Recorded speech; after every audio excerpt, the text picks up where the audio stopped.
Chapter 1. Introduction, Causes and Global Tensions.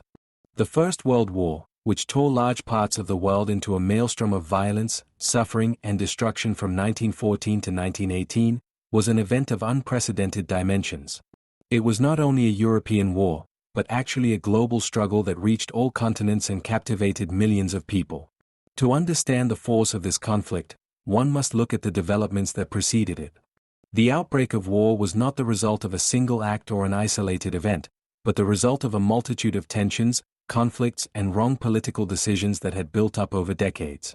The European order before 1914 was characterized by an apparent stability, which in reality was extremely fragile. Since the end of the Napoleonic Wars, the European state system had undergone several upheavals. New nation-states such as Germany and Italy had emerged. Old empires such as the Ottoman Empire or Austria-Hungary were fighting for survival. These changes had created a new political dynamic that strengthened old rivalries and spawned new ones. Behind the surface of an orderly world of states, conflicts were simmering, which were steering Europe step by step towards war. One of the central causes was the system of alliances, which united and at the same time divided the great powers. Germany, which had been founded as an empire in 1871 after the victory over France, had quickly developed into a leading European power. But this position was fragile. Berlin sought security through alliances, but at the same time also influence and recognition on the world stage. France, on the other hand, bore the open wound of the loss of Alsace-Lorraine, a humiliation that shaped the political climate in Paris for decades. Great Britain, long considered an island power at a distance from continental conflicts, saw itself threatened by the rapid rise of the German fleet.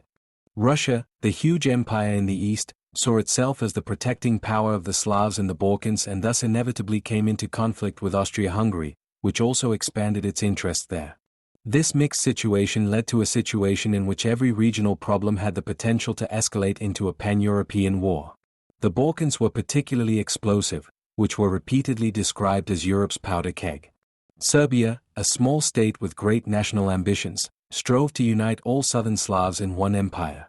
This goal was in direct opposition to the interests of Austria-Hungary, which itself oppressed numerous Slavic peoples. The conflict between Vienna and Belgrade inevitably attracted Russia, which supported Serbia, while Germany, in turn, backed Austria-Hungary. In addition to these political rivalries, economic and social developments contributed to the escalation. Industrialization had profoundly changed Europe. It had increased the wealth and power of states, but at the same time it had also intensified competition. New industries produced weapons, ammunition, and ships in gigantic quantities. An arms race began that encompassed all the major powers. Germany and Great Britain fought a bitter duel for supremacy on the world's oceans. France and Germany competed for the most modern artillery systems. Russia constantly upgraded its huge army. This military competition created a climate of mistrust, in which every advance of one was perceived as a threat to the other. Colonialism also played an important role. In Africa and Asia, the interests of the great powers collided. France and Britain had vast colonial empires that gave them not only prestige but also resources and strategic advantages. Germany, which had entered the race late, felt disadvantaged and demanded its place in the sun. The Moroccan crises of 1905 and 1911, in which Germany challenged France's influence, showed how dangerous colonial competition could become. Although these crises did not end in war, they reinforced the image of the aggressive empire and welded the opponents closer together. Another factor that exacerbated the situation was nationalism. In almost all European countries, the idea of national greatness, honor, and superiority was deeply rooted. Nationalism could have a unifying effect by welding peoples together, but it could also be destructive by stirring up rivalries and hatred. In France, the idea of revenge against Germany was alive. In Austria-Hungary, the different nationalities fought for recognition. In Russia, the Slavic Brotherhood was invoked, and in Germany, politicians and intellectuals preached about the special mission of the Reich. This nationalism caused the willingness to compromise to decline and the willingness to use violence to increase. The period before 1914 was also characterized by a peculiar optimism about war. Many politicians, generals, and even intellectuals saw in the war not only a danger, but also an opportunity. There was talk of a cleansing thunderstorm that could release internal tensions and give new strength to the nations. This attitude was particularly widespread in Germany and Austria-Hungary, where social conflicts and political blockades shaped public life. But there were also voices in France and Russia that saw the war as inevitable and wanted to fight it sooner rather than later. All these tensions led to a situation in which Europe seemed like an overcrowded powder keg. They knew that a spark could be enough to trigger an explosion, they just didn't know when and where. In retrospect, the outbreak of war seems almost inevitable, so deep were the rifts between the powers and so little confidence in peaceful solutions. The First World War was therefore not the work of a single assassin in Sarajevo, but the result of a long development. The assassination was the trigger, not the cause. The real causes lay deeper, in nationalism, militarism, imperialism, in the alliance systems and in the political structures that were incapable of resolving conflicts peacefully. This mixture made the War of 1914 a catastrophe whose dimensions no one could have foreseen. The global dimension of the war is of central importance here. From the very beginning, colonies and overseas territories were involved in the conflict. African and Asian soldiers fought in Europe, European armies advanced into the Middle East and Africa, and the blockades on the world's oceans affected trade and supplies worldwide. The First World War was the first truly global war of modern times, a war in which millions of people who had no connection to Europe's political conflicts were forced to sacrifice their lives. The introduction to this enormous conflict shows that the First World War did not fall from the sky, but was the result of an entire epoch. 4 decades, tensions had built up, alliances solidified and conflicts intensified. The war was the result of these developments, and it changed the world permanently. With him, the 19th century finally ended, and the 20th century began with a thunderclap. Chapter 2: The European Order before 1914. When the First World War broke out in the summer of 1914, Europe was at first glance a continent of stability and progress.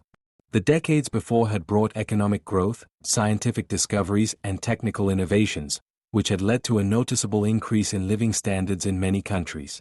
Major cities such as London, Paris, Berlin and Vienna were centers of culture, science and politics.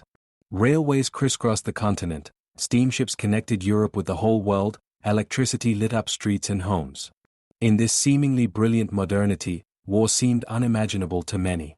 And yet this order was only a thin facade over a structure full of tensions, unresolved conflicts and crumbling foundations. The European world of states before 1914 was characterized by a fragile equilibrium based on the agreements of the Congress of Vienna of 1815. After the Napoleonic Wars, attempts were made to secure peace through a system of agreements and alliances. In fact, Europe was shaken by only a few major wars in the 19th century, and the period between 1871 and 1914 is even considered by some historians to be a long century of peace. But this peace was not an expression of harmonious coexistence, but the result of mutual deterrence, changing alliances and a balance that could be upset at any time. The German Reich played a key role in this. With the founding of the German Empire in 1871, the political map of Europe had changed fundamentally. A powerful nation-state had emerged from a large number of individual German states, which quickly rose to become the leading force economically and militarily. Germany's industrial performance soon exceeded that of France and even eclipsed Great Britain in some areas. This dynamic led to growing nervousness among neighbors. France felt the defeat of 1871 and the loss of Alsace-Lorraine as a deep humiliation that permanently poisoned relations with Germany. Great Britain, which had long stayed out of continental conflicts, saw itself increasingly challenged by German naval armament and colonial ambitions. Russia, on the other hand, looked with suspicion at the growing power of Central Europe, while Austria-Hungary sought the German alliance to secure its own fragile position. The Habsburg monarchy was a multi-ethnic state that was under pressure, especially in the Balkans. In Vienna, attempts were made to contain the influence of Serbia, which saw itself as the leader of the Slavic peoples and targeted the southern Slavic territories of Austria-Hungary. This rivalry between Vienna and Belgrade became one of the central focal points of European politics. At the same time, Austria-Hungary was internally torn apart by nationality conflicts. Hungarians, Czechs, Slovenians, Croats, Italians, Romanians, they all strove for more rights or even independence.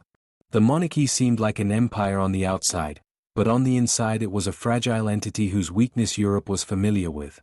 The Ottoman Empire, once a great power, had meanwhile become the sick man on the Bosporus. Its territories in the Balkans were steadily shrinking, and the Balkan Wars of 1912 and 1913 had further weakened the empire. Greece, Bulgaria, Montenegro, and Serbia had conquered large parts of the Ottoman provinces. This created a region that was characterized by new nation-states, but still unstable. The Balkans remained a zone of permanent unrest, in which the interests of the great powers collided. Russia saw itself as the protector of the Orthodox Christians and Slavs, Austria-Hungary wanted to assert its position, and Great Britain and France had their own geopolitical goals. Russia, for its part, was a huge empire in upheaval. The defeat in the war against Japan in 1905 had exposed its weaknesses, and the revolution of the same year showed the discontent at home. Tsar Nicholas II was able to stabilize his rule with reforms and repression, but the empire remained marked by social tensions. Industrialization progressed, but it also brought with it growing inequalities and new conflicts. In addition, Russia was a country with enormous military resources. Millions of soldiers could be mobilized, albeit poorly trained and equipped. This made Russia a potentially dangerous power, which Germany and Austria-Hungary in the East feared in particular. Great Britain, on the other hand, was at the head of a world empire that stretched across all continents. The empire over which the sun never sets was not just an empty phrase, but reality. But London's supremacy was no longer untouched. German naval armament threatened British naval supremacy, and the rivalry for colonies with France, Russia, and Japan weighed on British foreign policy. Nevertheless, Great Britain remained trying to maintain a balance in Europe until the end. It was only when German policy became increasingly aggressive that London turned more closely to France and Russia. Despite internal conflicts, France was a consolidated republic that, after the defeat of 1871, concentrated on modernizing its army and securing alliances. The desire for revenge against Germany was deeply rooted in the national consciousness. At the same time, colonial engagement played a major role, as France wanted to maintain its position as a world power. Paris sought allies and found them in Russia and later in Great Britain, creating the so-called Triple Entente. The European order before 1914 was thus a mixture of stability and fragility. Stable because the great powers maintained a balance for decades that prevented major wars. Fragile because this balance was based on rivalries, enmities, and unresolved conflicts. The arms race, national tensions, and colonial rivalries had created a climate in which any crisis could potentially escalate. At the same time, Europe was characterized by a paradoxical feeling. On the one hand, self-confidence, belief in progress and the conviction of being at the center of the world, and on the other hand, latent fears and mistrust. Many people lived under the illusion that a major war had become impossible due to the close economic ties and the progress of civilization. But behind this facade were armies that stood ready in their millions, generals who had drawn up detailed war plans, and politicians who were more inclined to take risks than to compromise in an emergency. Thus, in 1914, Europe was at a turning point. At first glance a continent of prosperity and culture, at second glance a structure full of explosives. The European order, seemingly so solidified, proved unstable as soon as political tensions reached a critical point. The First World War did not break out of a vacuum, but out of a system that had long been in crisis due to its internal contradictions. Chapter 3: Alliance Systems and Political Alliances. European politics in the decades before 1914 was characterized by a dense network of alliances, agreements, and secret treaties that both connected the great powers with each other and protected them against each other. These alliance systems were supposed to create security and stability, but in reality they made Europe more vulnerable to large-scale escalation. What was intended as a deterrent developed into a mechanism that drew all powers into a war in an emergency. To understand the causes of the First World War, one must take a close look at the emergence and structure of these alliances. After the founding of the German Empire in 1871, the German Empire tried to secure its position in the middle of Europe. Otto von Bismarck, the first Chancellor of the German Empire, was aware that Germany was particularly vulnerable due to its geographical location between France and Russia. His foreign policy was therefore aimed at isolating France and maintaining close relations with Austria-Hungary and Russia. In 1879, he concluded the dual alliance with Austria-Hungary, a defensive alliance that obliged both states to support each other in the event of a Russian attack. In 1882, this alliance was expanded by Italy's accession to the Triple Alliance. Italy had tensions with France, especially because of colonial conflicts in North Africa, and sought support from the Central Powers. This created a strong alliance bloc in Central Europe, which formed the basis of the later Central Powers. Bismarck also tried not to break off relations with Russia. The 1873 alliance of the three emperors between Germany, Austria-Hungary, and Russia was intended to guarantee stability, but the tensions between Vienna and St. Petersburg in the Balkans made this alliance unstable. In order to nevertheless secure an understanding with Russia, Bismarck concluded the so-called Reinsurance Treaty in 1887, which obliged both powers to remain neutral if a third power attacked them. This treaty was an expression of Bismarck's balancing policy, which was intended to keep Germany in a strong but not isolated position. With Bismarck's dismissal in 1890, German foreign policy changed fundamentally. Kaiser Wilhelm II and his advisors allowed the reinsurance treaty with Russia to expire, which had fatal consequences. Russia, now without ties to Berlin, turned to France. In 1894, the Franco-Russian alliance was formed, initially based on financial support and common interests in Europe. For France, this was a strategic triumph, as it was no longer isolated. For Germany, it meant the imminent danger of a war on two fronts, which Bismarck had always tried to avoid. While the Central Powers were forming, Great Britain also slowly found its place in alliance politics. For a long time, London had pursued a policy of splendid isolation, and had not become entangled in continental alliances. But the growing German naval armament and colonial conflicts forced Great Britain to seek new partnerships. First, they moved closer to France. The Entente Cordiale of 1904 settled old disputes, especially over colonial territories such as Egypt and Morocco. This laid the foundation for closer cooperation. In 1907, an agreement with Russia followed, in which both powers regulated their spheres of interest in Persia, Afghanistan, and Tibet. Together with France, the Triple Entente was formed, which stood as a counterpoint to the Triple Alliance. The formation of these two power blocs divided Europe into two camps, which were suspicious and hostile to each other. On one side were Germany, Austria-Hungary, and Italy, on the other France, Russia, and Great Britain. Although the states officially emphasized that their alliances were defensive, in reality they led to an atmosphere of permanent tension. Every crisis threatened to drag the Allies into it and increase the conflict. Another important aspect was the arms race, which was closely linked to the alliances. Military strategists assumed that a future war would not last long, which is why it was crucial to be able to mobilize immediately. Therefore, all major powers developed detailed war plans. In Germany, it was the Schlieffen Plan, which envisaged a quick victory against France over Belgium, and then proceeded against Russia. In France, there was Plan 17, which provided for an immediate attack in Alsace and Lorraine. Russia was planning the rapid mobilization of large mass armies. These war plans were so closely linked to the alliances that any diplomatic crisis risked triggering an automatism that led inexorably to war. The alliance system before 1914 was thus a double-edged sword. On the one hand, it was intended to create security by setting clear limits for potential opponents.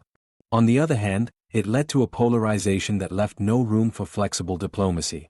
Where bilateral solutions would have been possible in the past, the fear of losing or betraying an ally was now in the foreground. As a result, conflicts intensified instead of being diffused.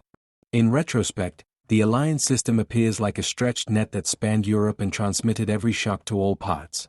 A regional conflict could easily turn into a conflagration.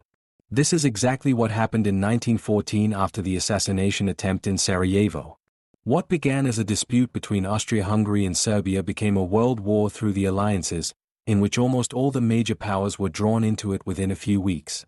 The political alliances were therefore not a guarantor of peace, but rather a mechanism for escalation. They gave states a sense of security, but at the same time the temptation to take risks, relying on the support of their partners. In the end, this system turned crisis policy into a dangerous game that ended in catastrophe in 1914. Chapter 4: Nationalism and the Imperial Race. If you look at the causes of the First World War, nationalism is one of the driving forces that brought Europe closer and closer to the abyss. Nationalism had emerged in the 19th century from the idea of national self-determination and the desire for independence, but by 1914 it had taken on a form that not only created pride and identity, but also fueled rivalry, segregation, and hostility. Each nation wanted to prove its strength, and each often perceived the existence of the others as a threat. Nationalism thus merged closely with the imperial race, which plunged the great powers into a fierce competition for colonies, raw materials, and spheres of influence. Together, the two factors formed an explosive mixture that further exacerbated tensions between the states. Nationalism was particularly pronounced in France and Germany. In France, since the defeat of 1871, it was inseparable from the desire for revenge. The loss of Alsace-Lorraine to the German Reich was a trauma that deeply shaped French politics and society. School textbooks, newspapers, and politicians constantly remind us of the lost country that must be regained. In Germany, on the other hand, nationalism was combined with pride in the young nation-state, which had been founded in 1871 under Prussian leadership. The rapid economic and military rise nourished a self-confidence that often turned into arrogance. Many Germans saw their empire as having come too late, disadvantaged compared to the old powers France and Great Britain, and demanded a place in the sun. Nationalism also played a central role in Austria-Hungary and Russia, but in a different form.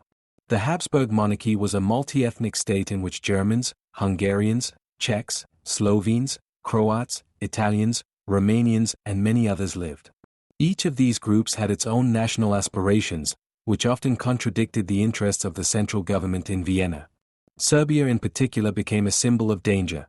As a small but ambitious state, it embodied the ideal of a South Slavic nationalism that threatened the Habsburg monarchy at its core. Russia, on the other hand, saw itself as the protecting power of the Slavs and used panslavism as an ideological justification for its policy in the Balkans. Nationalism was combined with geopolitical interests, so that ethnic conflicts could easily lead to international conflicts. Nationalist currents, however, were not only a phenomenon of Europe. Nationalism also acted as a driving force in imperial competition across continents. Colonies were not only considered a source of raw materials and markets, but also symbols of national greatness. A state that had a large colonial empire was seen as strong and modern. France and Britain had built huge colonial empires that stretched across Africa, Asia, and the Pacific. Germany, which had entered the race late, tried to acquire its own colonies in the 1880s and 1890s, including territories in Africa such as German Southwest Africa, German East Africa, Togo, and Cameroon, as well as possessions in the Pacific. But compared to the established colonial powers, these acquisitions seemed modest, and in Germany dissatisfaction with the supposed discrimination grew. The colonial tensions led to a series of crises that put an additional strain on the relationship between the great powers. A particularly striking example was the Morocco crisis. In 1905, Kaiser Wilhelm II publicly demanded Morocco's independence in Tangier in order to undermine French influence there. This provocation led to an international conference at which Germany was largely isolated. In 1911, there was another crisis when Germany sent a gunboat, the Panther, to the port of Agadir to counter French expansion in Morocco. This time, too, Berlin had to retreat, and the entente between France and Great Britain continued to consolidate. In the German public, the feeling grew that they were being cheated out of their rightful place at the top of the world. In addition to the colonial conflicts, the arms race on the world's oceans also played a major role. Great Britain, which had relied on its naval power for centuries, saw itself challenged by the establishment of a German deep-sea fleet. Admiral Alfred von Tirpitz had developed the plan to create a fleet that could rival the Royal Navy. The construction of the modern dreadnought battleships triggered a spiral of rearmament that drove both countries into a ruinous race. In Great Britain, fears of invasion arose, while in Germany, naval policy was celebrated as a symbol of national strength. This naval race exacerbated tensions considerably and made it increasingly difficult to reach an understanding between London and Berlin. Nationalism also had a destabilizing effect within the states. Social conflicts, strikes and political disputes were often covered up or instrumentalized by nationalist rhetoric. Governments and elites relied on patriotic slogans to unite society and distract from internal problems. In Germany, for example, the political leadership used nationalism to integrate the growing social democracy or at least to keep it in check. In Russia, nationalism served to strengthen the loyalty of the population to the Tsar, even as social hardship and political repression increased. The imperial race ultimately led to Europe competing not only within its borders, but worldwide. Every expansion of a power was eyed with suspicion by the others. A colonial adventure in Africa or Asia could suddenly lead to a European crisis because it called into question the balance of the great powers. The world had moved closer together, and the conflicts of the colonies were directly reflected in the relations of the European states. In this atmosphere, nationalism and imperialism merged into a dangerous ideology. Nationalism nourished the belief in its own superiority, while imperialism carried this conviction to the world stage. Together, they created a climate in which compromise was seen as weakness and where the willingness to take risks grew steadily. By 1914, a mood had developed that today would be described as aggressive nationalism. Many people were convinced that war was inevitable and that it could even have a purifying or renewing power. Politicians, military and intellectuals spoke of war as a fate that would give nations greatness and honor. Nationalism made peace more difficult to maintain, because it made every concession appear to be a betrayal. The imperial race made tensions global because it spread conflicts across the globe. Thus, nationalism became the inner driving force, imperialism the outer stage on which the powers competed. Together, they created the conditions for a catastrophe whose extent no one suspected. When the July crisis began in 1914, a few weeks were enough to drag the entire continent into the abyss, because national passions and imperial rivalries did not allow for a return. Chapter 5: The July Crisis and the Road to War. The July crisis of 1914 is considered the decisive chain reaction that turned a regional conflict in the Balkans into a global catastrophe. It began with an assassination attempt in Sarajevo and ended only a few weeks later with the general declaration of war by almost all the great powers of Europe. In this short period of time, diplomacy failed, the political elites failed, and so did the mechanisms that were supposed to ensure peace and stability. Instead of containing a local conflict, the July crisis led to a dynamic that no one could control. On June 28, 1914, the heir to the Austrian throne, Archduke Franz Ferdinand, was shot dead in Sarajevo by Gavrilo Princip, a member of the Serbian nationalist group Mlada Bosna. This assassination attempt was not only a blow to the Habsburg monarchy, but also a symbol of growing nationalism in the Balkans. In Vienna, this was seen as a welcome opportunity to finally settle accounts with Serbia, which had long been regarded as a threat. The leadership of Austria-Hungary was convinced that without a military demonstration it would lose its own position in the Balkans. But Vienna hesitated at first. They wanted to secure the support of the German Reich before taking action against Serbia. In Berlin, the mood was ambivalent. Kaiser Wilhelm II and the German leadership gave Austria-Hungary a free hand with the so-called blank check, and assured that Germany would stand by its side no matter how it acted. This assurance proved fatal, because it strengthened Vienna's uncompromising stance. Austria-Hungary issued an ultimatum to Serbia, whose demands were so far-reaching that they practically amounted to the surrender of Serbian sovereignty. The General Staffs urged quick action. Military plans such as the Schlieffen Plan in Germany or Plan 17 in France were designed to be implemented immediately and comprehensively. These war plans left little room for diplomatic maneuvers. When Russia finally ordered general mobilization, Germany declared war on August 1. 2 days later, Germany declared war on France. The German attack on neutral Belgium, which was intended as a transit area in the Schlieffen Plan, in turn led to Great Britain entering the war on the 4th of August. Within a few days, a conflict between Austria-Hungary and Serbia had turned into a pan-European war. The July crisis was marked by miscalculations, misunderstandings, and an unshakable belief in military solutions. Many statesmen assumed that their opponents would cave in if they showed determination. They underestimated the cohesive power of the alliances and the speed with which military plans had to be implemented. There were certainly diplomatic initiatives. British Foreign Secretary Sir Edward Grey proposed an international conference to contain the crisis. But neither Vienna nor Berlin were prepared to seriously consider this option. Instead, they relied on strength and deterrence, and achieved the opposite. In retrospect, the July crisis seems like a textbook example of the failure of politics. Instead of containing the conflict, it was pushed further. Instead of creating trust, they relied on threats and ultimatums. Instead of gaining time, the process was accelerated. The result was a war that no one really wanted, but which no one could prevent either, because the mechanisms of escalation were stronger than the voices of reason. When the first soldiers marched to the fronts in August 1914, there was a jubilant mood in many European cities. People waved to the trains, flowers were distributed, patriotic songs were sung. Hardly anyone suspected that this war would not be over by Christmas, as many expected, but would last 4 years and claim millions of lives.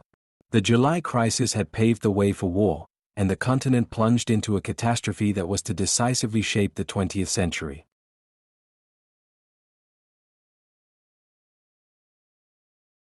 News of the attack spread quickly throughout Europe. While people in Vienna were shocked, in Serbia the event was celebrated by many nationalists as a blow against the hated Habsburg rule. For the Austrian government, it was a welcome opportunity to settle accounts with Serbia, which had long been seen as a threat. In Berlin, the assassination attempt was followed closely, and soon the discussion about the so-called punitive expedition against Serbia began. The assassination triggered a wave of comments, analyses, and speculation among the European public. Many newspapers saw it as a local incident, others recognized the potentially devastating consequences.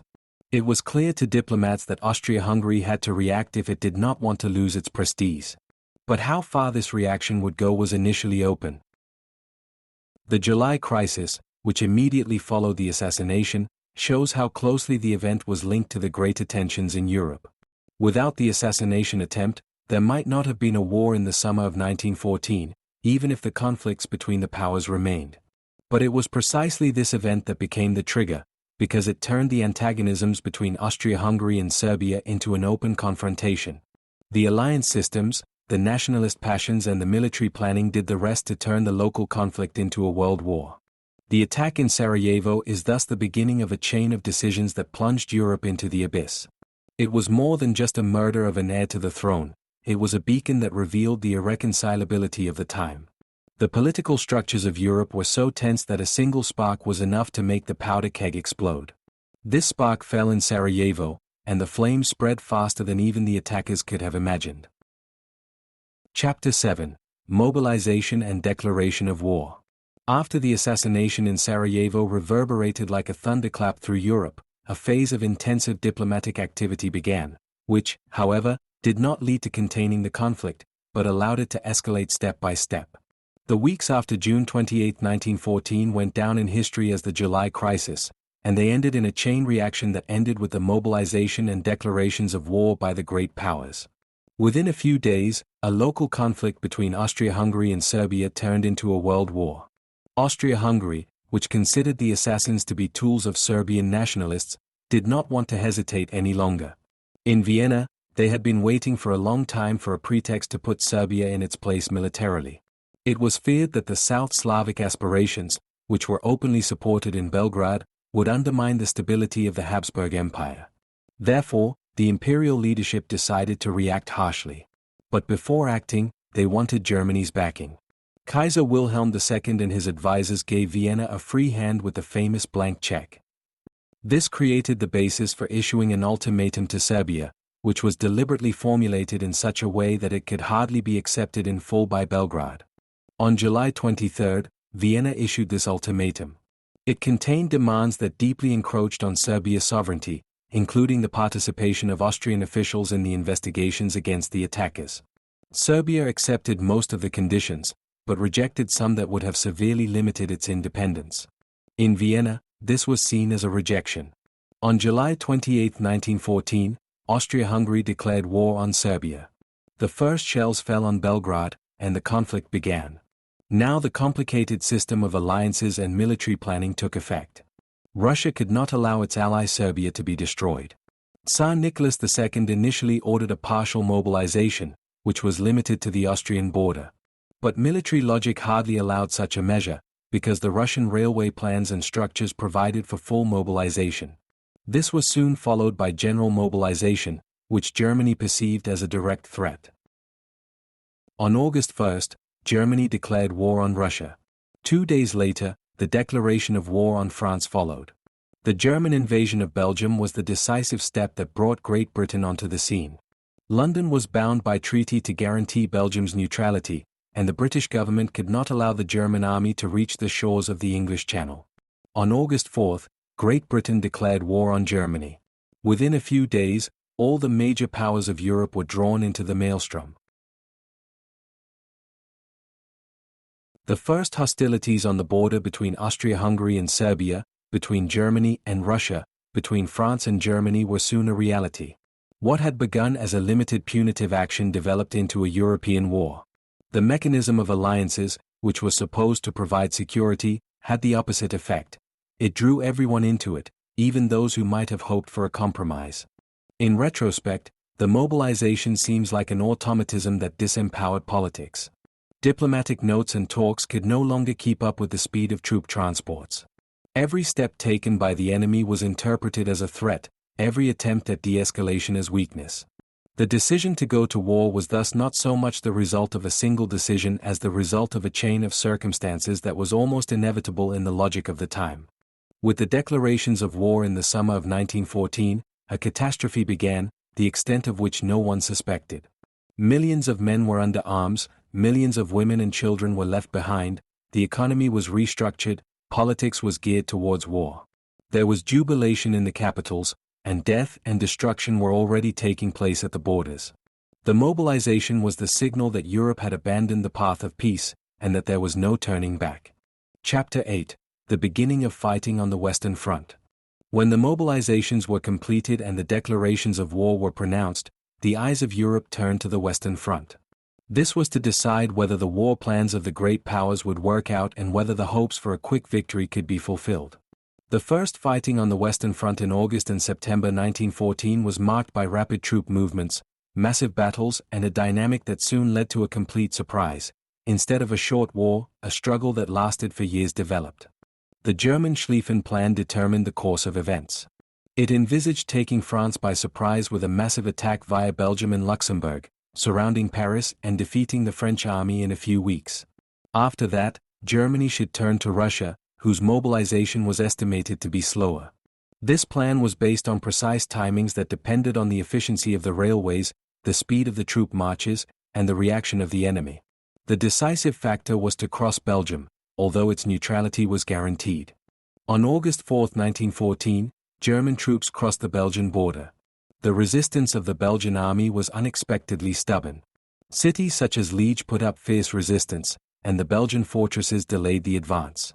In order to intimidate the population, the Germans resorted to drastic measures. The destruction of the city of Leuven and the massacre of civilians went down in international propaganda as the atrocities of Belgium. This brutality contributed significantly to the fact that public opinion in neutral countries such as the USA turned against Germany. While the German troops marched through Belgium, French units advanced into Alsace and Lorraine according to Plan 17. But the offensive failed due to the strength of the German defense. Within a short time, the French suffered heavy losses and had to retreat. It was clear that the war would not be as easy to win as many had expected. Great Britain now also entered the war with an expeditionary force. The British Expeditionary Force, BEF, landed in France and soon encountered the advancing Germans. In particular, the Battle of Mons on the 23rd of August became the first major battle between the British and the Germans. The British soldiers, well trained and disciplined, inflicted considerable losses on the Germans, but were forced to retreat in the face of superior numbers. The so-called Great Retreat began, in which Allied troops retreated over hundreds of kilometers, always pursued by the German army. The first weeks of the war were marked by enormous movement. Entire armies marched dozens of kilometers every day, railways transported reinforcements, and the front shifted rapidly. For the civilian population, this meant chaos, flight, and insecurity. Millions of people left their homes for fear of the advancing fronts. Cities such as Brussels, Namur, and later parts of northern France experienced occupation and destruction. Despite the rapid advance, the German army soon reached its limits. Supplies became more difficult, the soldiers were exhausted, and the planned schedules began to falter.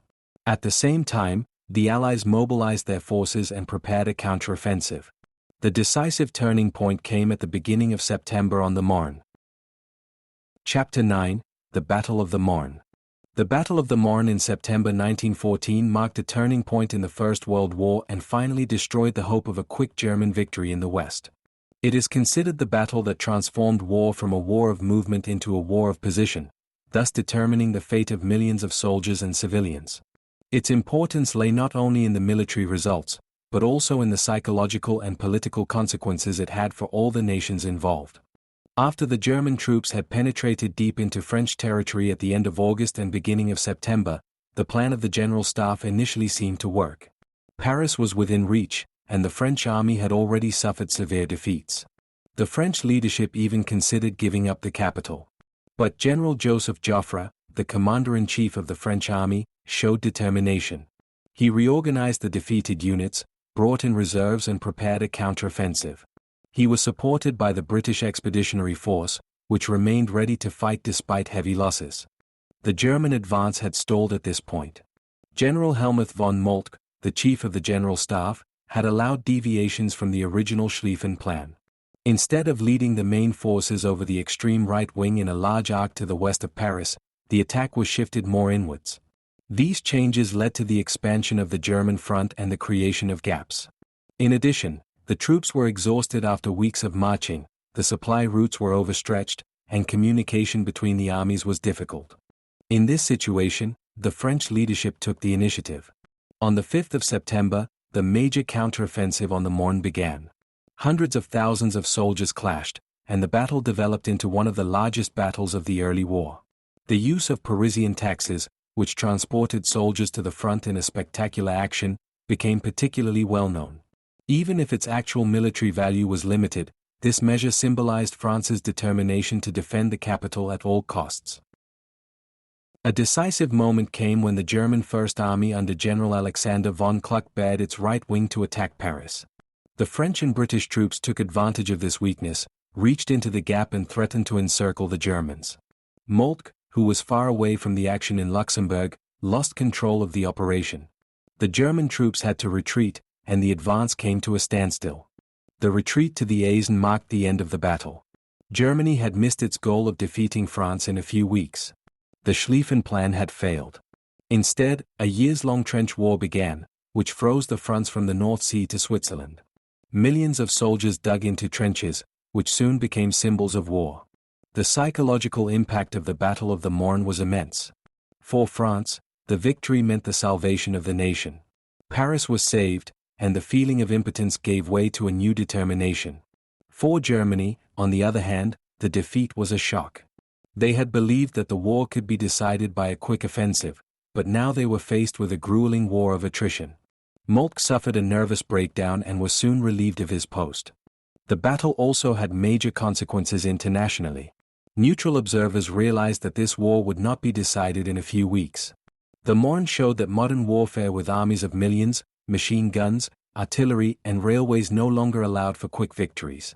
It heralded a new phase in which patience, resources and perseverance were crucial. The Marne became a symbol of France's will to resist. In the years that followed, it remained a point of reference for the morale of the troops and the population. The victory, known as the Miracle of the Marne, became a myth that held the French nation together during the war. The Battle of the Marne was not the end of the fighting, but the beginning of a new phase. The front froze, and both sides began to dig trenches. This shaped the image of the First World War, a war of stagnation, endurance and relentless battles of material. The Marne had prevented the Blitzkrieg, but opened the way to 4 years of murderous trench warfare. Chapter 10: Trench Warfare and Trenches. The decision to build trenches was initially an improvised measure to protect themselves from enemy fire. But it soon developed into a complex system of front lines, support positions and reserve trenches. Kilometer-long positions, connected by communication trenches, stretched through France and Belgium. In front of the trenches were barbed wire fences and minefields, behind them artillery positions and supply routes. What began improvised turned into a highly organized, almost impenetrable defensive landscape. Life in the trenches was marked by deprivation. Soldiers stood knee-deep in mud for days, suffering from rats, lice and diseases. The weather further exacerbated the situation. In summer heat and stench tormented, in winter cold and wet. The fear of enemy artillery fire, which could strike at any time, was always present. Machine guns, which had unfolded new levels of effectiveness, turned assaults into costly operations in which entire battalions could be wiped out within a few minutes. The trench warfare meant that offensives were only possible with massive preparation. Artillery fire was intended to wear down the enemy before the infantry attacked. But in practice, these tactics rarely led to a breakthrough. Grenades destroyed the terrain, making it impassable and announcing the attack, so the defenders were prepared. Even if a section was conquered, the forces were often lacking to use the breakthrough. Thus, attack and counterattack alternated without the front lines shifting significantly. Psychologically, trench warfare meant an enormous burden.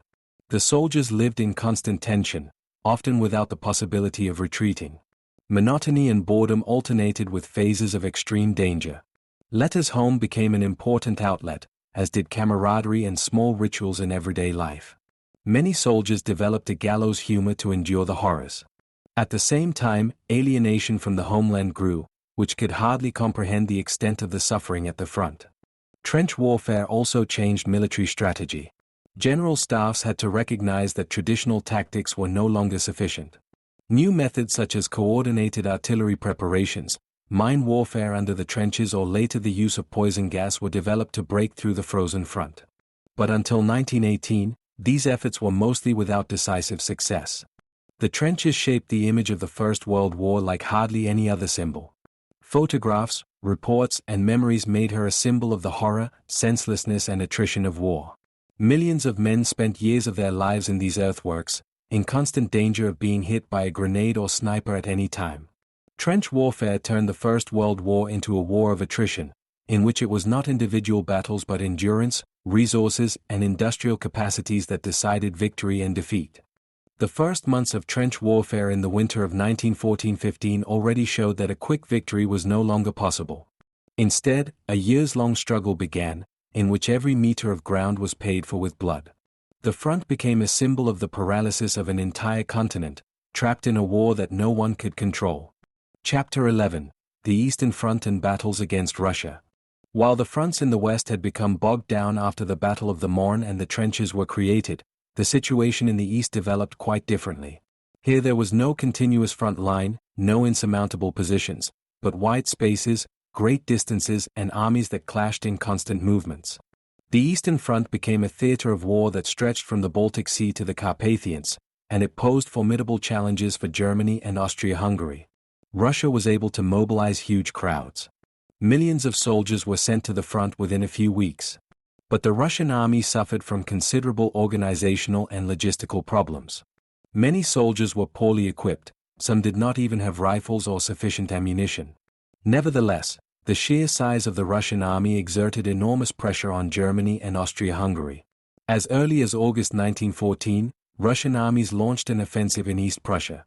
The German General Staff had originally expected that Russia would need weeks to get its armies operational due to its size and infrastructure. But the Russian troops appeared at the border faster than expected. Two armies marched into East Prussia and threatened the German territories. Panic broke out, and the German population feared that the war could immediately spread to their own territory. In this situation, Generals Paul von Hindenburg and Erich Ludendorff took command. The Battle of Tannenberg at the end of August 1914 became the first major decisive battle on the Eastern Front.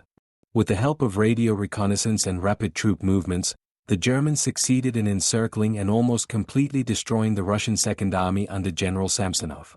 Tens of thousands of soldiers were taken prisoner, and Samsonov took his own life. The victory at Tannenberg was celebrated as a triumph in Germany and made Hindenburg and Ludendorff national heroes. Shortly afterwards, the Battle of the Masurian Lakes followed, in which the German army also pushed back the Russian First Army. East Prussia was saved, and the threat of invasion was averted. But the Russian losses did not mean the end of their offensive. On the contrary, Russia was always able to mobilize new soldiers, so that the fighting in the East never completely subsided. For Austria-Hungary, the war in the East was far less successful. The Austro-Hungarian army was poorly prepared, inadequately equipped, and suffered from a lack of coordination. In Galicia, on the border with Russia, the Austrians suffered heavy defeats. Hundreds of thousands of soldiers fell or were taken prisoner. The withdrawal from Galicia was a shock for Vienna and showed that Austria-Hungary could hardly survive without German help. From the beginning, a large part of the war burden in the East rested on the German troops. The fighting in the East was very different from trench warfare in the West. The front was much longer and less densely occupied. This led to major movements, breakthroughs, and retreats. Entire cities and regions changed hands several times. This was a catastrophe for the civilian population. Hundreds of thousands of people fled from the advancing armies, villages were destroyed, and there was massive looting and reprisals. Especially in the occupied territories, Jews and other minorities suffered from pogroms and expulsions. The Eastern Front developed into a scene of wear and tear. Although the Germans were able to achieve military victories again and again, Russia's resources seemed inexhaustible. Millions of Russian soldiers were ready, even if they were poorly armed. Germany had to withdraw more and more troops from the Western Front in order to stabilize the front in the east. The Eastern Front was also of great political importance. Russia's defeats increased discontent at home. Hunger, scarcity, and the suffering of the soldiers led to growing pressure on the Tsarist regime. It soon became apparent that the war in the East would cause not only a military crisis, but also a social and political crisis. For the Central Powers, the Eastern Front was a double-edged sword. On the one hand, they were able to achieve spectacular victories, but on the other hand, the fighting tied up huge forces that were lacking in the West. The war thus became a pincer movement in which both fronts had to be served at the same time, which increased the burden immeasurably. By the end of the first year of the war, it was clear that the Eastern Front would be no less ruthless than the Western Front. Although there was more movement and major battles, hundreds of thousands fell here as well, and a quick victory was not in sight. The war had finally developed into a global struggle in which millions of people were drawn into the vortex between the Baltic Sea and the Black Sea. Chapter 12: The Balkan Front and the War in Southeastern Europe. The Balkans had been the powder keg of Europe from the beginning, and it was no coincidence that the First World War was triggered by an assassination attempt in Sarajevo. Nationalism, imperial ambitions, and geopolitical interests met here like nowhere else. With Austria-Hungary's entry into the war against Serbia, the Balkans became one of the central theaters of war, even if it was overshadowed by the Western and Eastern fronts. The conflicts in southeastern Europe were marked by bitter fighting, changing alliances, and enormous suffering of the civilian population. Serbia was the first destination of the Habsburg monarchy in 1914. Vienna wanted to subjugate the small kingdom in one fell swoop, which was considered to be mainly responsible for the increase in Slavic unrest in the multi-ethnic state. But the expectations of a quick victory were not fulfilled. The Serbian army, small but determined and already battle-tested in the Balkan War of 1912-13, put up stubborn resistance. In the battles of the Sur and the Kolubara, the Austrian troops suffered heavy defeats. Serbia celebrated these victories as national triumphs, and the Habsburg monarchy was embarrassed. For Austria-Hungary, this was not only a military but also a political catastrophe. They had hoped to strengthen their own position by defeating Serbia, but instead the weakness of the empire became apparent. It was only with German and later Bulgarian support that Serbia could be put in serious trouble. Finally, in 1915, a joint offensive of the Central Powers was launched, which attacked Serbia from all sides. The Serbian army had to retreat after heavy fighting over Albania. Hundreds of thousands of civilians accompanied the retreat, many of them dying of hunger, cold, and exhaustion. This Albanian death march became a symbol of the suffering of the Serbian people in the First World War. Bulgaria played a key role in this.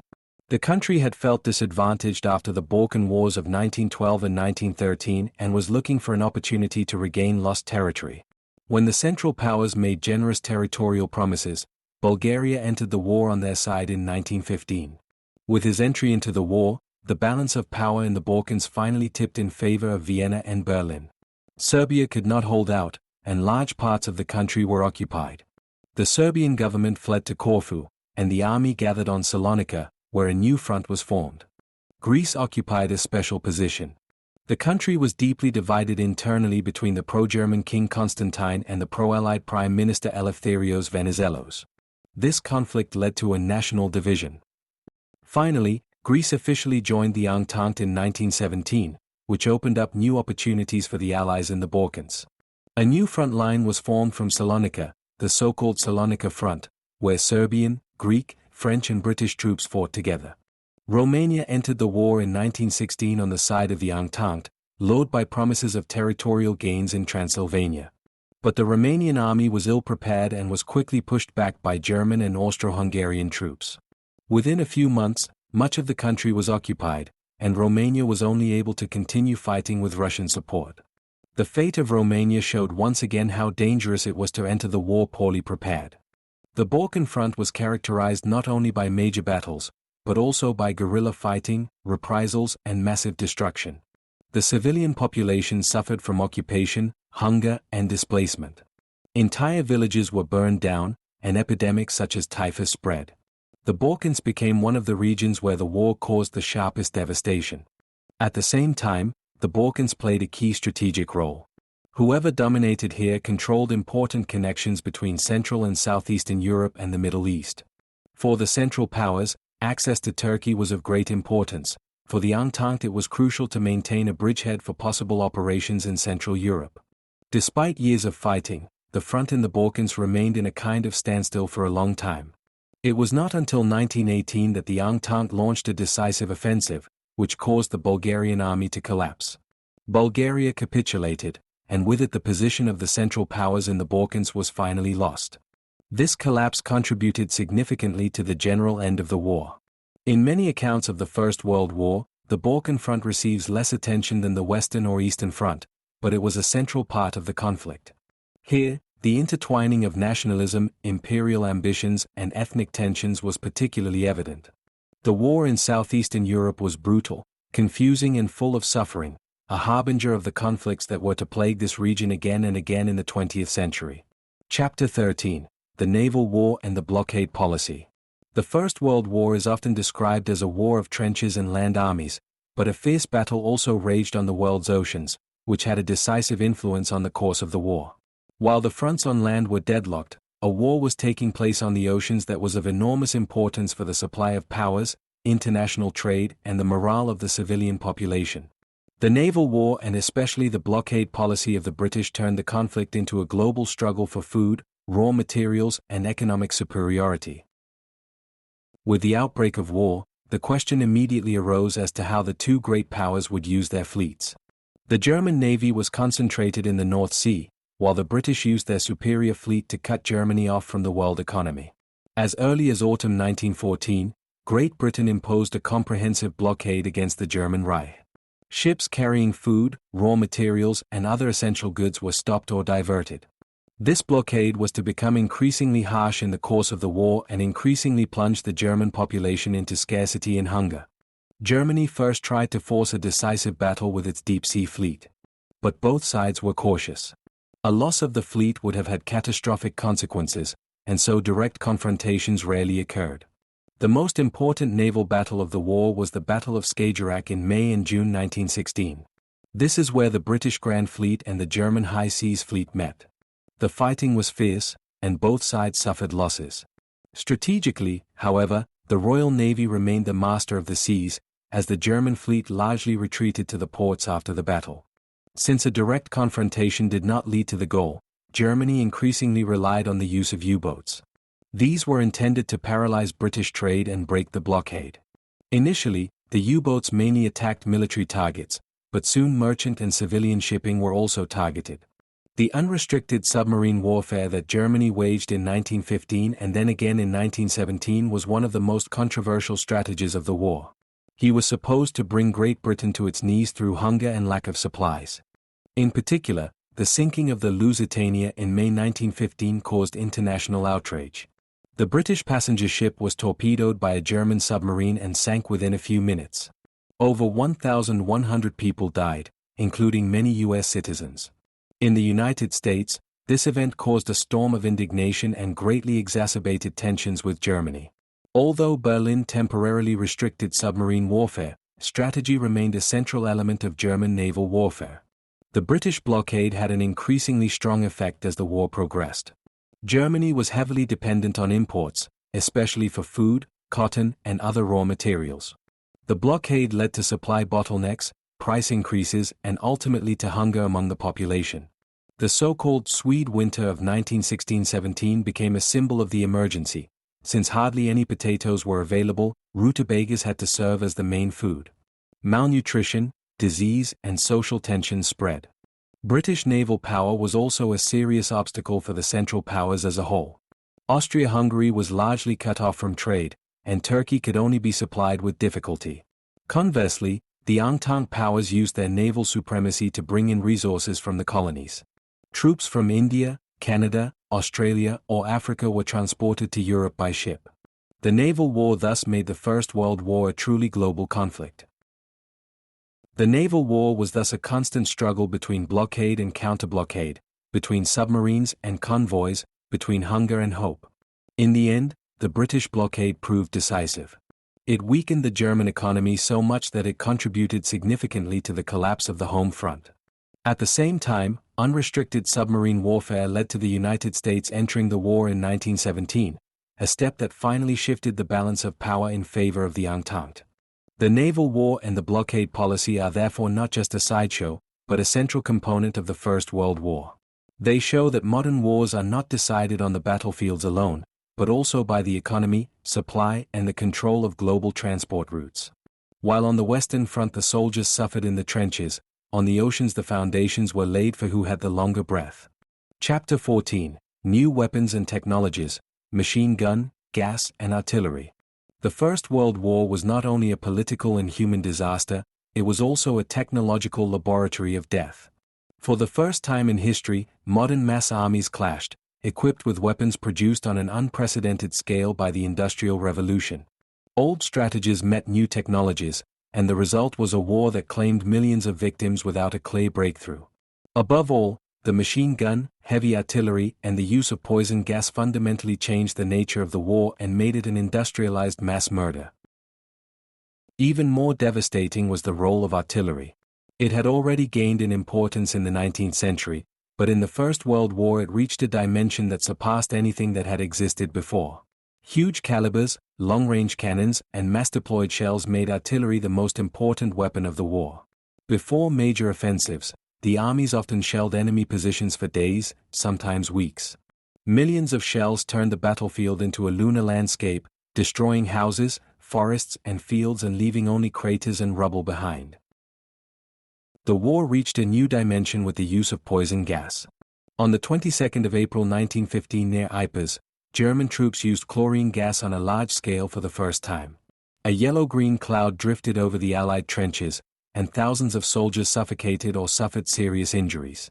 The shock was enormous. For the first time, a weapon was used that made mere breathing lethal. Soon, all warring parties developed their own gases, including phosgene and mustard gas, which were even more deadly and often caused long-lasting agony. Mustard gas led to severe skin burns, blindness, and weeks of suffering. The soldiers responded by using gas masks, which soon became standard equipment. But the horror remained. Gas attacks were unpredictable, as wind direction and weather influenced their effect. Sometimes your own troops were hit when the clouds turned back. The civilian population was also threatened as soon as gas moved into villages or towns. Although the use of poison gas was actually prohibited in the Hague Convention on Land Warfare, this prohibition no longer played a role in the war. The combination of machine guns, artillery, and poison gas made trench warfare a nightmare. Offensives almost always ended in bloodbaths, while the defenders had the advantage. New tactics such as barrage, mine warfare, or the interaction of infantry and artillery were developed, but the losses remained enormous. Entire generations of young men were wiped out in the battles of Verdun, on the Somme, or in Flanders. In addition to these main weapons, there were other technical innovations. Flamethrowers, hand grenades, and mortars added to the arsenal of death. The war became a testing ground for engineers and armaments companies who continued to improve their weapons. Industry and the military merged to an extent the world had never seen before. Armaments production was in full swing, and millions of workers, including women, produced ammunition and weapons day and night. The technological dimension of the First World War made it clear that this conflict could not be compared with the ideas of past centuries. It was the first total war in which the entire society was mobilized to keep an industrial war machine running. Machine guns, artillery, and gas were not only weapons, they were symbols of the dehumanization of war. The individual soldier hardly counted anymore, he became part of a huge material battle in which machines and mass production decided on life and death.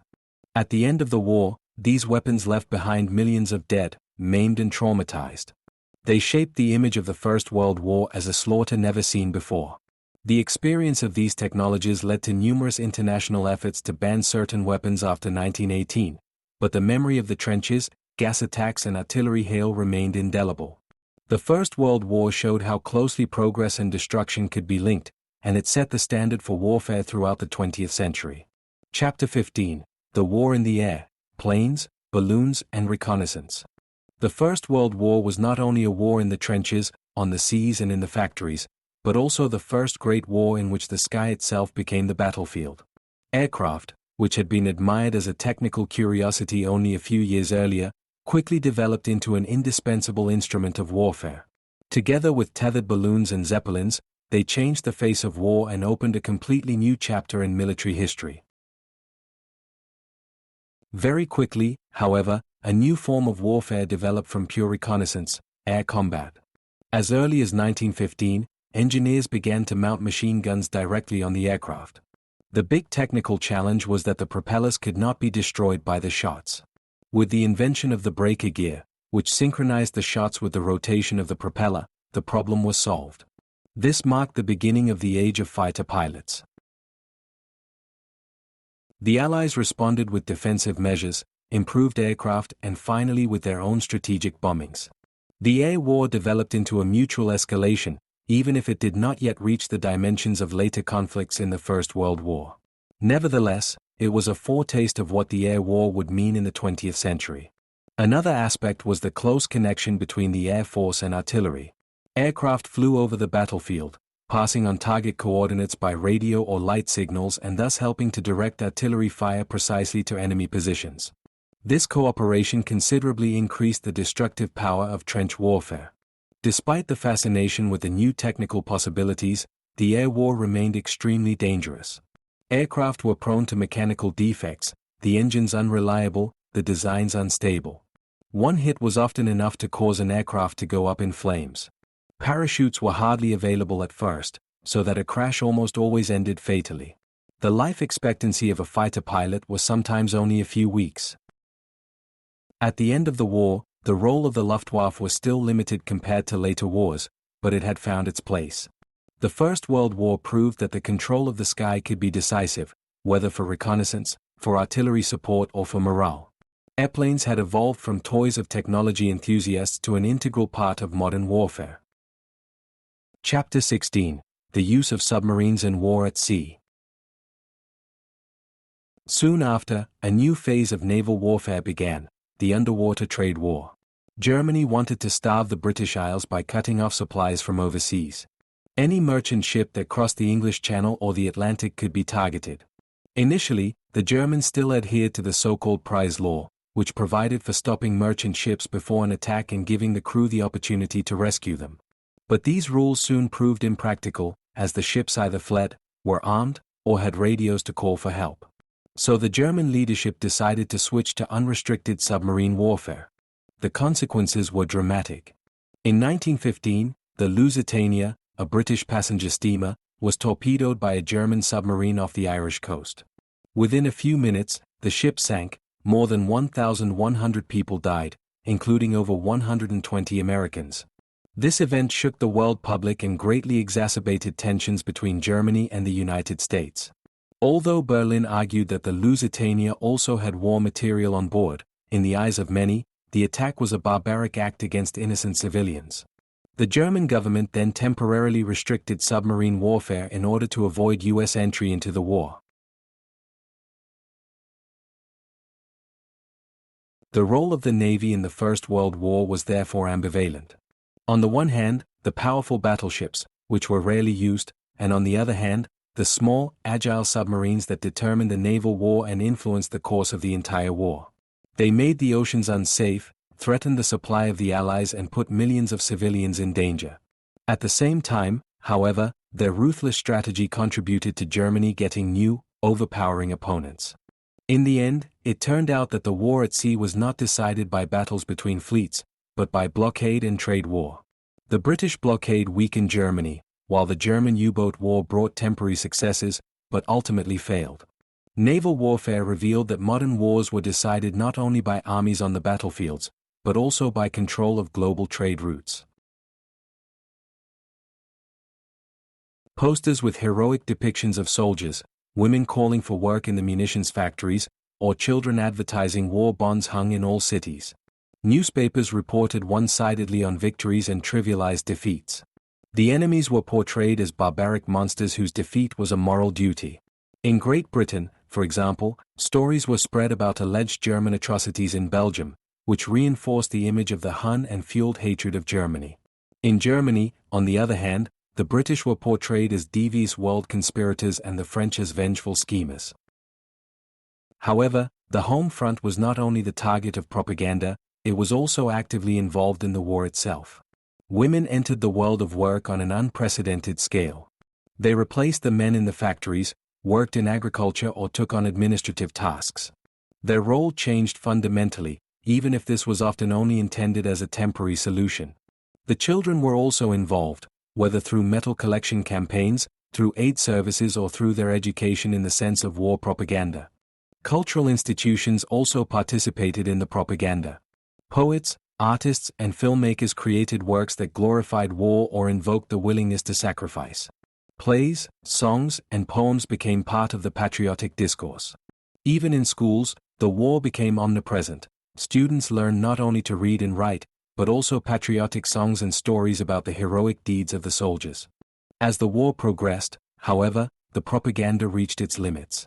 The reality of scarcity, loss, and deprivation could not be permanently glossed over. In Germany, the British blockade led to dramatic supply crises that culminated in the Swede winter of 1916-17. People were starving, and despite all the slogans of perseverance, morale sank. In France and Great Britain, the situation was better, but here, too, dissatisfaction with the length of the war and the ever-increasing demands for victims grew. The home front thus became a decisive arena. Those who managed to keep the morale of the civilian population high and at the same time ensure industrial production had a decisive advantage. Therefore, enormous resources were poured into propaganda. In the United States, after the war began, the Committee on Public Information was formed, which built up a veritable propaganda machine to mobilize the population for the war. Propaganda was not only directed inwards, but also outwards. Leaflets were dropped over enemy lines to induce soldiers to desert or to raise doubts about the leadership. Radio broadcasts and newspapers were used to influence international opinion. The war was not only fought with guns and cannons, but also with words, images, and stories. In the end, it turned out that propaganda and censorship were powerful tools, but they could not work miracles. They could not permanently hide the reality and prevent the exhaustion of the peoples. But without these instruments, it would hardly have been possible to sustain the war for so long. The First World War made it clear that modern wars are not only decided on the battlefields, but also in the minds of the people, a lesson that was to be repeated many times in the 20th century. Chapter 18: War Economy and Supply Crises. The First World War was not only a battle of armies on the battlefields, but also a gigantic struggle between economies. Never before had it been so crucial to have not only soldiers and weapons, but also raw materials, food, factories, and a population willing to endure years of deprivation. The war made it clear that victory could not be achieved through military genius alone, but through the ability to turn an entire society into a war machine. When the war began in the summer of 1914, most governments expected a short, decisive conflict. The inns were set up for normal operation, and no one had expected the disputes to last for years. But already in the autumn it became clear that the war would last longer than had been imagined. Millions of men had been drafted, the production of civilian goods was collapsing, and there was an enormous demand for weapons, ammunition, uniforms, vehicles, and food. The transition to a war economy was inevitable. In Germany, the War Raw Materials Department was founded, which organized the distribution of scarce resources under the leadership of Walther Rathenau. Iron, copper, rubber, and other materials were strictly rationed and reserved primarily for the arms industry. Civilian goods gradually disappeared from the shops, luxury items were hardly available, and the black market flourished. In Great Britain and France, too, central state intervention in the economy has been introduced.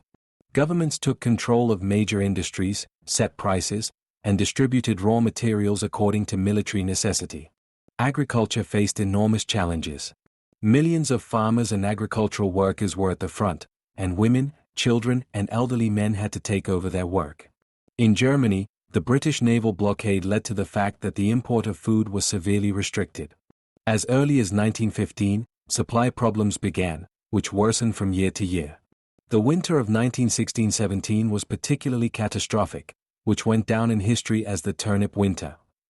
Potatoes, the most important staple food, were scarce and the population had to resort to rutabagas as a substitute. Malnutrition and deficiency diseases spread, and the morale of the civilian population dropped dramatically. In Austria-Hungary, the situation was even worse.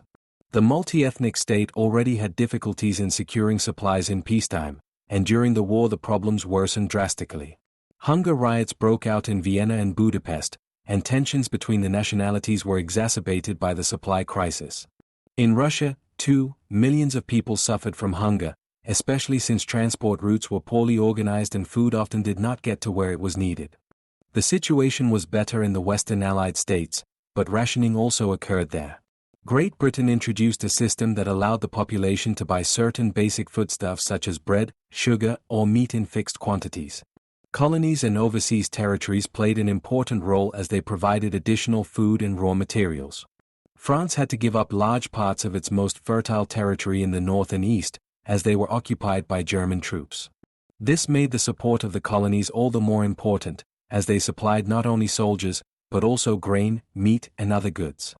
The supply crisis had a direct impact on the conduct of the war. Soldiers at the front were dependent on supplies, and any interruption could cause entire offensives to fail. Logistics became one of the biggest challenges of the war.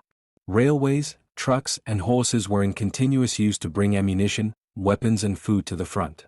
At the same time, the population at home had to be fed, which became increasingly difficult in view of the blockades and crop failures. Industry also reached its limits. Millions of workers were under enormous pressure as arms production ran around the clock. Women entered the factories to replace the missing men and became an indispensable part of the war economy. Their work was dangerous, often poorly paid and harmful to health. Explosions have repeatedly occurred in munitions factories, killing hundreds. Nevertheless, their role was decisive in making the gigantic material battles at the front possible. The supply crises increasingly led to protests, strikes, and unrest. Workers demanded higher wages, better working conditions, and a fairer distribution of scarce food. In Germany and Austria-Hungary, hunger riots became more frequent from 1916 onwards, shaking confidence in the governments. In Russia, too, hunger and misery were a central factor that contributed to the revolution in 1917. The war economy made it clear that modern wars were not decided by battles alone, but by a nation's ability to mobilize its resources and keep its people enduring. In the end, it was not only the weapons, but also bread, coal, and steel that decided on victory or defeat. The First World War thus showed the full severity of a total war. It was a struggle in which not only armies, but entire societies were put to the test. The supply crises shaped the lives of millions of people and left deep traces in the collective memory. Hunger, deprivation, and the compulsion to live under state control were experiences that many never forgot after the war. Chapter 19: Women in War, Role Changes and Social Change. The First World War changed not only the maps and the political balance of power in Europe, but also society at its core. This was particularly evident in the role of women. Until 1914, the lives of most women in Europe were still strongly influenced by traditional ideas. They were housewives, mothers, occasionally employed in agriculture or the textile industry, but largely excluded from the central areas of politics and heavy industry. With the beginning of the war, this changed abruptly. Millions of men were drafted, entire areas of work were suddenly left without workers, while at the same time the demand for goods and services increased immeasurably. Women became a mainstay of the war economy and experienced a change in social roles, the effects of which reached far beyond the end of the war. Already in the first months of the war it became clear that women would become indispensable. In Germany, France, and Great Britain, hundreds of thousands went to the factories to produce ammunition, weapons, and equipment. In the so-called home front, they worked on lathes, assembled grenades, or made uniforms, activities that had previously been considered purely male work.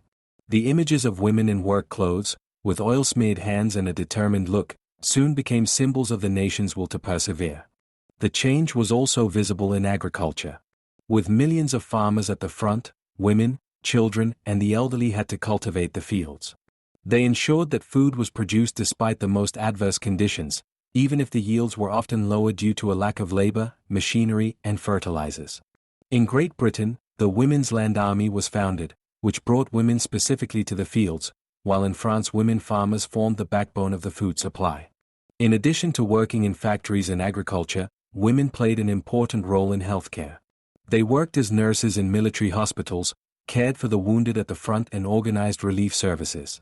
The Red Cross, local charities and church institutions offered women an opportunity to actively participate in the war, even if they were not fighting at the front.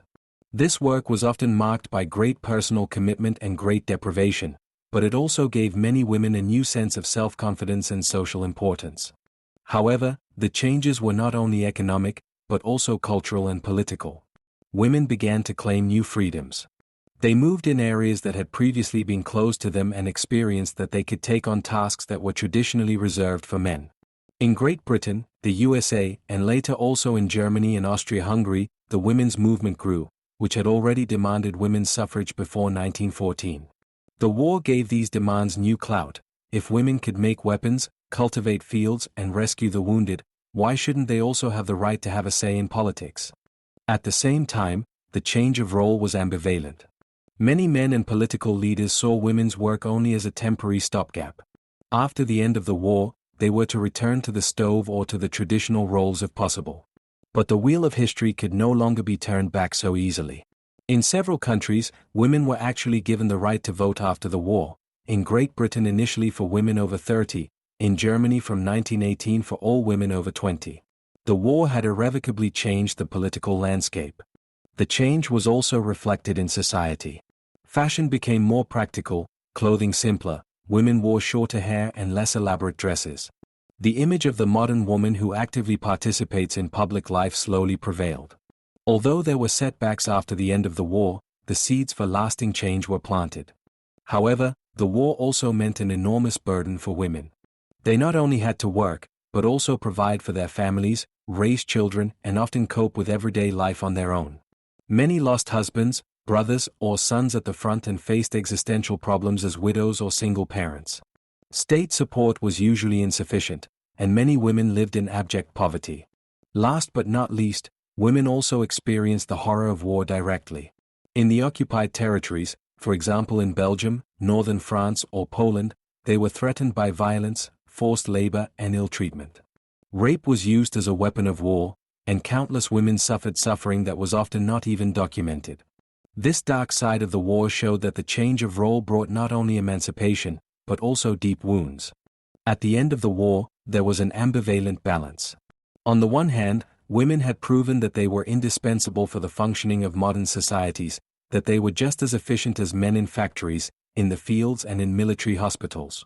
On the other hand, their achievements were often underestimated or deliberately pushed back after 1918 to make room for returning soldiers. But the experience of the years 1914 to 1918 had shaped society. Women had found their role in public life, and even though it would take decades before they were equal in all areas, the First World War was a decisive step on this path. The memory of women in the First World War is thus not only a story of burden and deprivation, but also of strength and change. They were not only passive victims, but active shapers of the war and its consequences. Their work, their sacrifices and their demands contributed to the irrevocable change of society after 1918. Chapter 20: Colonial Empires at War, Battlefields Outside Europe.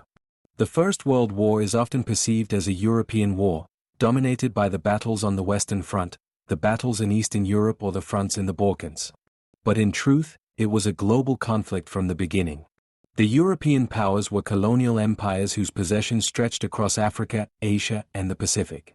These colonies were not only drawn into the war, but they provided troops, raw materials, and strategic positions.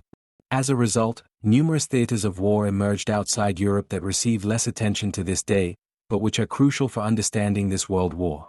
Before 1914, the German Reich had a comparatively small but strategically important colonial empire. These included German Southwest Africa, now Namibia, German East Africa, now Tanzania, Rwanda, and Burundi, Cameroon, Togo, and areas in the Pacific such as the Marshall Islands, Samoa, and New Guinea. With the outbreak of war, these possessions were immediately targeted by the Entente. Great Britain, France, and Japan used their superior naval power to cut off the German colonies and gradually conquer them. Togo fell as early as 1914, Cameroon shortly thereafter, and the Pacific possessions were also quickly lost. Japan took over the German bases in China and the Pacific, which formed the basis for its later rise as a great power. However, resistance in German East Africa was particularly stubborn. Under the leadership of General Paul von Lettow-Vorbeck, a guerrilla war developed here that lasted beyond the official end of the war. With a comparatively small force of a few thousand German soldiers and Ascanian auxiliary troops, he succeeded in keeping British, Belgian, and Portuguese units busy for years. Lettow-Vorbeck took advantage of the vastness of the country, made surprising attacks and repeatedly evaded encirclement. His resistance tied up far more Allied troops than the size of his own army would suggest, and made him a legendary figure in post-war Germany. But for the African population, the war was a catastrophe. Hundreds of thousands were forcibly recruited, used as porters or died of hunger, disease, and violence. In Africa, many colonial auxiliary troops also fought on the side of the Entente. France deployed soldiers from West and North Africa on a massive scale, the so-called Tirailleurs Sénégalais. They not only fought in Africa, but were also sent to the Western Front. Great Britain also used soldiers from India, Egypt, and South Africa. The war meant a completely new experience for these men. They fought in foreign countries, under conditions they could hardly have imagined before, and at the same time were shaped by the racist prejudices of their European officers. The war also opened up new dimensions in the Far East. Japan, which sided with the Entente early on, used the opportunity to expand its influence in China. The siege of the German colony of Tsingtao in 1914 was an early example of the global nature of the war. Chinese workers were also brought to Europe in large numbers, where they worked in factories or behind the front. For the civilian population in the colonies, the war often meant suffering and oppression. Forced labor, food requisitions, and military force were widespread. Entire regions were devastated, and the consequences continued to have an effect long after the end of the war. Many of the colonial soldiers who returned home brought new ideas and demands with them. They had seen that the European powers were not invincible and demanded more rights, autonomy, or even independence. Chapter 21: Italy, Greece, and the Mediterranean Front. In the months that followed, intensive diplomatic negotiations began. The Central Powers tried to keep Italy in the alliance, but offered hardly any concessions. The Entente, on the other hand, lured with far-reaching promises. In the London Secret Treaty of 1915, Great Britain, France and Russia promised Italy territories such as South Tyrol, Trentino, Dalmatia and parts of Asia Minor if it switched to their side. Rome opted for the Entente and declared war on Austria-Hungary in May 1915. Italy's entry into the war opened a new front, the so-called Italian Front. It ran mostly along the Alps and the Isonzo River. The geographical conditions made the battles particularly difficult. Steep mountain slopes, snow-capped peaks, and narrow valleys characterized the battlefield. Italy launched a total of 11 offensives on the Isonzo between 1915 and 1917, but they hardly brought any territorial gains. The Austrian army defended itself tenaciously, and the losses on both sides were immense. Entire regiments were trapped in the rocks, while artillery fire turned the landscape into a desolate stone desert. Greece was in a similarly delicate situation. Here, too, the country was torn between different loyalties. King Constantine I was related to the German empress and tended to take a pro-German stance, while Prime Minister Eleftherios Venizelos supported the Allies. This conflict led to the so-called national division. While Venizelos supported the Entente in Salonika and practically led Greece into the war, the king tried to maintain neutrality. In 1917, Constantine was finally forced to resign, and Greece officially entered the war on the side of the Entente. The Mediterranean also remained contested at sea. Central Power submarines sank numerous Allied ships, while the Royal Navy and the French fleet tried to secure supplies. Malta, Corfu, and other islands became important bases. The naval battles were less spectacular than in the Atlantic, but they were of great importance for the supply of the fronts. The Mediterranean region was also an area in which colonial troops played a decisive role. Australian and New Zealand soldiers, Anzac, fought at Gallipoli, Indian units in Mesopotamia and Palestine. The war thus brought people from all parts of the world to this front, and their experiences had a lasting impact on the national identity of many countries. Especially in Australia and New Zealand, Gallipoli became a central myth of the nation. For Italy and Greece, the war on the Mediterranean was an ambivalent experience. Both countries suffered heavy losses and internal divisions, but in the end they were able to find themselves on the side of the victors. Italy received parts of South Tyrol and Istria after the war, even though many of the territories promised in the Treaty of London were not fulfilled, which later led to the mutilated victory. Greece initially benefited territorially, but tensions in the region were to lead to new conflicts in the 1920s. The Mediterranean front showed that the First World War was not just a war of trenches in Flanders or battles in Eastern Europe, but a truly global struggle. Italy and Greece, two countries with their own ambitions, were part of this great game that reshuffled the political cards of the Mediterranean. The war here was marked by mountain battles, naval battles, and political intrigue that would continue to affect the region long after 1918. The Battle of Verdun, which began in February 1916 and lasted until December of the same year, is considered one of the most bitter and symbolic conflicts of the First World War. It was more than just a battle between German and French armies, it became the epitome of trench warfare, material battles, and the almost endless victims that this war claimed. To this day, Verdun is synonymous with destruction, suffering, and at the same time with France's indomitable will to resist. The German Army Command under Chief of Staff Erich von Falkenhayn had come up with a new strategy for 1916. Instead of leading offensives on several fronts at the same time, he wanted to strike a decisive blow in a symbolic place. His goal was to attack France at a point that was of the utmost importance for the national self-image. Verdun was an obvious choice. The city had been a fortress for centuries, a bulwark on France's eastern border, surrounded by a series of modern forts. Falkenhayn's plan was to force the French into a war of attrition there. He spoke of letting France bleed white by forcing it to throw more and more troops into the defense until its forces were exhausted. On February 21, 1916, the German attack began with a massive artillery bombardment. Millions of shells turned the landscape into a desolate crater landscape, forests were swept down, villages wiped out. Shortly after, German infantry units advanced and captured several forts, including Douaumont, one of France's strongest defensive works. The shock in Paris was enormous. Verdun was not allowed to fall, because a loss would have had not only military, but also immense psychological consequences. France reacted with all its might. General Philippe Pétain took over the defense and organized the resistance. He coined the famous phrase, "Ils n'y passeront pas." You won't get through. This sentence became a symbol of French perseverance.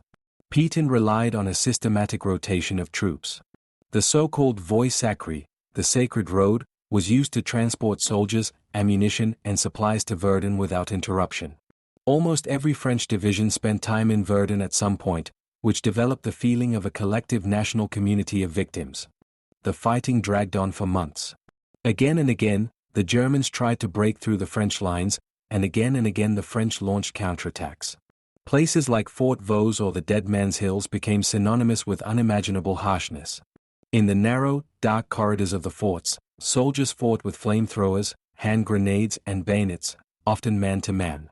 The conditions were catastrophic: mud, mountains of corpses, constant artillery fire, and the fear of gas attacks determined everyday life. The losses were gigantic. Estimates put the number of dead and hundreds of thousands wounded on both sides. Entire regiments were wiped out, and many survivors suffered lifelong physical and mental scars. Verdun thus became a symbol of the industrialized war, in which human lives were sacrificed en masse without any decisive territorial gains. The Battle of Verdun had far-reaching consequences. It strengthened French national pride and became a central myth of the Grande Guerre.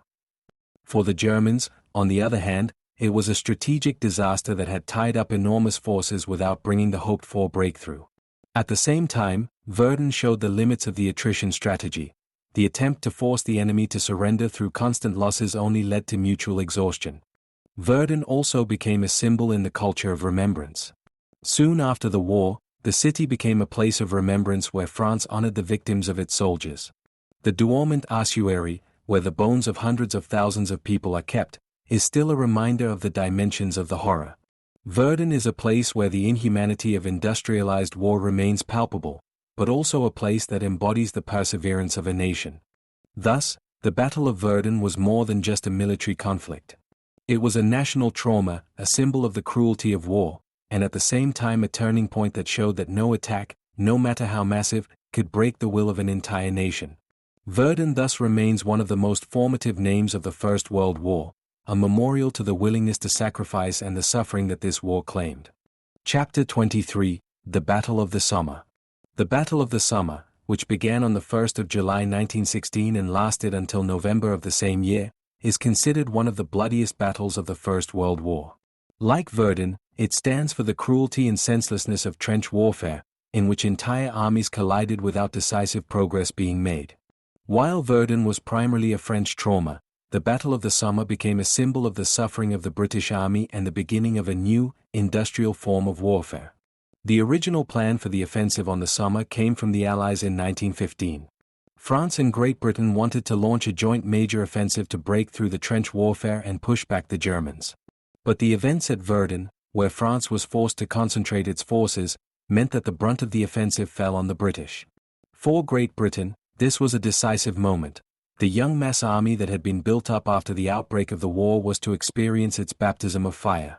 On the morning of the 1st of July 1916, the offensive began with a massive artillery bombardment.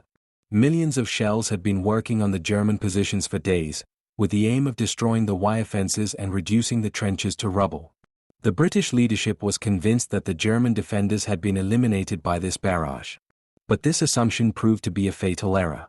The German soldiers had found shelter in deep, well-built bunkers and had remained largely fit for combat. When the British infantrymen emerged from their trenches at 7:30 a.m. and advanced in lockstep towards the German lines, they were met with murderous machine gun fire. On the first day alone, the British lost over 57,000 men, including more than 19,000 dead, the deadliest day in the history of the British Army. Entire units were wiped out, and the hope of a quick breakthrough was dashed. Despite these catastrophic losses, the Allies did not give up the offensive. For weeks and months, they attacked again, supported by French troops in the south. The aim was to push back the German lines bit by bit and at the same time take pressure off Verdun, where the French were still under heavy attack. The battle on the Somme thus became a battle of attrition, in which both sides suffered huge losses. The conditions were devastating. Rain turned the battlefield into a sea of mud in which men, horses, and even tanks sank. Grenades left countless craters that filled with water. The stench of corpses hung over the grounds, and the thunder of artillery echoed day and night. Soldiers lived in constant fear of sudden attacks, gas grenades, or collapses of the trenches. Despite all these horrors, the Battle of the Somme also brought technological innovations. For the first time, tanks were used on a larger scale. In September 1916, the British deployed the new, armored vehicles that became known as tanks. While they were still slow, unreliable, and vulnerable, they marked the beginning of a new era of warfare. The role of the Luftwaffe also became increasingly important. Aircraft were used for reconnaissance, supported the artillery and attacked enemy positions. The battle was also a shock for the Germans. Although they were able to hold their positions for a long time, the losses were immense, and the constant wear and tear weakened their army permanently. The pressure on several fronts, especially at Verdun and the Somme, made it clear that Germany was not in a position to repel all attacks in the long run. The Battle of the Somme became a symbol of horror in the culture of remembrance. It stands for the senseless death of hundreds of thousands, for the madness of trench warfare and the powerlessness of soldiers in the face of a warfare that increasingly relied on mass and material. But at the same time, it was a turning point. It marked the beginning of the systematic use of new technologies and showed that war would not be decided by rapid offensives, but by long-term attrition. In the end, the Somme, like Verdun, did not produce a clear winner. But the battle decisively weakened the Germans and made it clear that the Allies were able to mobilize their forces again and again despite immense losses. The Somme thus remains a dark chapter in war history, a memorial to the cruelty of the First World War and an example of how modern warfare has pushed humanity to the limits of its resilience. Chapter 24: The Use of Poison Gas and Chemical Weapons. The First World War brought about many technical innovations, but hardly any of them shaped the image of modern war as much as the use of poison gas. Chemical weapons represented a completely new dimension of killing. They hit the enemy not only with bullets or grenades, but with invisible, poisonous clouds that crept into the trenches, burned the airways and incapacitated entire units. Poison gas became a symbol of the dehumanization of war, in which scientific progress no longer served the well-being of humanity, but its destruction. Already at the beginning of the war, both sides experimented with chemical substances. At first, it was rather improvised means such as tear gas grenades that were used by the French in 1914. These did not yet have a lethal effect, but were intended to temporarily incapacitate the enemy. But soon the development of gas warfare agents began systematically, which could have a far more destructive effect. The first large-scale use of poison gas took place on the 22nd of April 1915 in the Second Battle of Ypres. The German army released more than 150 tons of chlorine gas from over 5,000 cylinders into enemy lines. A greenish-yellow cloud spread over the trenches of the Franco-Algerian troops. Within minutes, the gas attacked lungs and eyes, and the soldiers suffocated or fled in panic. The battlefield was filled with chaos, and the Germans made a short-term breakthrough. But they were surprised by the effect themselves and could not take advantage of the success. Nevertheless, Ypres was a turning point. Poison gas had unfolded its horrors and was henceforth to remain an integral part of warfare. In the years that followed, the range of gases continued to evolve. In addition to chlorine gas, phosgene and later the notorious mustard gas were used. Phosgene was particularly insidious because it initially caused only mild symptoms, but the deadly effect only occurred after hours. Mustard gas, first used in 1917, was less deadly, but extremely devastating. It caused severe skin burns, blistering, blindness, and long-lasting agony. Mustard gas remained in the ground for a long time and contaminated entire areas, so that soldiers were still affected days after an attack. The effect of poison gas was not only physical, but also psychological. The mere suspicion that gas could be used caused panic. Soldiers lived in constant fear, and even the slightest sign, a smell, a fog, could lead to chaos. The armies responded by developing gas masks, which were issued in large numbers from 1915 onwards. At first they were simple cloths, later more complex models were developed with filters that actually offered protection. But even with masks, the fear remained that the equipment could fail or that the gas could attack the skin directly. Poison gas attacks rarely led to decisive military successes. They were able to surprise the enemy and push them back for a short time, but the front lines mostly remained. Instead of a miracle weapon effect, an arms race developed. Each side used gas, each side developed countermeasures. In the end, a total of about 90,000 soldiers died from poison gas, millions suffered injuries. This reduced losses compared to artillery or machine guns, but the horrors caused by the gas made it one of the most hated weapons of war.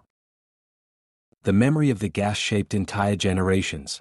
Many survivors suffered from the consequences for the rest of their lives: destroyed lungs, chronic diseases, blindness, or disfiguring skin damage.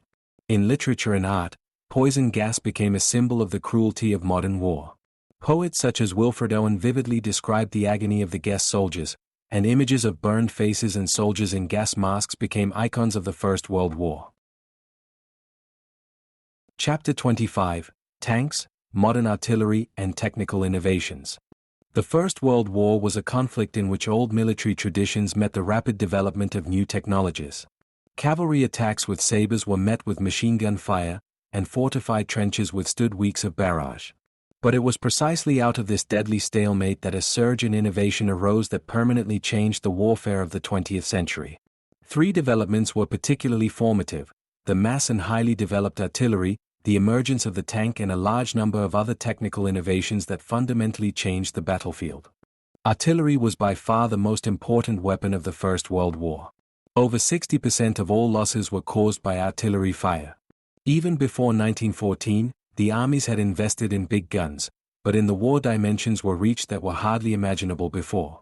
The German Dickey Bertha, a heavy siege gun, could fire shells weighing almost a ton over 10 kilometers and destroy even the strongest fortresses such as those in Liege in a very short time. France used its famous 75, a field gun with a high rate of fire and precision that was used in countless battles. The role of artillery went far beyond supporting the infantry. Entire battles were initiated by barrages that lasted for days. Millions of shells transformed the site into a lunar landscape of craters, mud, and corpses. At the same time, the effectiveness was limited, as most shells did not reach the well-developed dugouts of the opponents. Often a massive bombardment announced an offensive, so that the surprise effect was lost. Nevertheless, artillery remained the backbone of warfare and became increasingly effective through technical innovations such as more precise target coordinates, sound measurement and aerial reconnaissance. But despite all the firepower, the basic problem remained.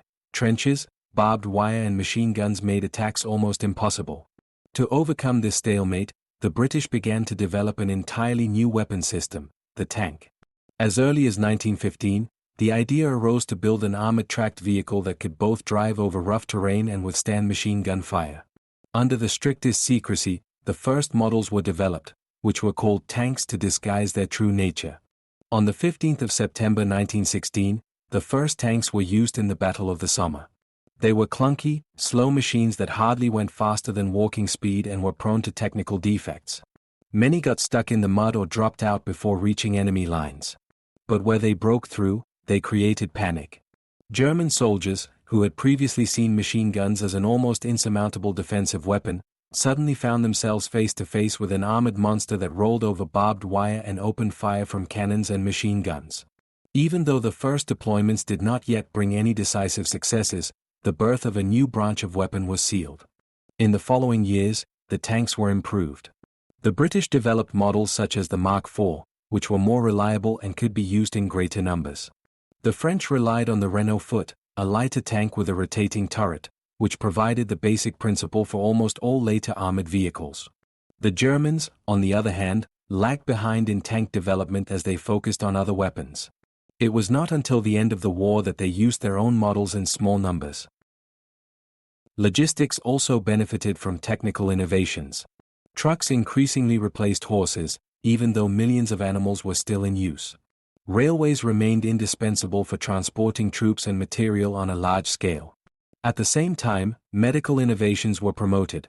Mobile X-ray machines, blood transfusions, and new surgical methods saved countless lives, even if the number of wounded often exceeded the capacity of the hospitals. Nevertheless, the First World War was a laboratory of modernity. He showed how closely science, industry, and warfare could be connected. Chemists, engineers, and factory workers were just as much a part of the war machine as soldiers at the front. War became an industrial process in which human life and technological progress merged in a terrible way. Chapter 26: The Everyday Life of Soldiers, Life in the Trenches. The First World War is hardly imaginable without the trenches. These kilometer-long trenches, which stretched like a net through the landscape, shaped the image of the war and became a symbol of the endless waiting, the grueling fighting and the everyday hardship that millions of soldiers had to endure. Life in the trenches was characterized by deprivation, fear, and physical and mental stress. Here, the war did not manifest itself in grand strategic plans, but in the daily confrontation with mud, hunger, lice, and the constant threat of death. A typical trench was much more than a simple trench in the ground. It consisted of a complex system of front, support, and supply trenches, which were connected to each other by running trenches. In addition, there were shelters, observation posts, machine gun nests and artillery positions. The trenches were reinforced with sandbags, wooden beams or corrugated iron, but despite all their efforts, they offered only limited protection. Rain turned them into mud holes, rats nested, and the stench of garbage and corpses often hung in the air. Everyday life was marked by deprivation. The supply was often unreliable, and hot meals were rare. Instead, there was canned food, bread, sometimes some meat or cheese. Clean drinking water was not a matter of course, and diseases spread quickly. Lice and fleas were constant companions, the soldiers scratched themselves sore, and skin diseases such as the dreaded ditch foot disease caused by wet and cold led to serious injuries. Many soldiers suffered from chronic intestinal diseases, typhus, or dysentery. The hygienic conditions were also catastrophic. Latrines were often provisional and overcrowded, and the proximity of corpses did the rest. Epidemics threatened at any time, and medical help was far away. The wounded often had to lie in no man's land for hours before they could be rescued. For many, this was a death sentence. Despite these horrors, the soldiers tried to create a kind of normality for themselves. Letters home were an important support, even if they were censored. Small rituals such as shaving, smoking a cigarette or singing songs helped to break the monotony. Comradeship was a decisive factor in survival. Men who lived and fought side by side developed close bonds. This community was often the only thing that kept them going. The relationship with officers was ambivalent. Some were seen as part of the camaraderie, others were considered distant and cold. Discipline was strict, refusal to obey orders could be severely punished, but at the same time many superiors knew that it was not possible to hold out without regard for the needs of the men. The nights were particularly dangerous. Under the cover of darkness, patrols took place, scouting parties penetrated into no man's land to collect information or take prisoners. At the same time, work was carried out, digging new positions, laying barbed wire, making repairs to the trenches. There was hardly any rest. The constant alternation of tension and exhaustion took its toll on body and mind. The threat of poison gas attacks was also omnipresent. Gas masks had to be at hand at all times, and even the slightest sign, an unusual smell or signal, caused panic. The idea of being invisibly poisoned increased the psychological burden. The no man's land between the trenches was a place of horror. Racked by grenades, littered with barbed wire, corpses and funnels, it was a deadly terrain for attacks or patrols. Any attempt to cross it meant being at the mercy of the enemy's machine gun fire. Nevertheless, the soldiers had to go out again and again, whether during attacks, rescue attempts or nightly advances. Paradoxically, the boredom was just as hard to bear as the dangers. Hours or days without noteworthy events led to a paralyzing sense of futility. Some soldiers kept diaries, others played cards or read books if they could find them. But even in the rare quiet moments, the fear remained in the background. Life in the trenches changed the soldiers permanently. Many returned broken after the war, physically or mentally. The experiences of dirt, hunger, cold and constant danger of death shaped an entire generation. Writers and poets such as Erich Maria Remarque and Wilfred Owen vividly described in their works how the men suffered in the trenches and how the war destroyed their humanity. The everyday life of the soldiers in the trenches was thus much more than a military aspect of the war. It was at the heart of the experience of the First World War, which still shapes the memory of this conflict today. Millions of men spent years of their lives in narrow, stinking holes in the ground, between camaraderie and despair, hope and fear of death. The trench warfare made the First World War unique and the epitome of a war that was not determined by heroic campaigns, but by suffering and stagnation. Chapter 27: War Injuries, Medical Care and Hospitals. The First World War was a conflict of unprecedented proportions, not only in terms of the number of soldiers and the duration of the fighting, but also in terms of the type of injuries it caused. Machine guns, artillery, poison gas, and cluster bombs inflicted wounds on the bodies of the soldiers that surpassed anything previously known in their cruelty and complexity. The war left millions wounded, and medical care faced challenges that pushed the entire healthcare system to its limits. Military hospitals, field hospitals, and paramedics became just as much a part of the war as the frontline soldiers themselves, and the way injuries were dealt with had a lasting impact on modern medicine. Most of the injuries were caused by artillery shells. Shrapnel shredded bodies, tore off limbs or left deep, soiled wounds. Machine gun fire resulted in gunshot wounds, often causing complicated bone fractures. In addition, there were injuries from bayonets, hand grenades and flamethrowers.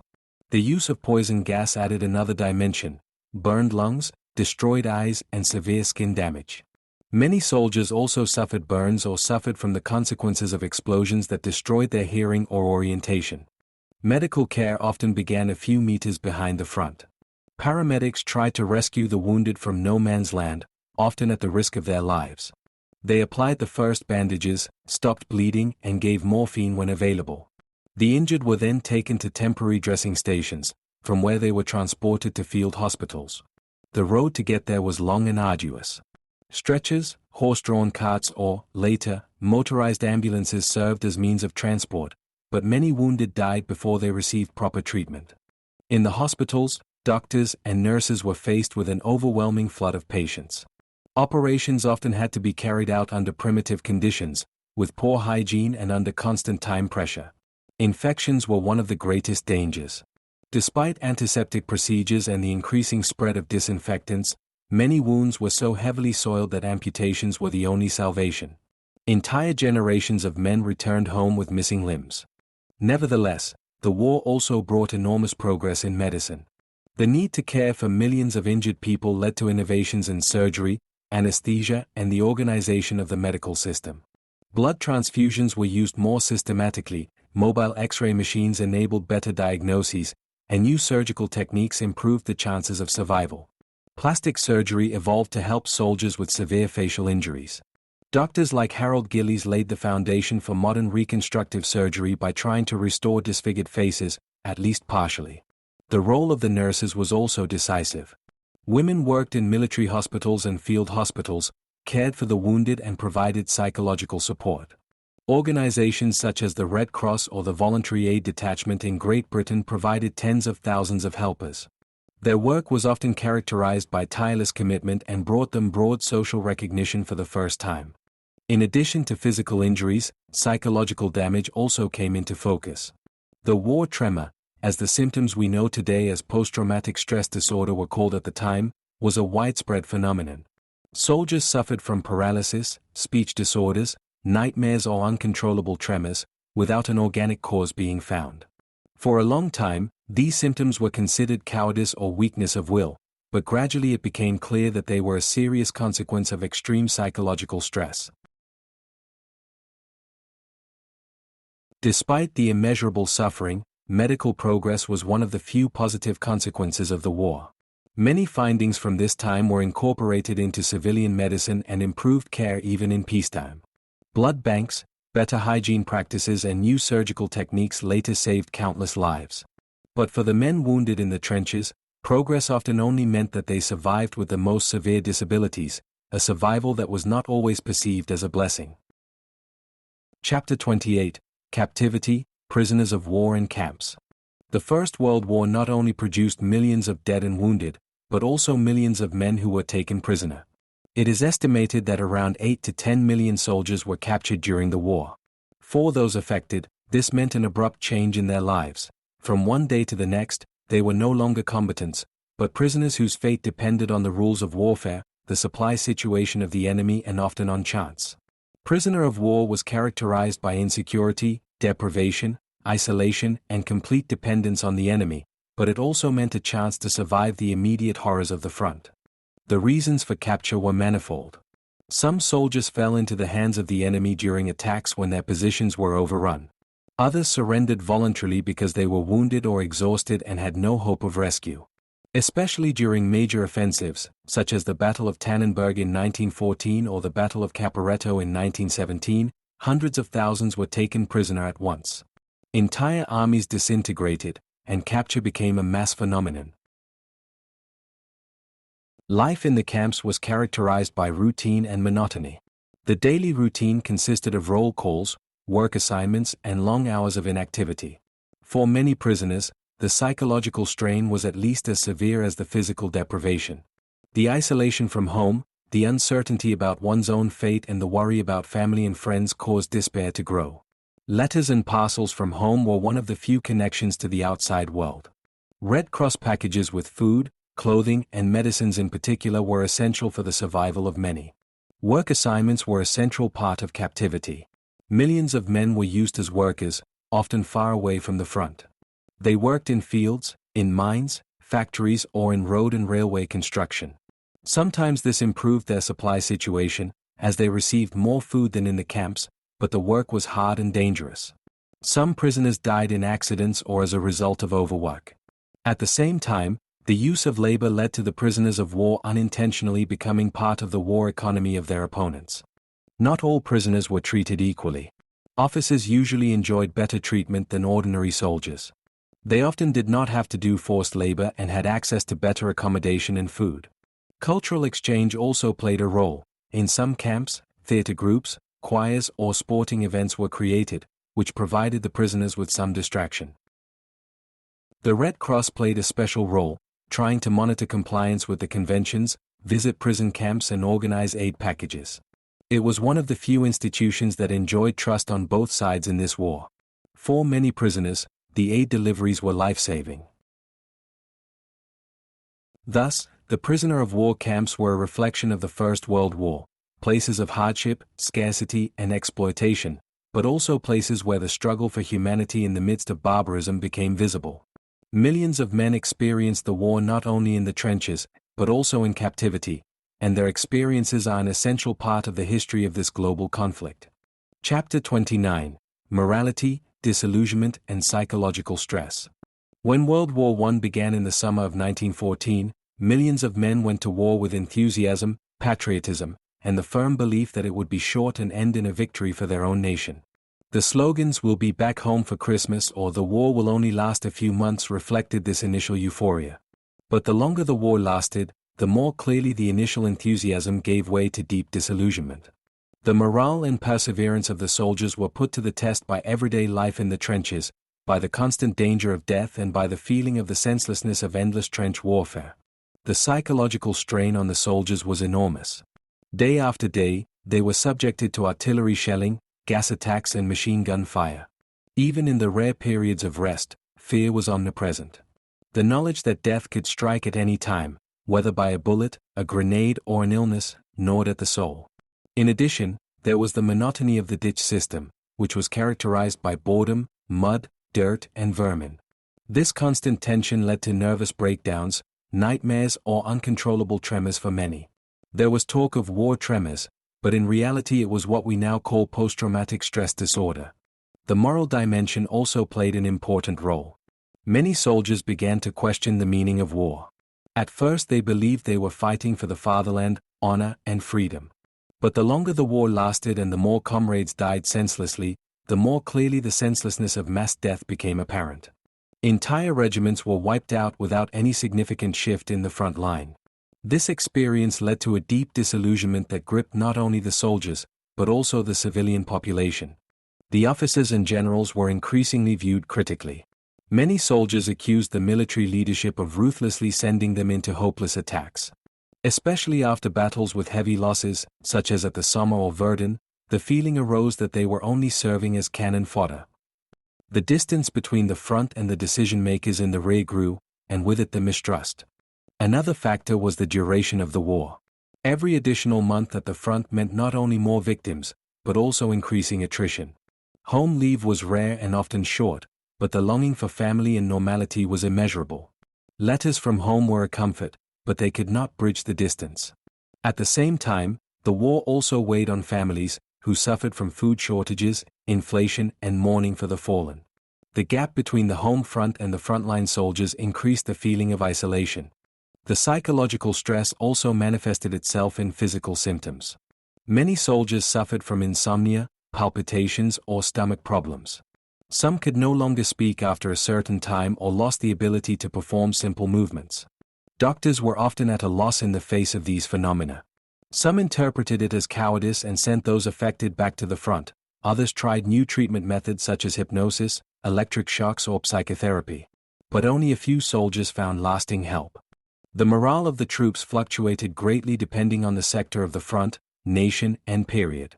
Some units held out ironically despite all the strains, carried by camaraderie and patriotism. Others collapsed, refused orders or mutinied. Especially in the last years of the war, disobedience and rebellion increased.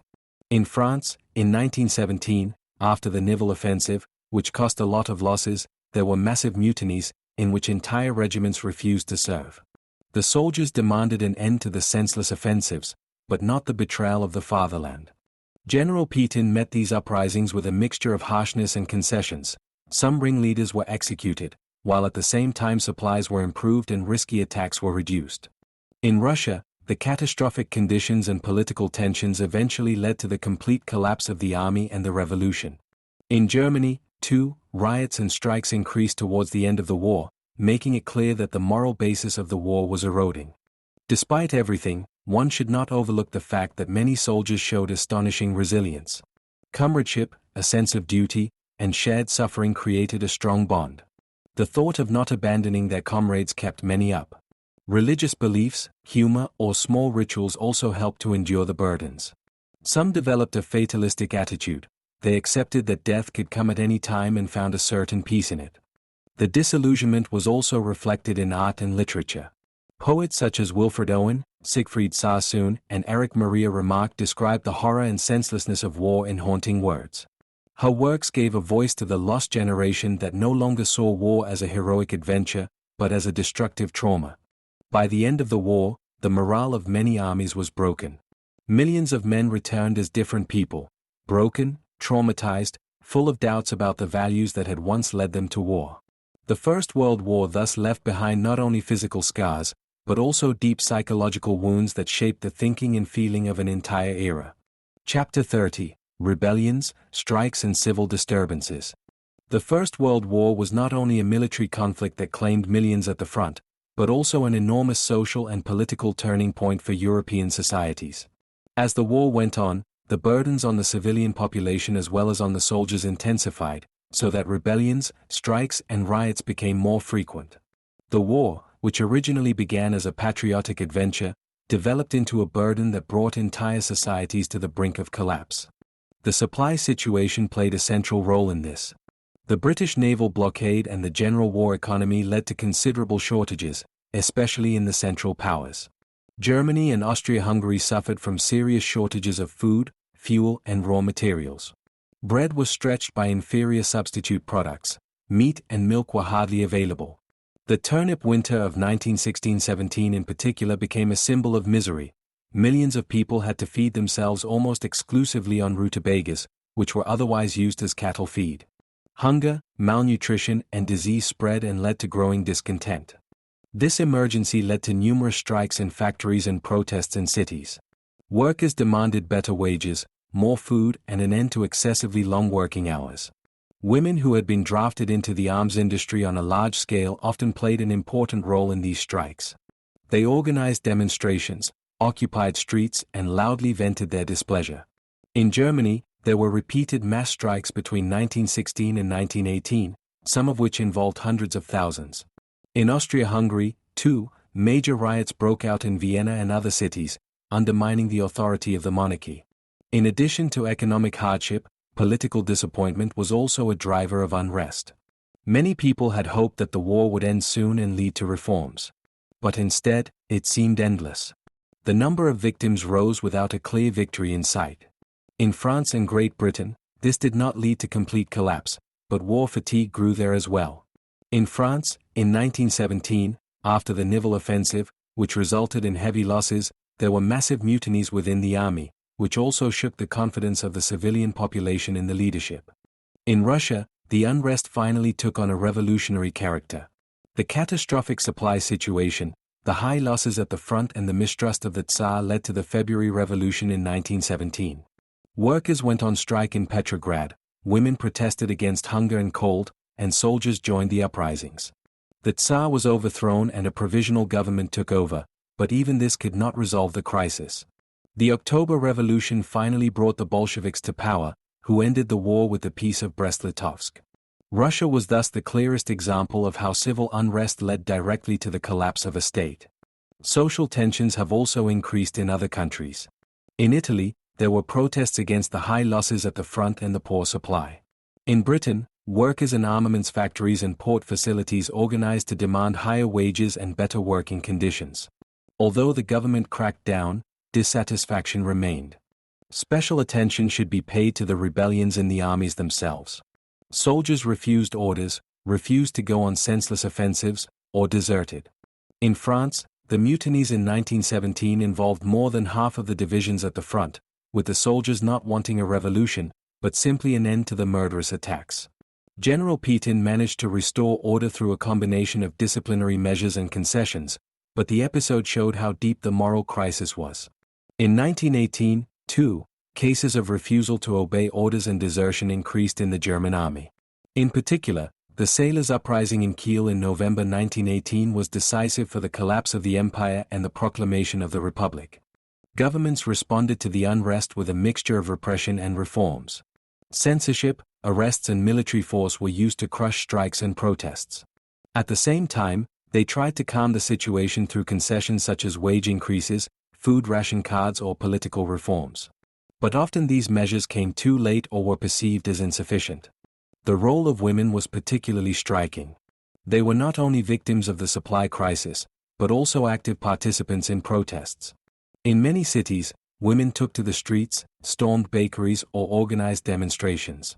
Their actions made it clear that the war was not only fought at the front, but also in the everyday life of civil society.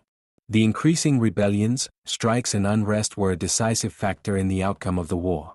They weakened the fighting power of the armies, undermined confidence in the political leaderships, and accelerated the collapse of entire states.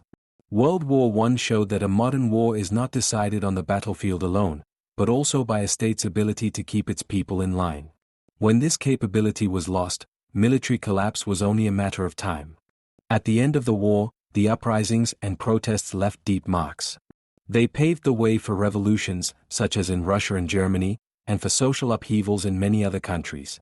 The First World War brought not only the death of millions of people, but also the overthrow of monarchies and the shaking of entire social orders, triggered by the pressure of the masses, who were no longer willing to endure hunger, deprivation, and meaninglessness.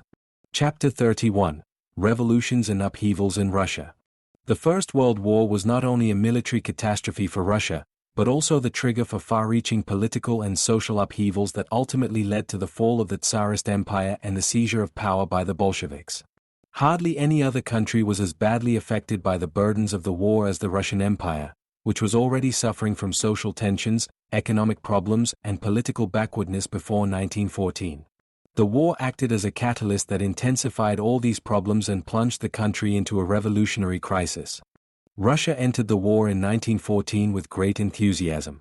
Patriotic enthusiasm gripped large parts of the population, and the image of the Tsar as the protector of the Slavic brothers in Serbia strengthened national feeling.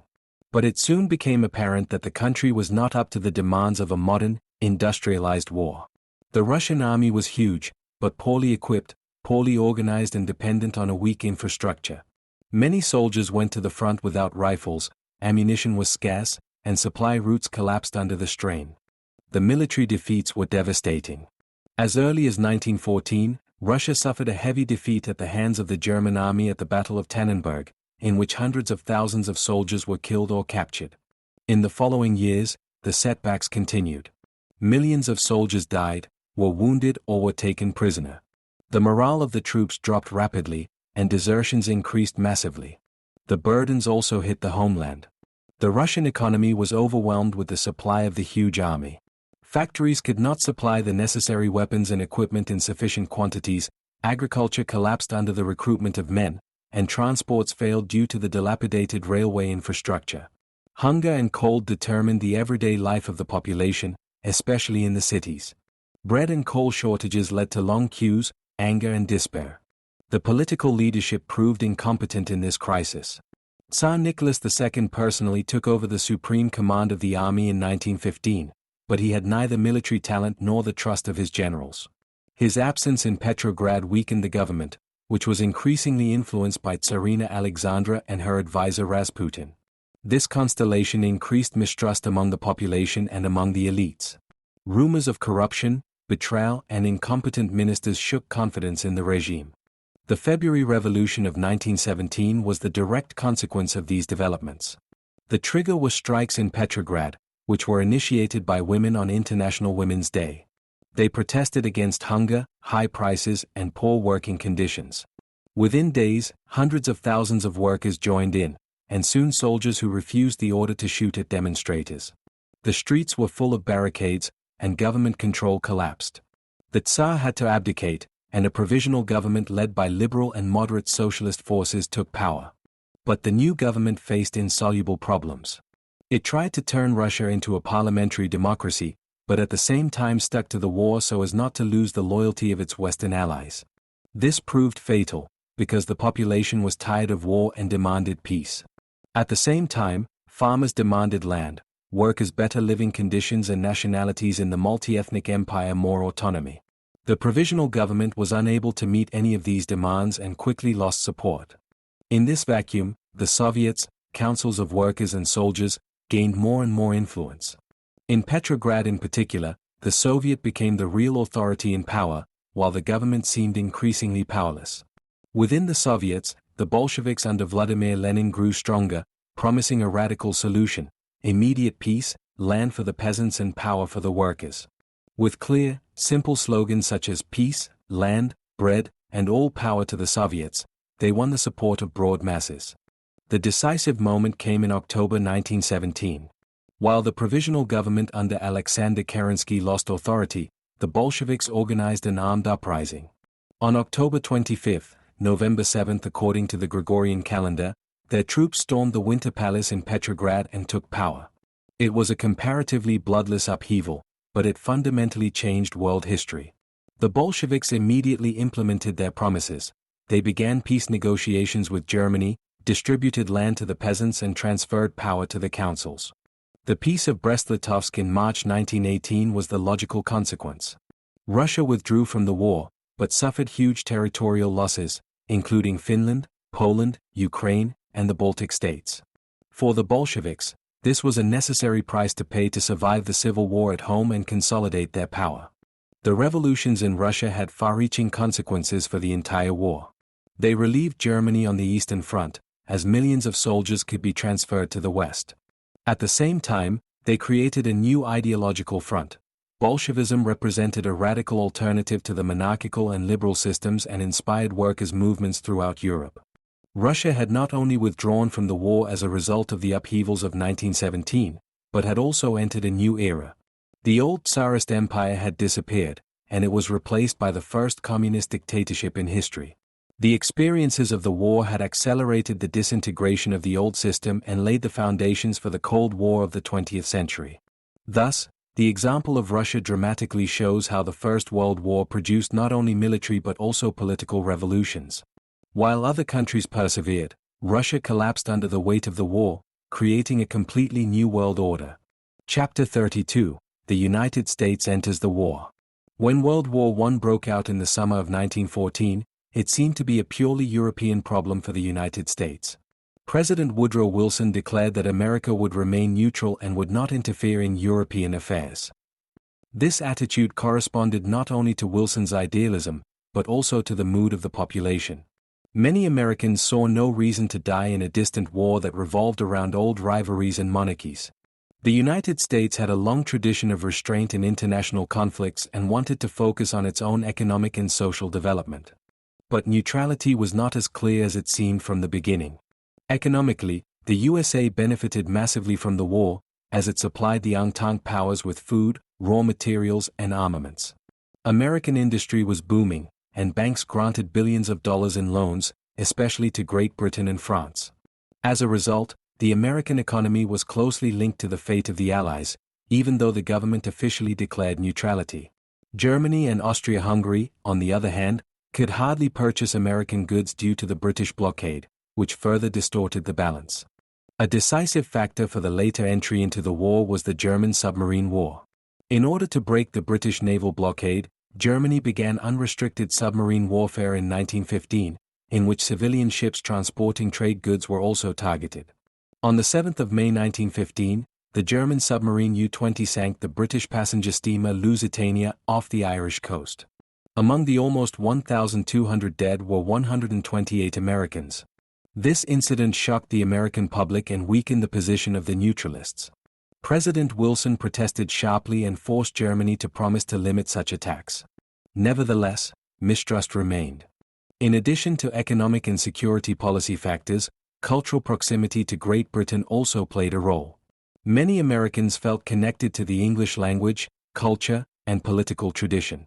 At the same time, German propaganda, which often seemed clumsy and aggressive, caused a deterioration of the German image in the USA.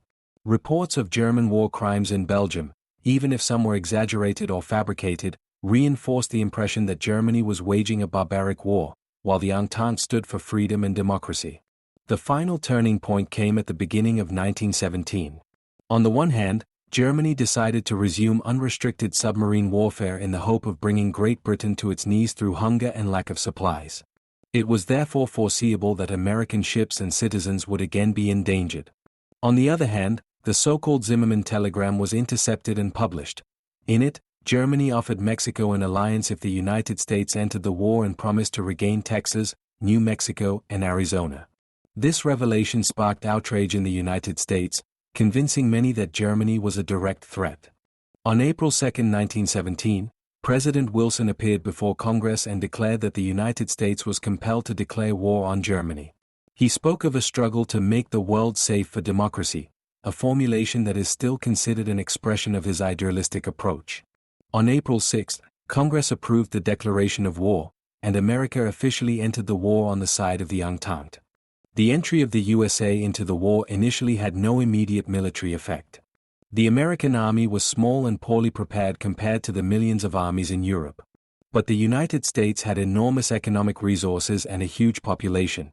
Within a very short time, a massive mobilization process began. Millions of men were drafted, factories switched their production to armaments, and shipping was reorganized to transport troops and material to Europe. From 1918 onwards, the first major American troops arrived in France. The American Expeditionary Force under General John J. Pershing was initially made up of inexperienced soldiers, but their fresh enthusiasm and sheer numbers made them an important factor. While the European armies were exhausted after years of trench warfare, the Americans brought new energy and morale. Their presence showed the Allies that the war could no longer be lost as long as the United States stood behind them. In addition to the military aspects, propaganda also played a major role. In the USA, the war was portrayed as a struggle for freedom and democracy. Posters, films, and speeches called on the population to subscribe to war bonds, work in factories and save food. At the same time, Germans and German Americans were often discriminated against and portrayed as unreliable. Streets and cities with German names were renamed, German books and music were boycotted. The entry of the United States into the war also had an enormous psychological effect on the Central Powers. Germany realized that it now had to fight against an economic and military superiority that would decide the war in the long term. The hope of a quick victory before the Americans could intervene decisively was a major reason for the desperate offensives in the spring of 1918. But when these failed and American troops arrived in large numbers, it was clear that the balance of power had shifted irrevocably. For the United States itself, entering the war marked the beginning of a new role in world politics. America emerged from isolation and became a global player. President Wilson hoped that his idealism would create a new international order based on democracy and collective security.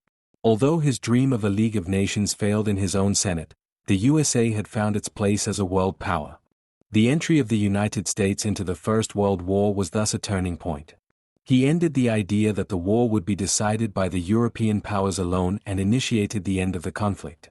At the same time, it marked the beginning of an era in which the United States was no longer on the fringes of world politics, but at the center. Chapter 33: The Influence of the USA on the Course of the War.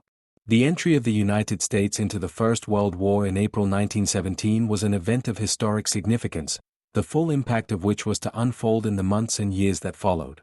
Even though the American army was initially small and inexperienced, the mere prospect of the vast resources and masses of people that the U.S. could mobilize changed the strategic balance decisively. For the exhausted Allies, the American commitment was a source of new hope, while for the Central Powers it marked the beginning of inevitable defeat. At first, the entry into the war had a particular effect on morale. After the catastrophic losses at Verdun and the Somme, the Entente was tired, and the Russian Revolution threatened to collapse the Eastern Front. In this situation, U.S. support offered the Allies the certainty that their cause was not hopeless. The Central Powers, on the other hand, realized that they were now up against a new world power that had practically inexhaustible reserves economically and militarily. The economic and logistical support of the USA was immediately noticeable. Even before their official entry into the war, the United States had granted Britain and France billions of dollars in loans, supplying them with food and raw materials.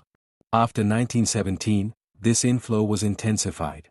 American ships brought wheat, coal, steel, and ammunition to Europe, which decisively stabilized the supply of the Allied fronts.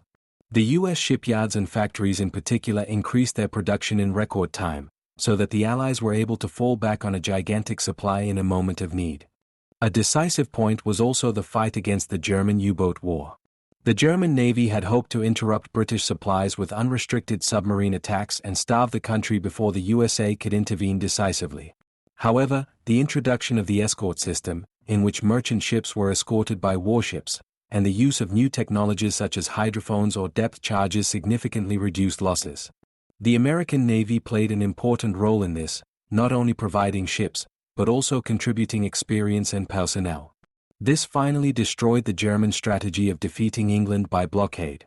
The actual military effect of the USA became apparent from 1918 onwards. The American Expeditionary Force, AEF, under General John J. Pershing grew rapidly. Millions of young men were drafted, educated, and shipped across the Atlantic in the USA. Although the initial training was rudimentary, Pershing insisted that American troops should not simply be integrated into existing British or French units, but should fight as an independent force. This strengthened the self-confidence of the Americans and made it clear that they were not just helpers, but independent actors. The AEF passed its first major test in the spring and summer of 1918, when Germany launched its last major offensive. After Russia's withdrawal from the war through the Treaty of Brest-Litovsk, the German Reich was able to transfer hundreds of thousands of soldiers to the Western Front.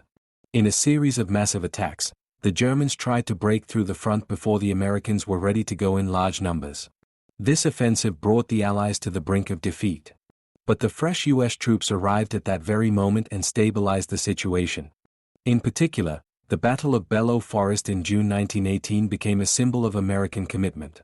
Here, U.S. Marines stopped the German advance and earned a reputation for being tough and determined fighters. The Americans also showed their clout at Château Thierry and on the Marne. Their arrival gave the Allies the opportunity to hold the defensive until a counteroffensive was prepared.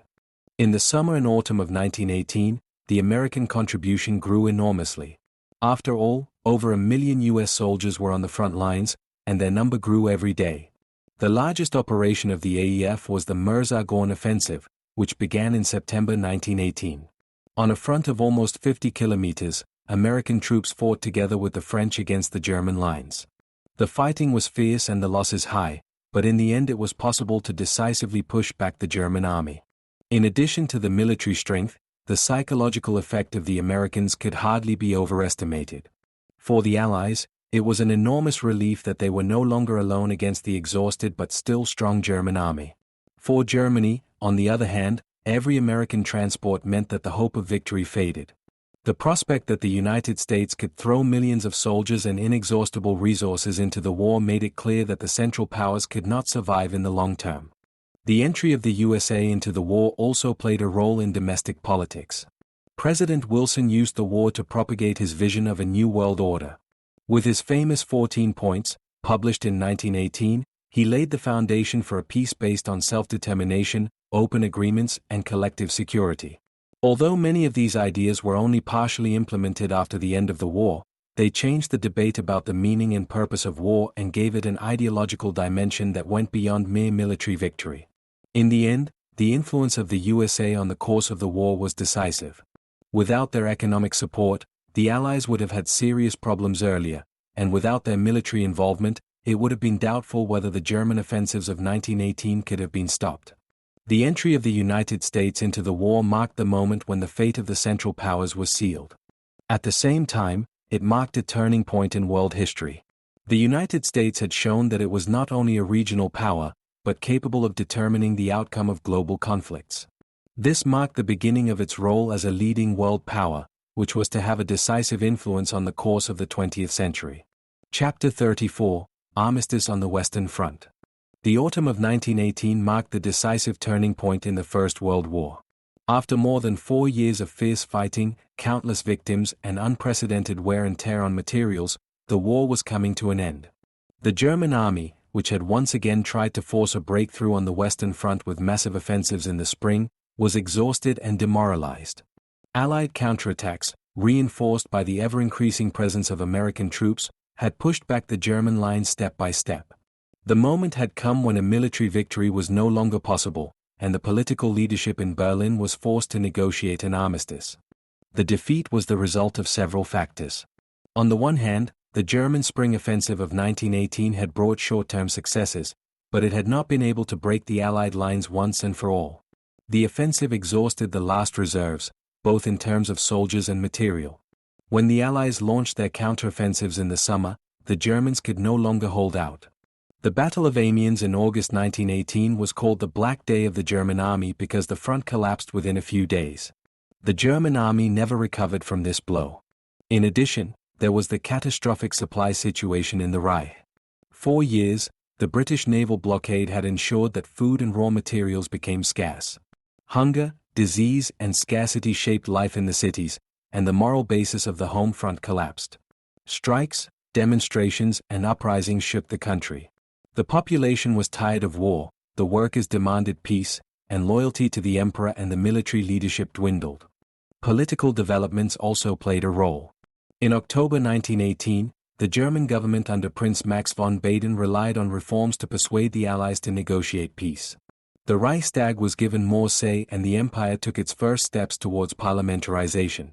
At the same time, contacts began to be established with the United States, as President Wilson's 14 points were considered the basis for a possible peace. Wilson made it clear, however, that only a democratically legitimized government could conduct negotiations, which further increased the pressure on the German monarchy. Meanwhile, the front situation worsened dramatically. In the fall, the Allies launched a series of offensives that became known as the 100-Day Offensive. From Amiens to Flanders via the Meuse-Argonne front, the German troops were pushed back. Entire divisions disbanded, morale plummeted, and desertions increased. There was resignation in the trenches. Many soldiers knew that the war was lost and fought only to survive. On the 3rd of November 1918, the front in Austria-Hungary also collapsed, and the Habsburg Empire began to disintegrate. This increased the pressure on Germany, as the ally in the south was eliminated.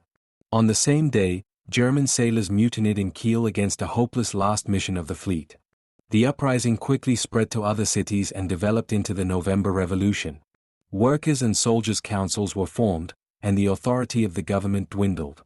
In this desperate situation, the German Supreme Army Command under Hindenburg and Ludendorff demanded the start of armistice negotiations as early as October. Ludendorff, who had previously spoken of perseverance, resigned, and the political leadership took responsibility. Prince Max of Baden officially approached Wilson and asked for a truce. The negotiations were held in Compiègne, a wooded area north of Paris. There was the railway carriage of Marshal Ferdinand Foch, the commander-in-chief of the Allies. The German delegation under Matthias Erzberger traveled to the negotiating venues under difficult conditions. She was aware that there would be no equality. Germany was the defeated, and the conditions would be harsh. The talks began on November 8, 1918. The Allies made it clear that they were not conducting negotiations in the classic sense, but dictating conditions.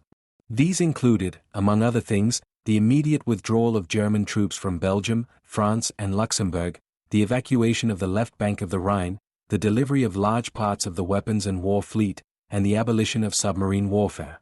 Germany also had to release prisoners of war, while its own prisoners initially remained in Allied hands. The German negotiators tried to achieve relief, but their room for maneuver was minimal.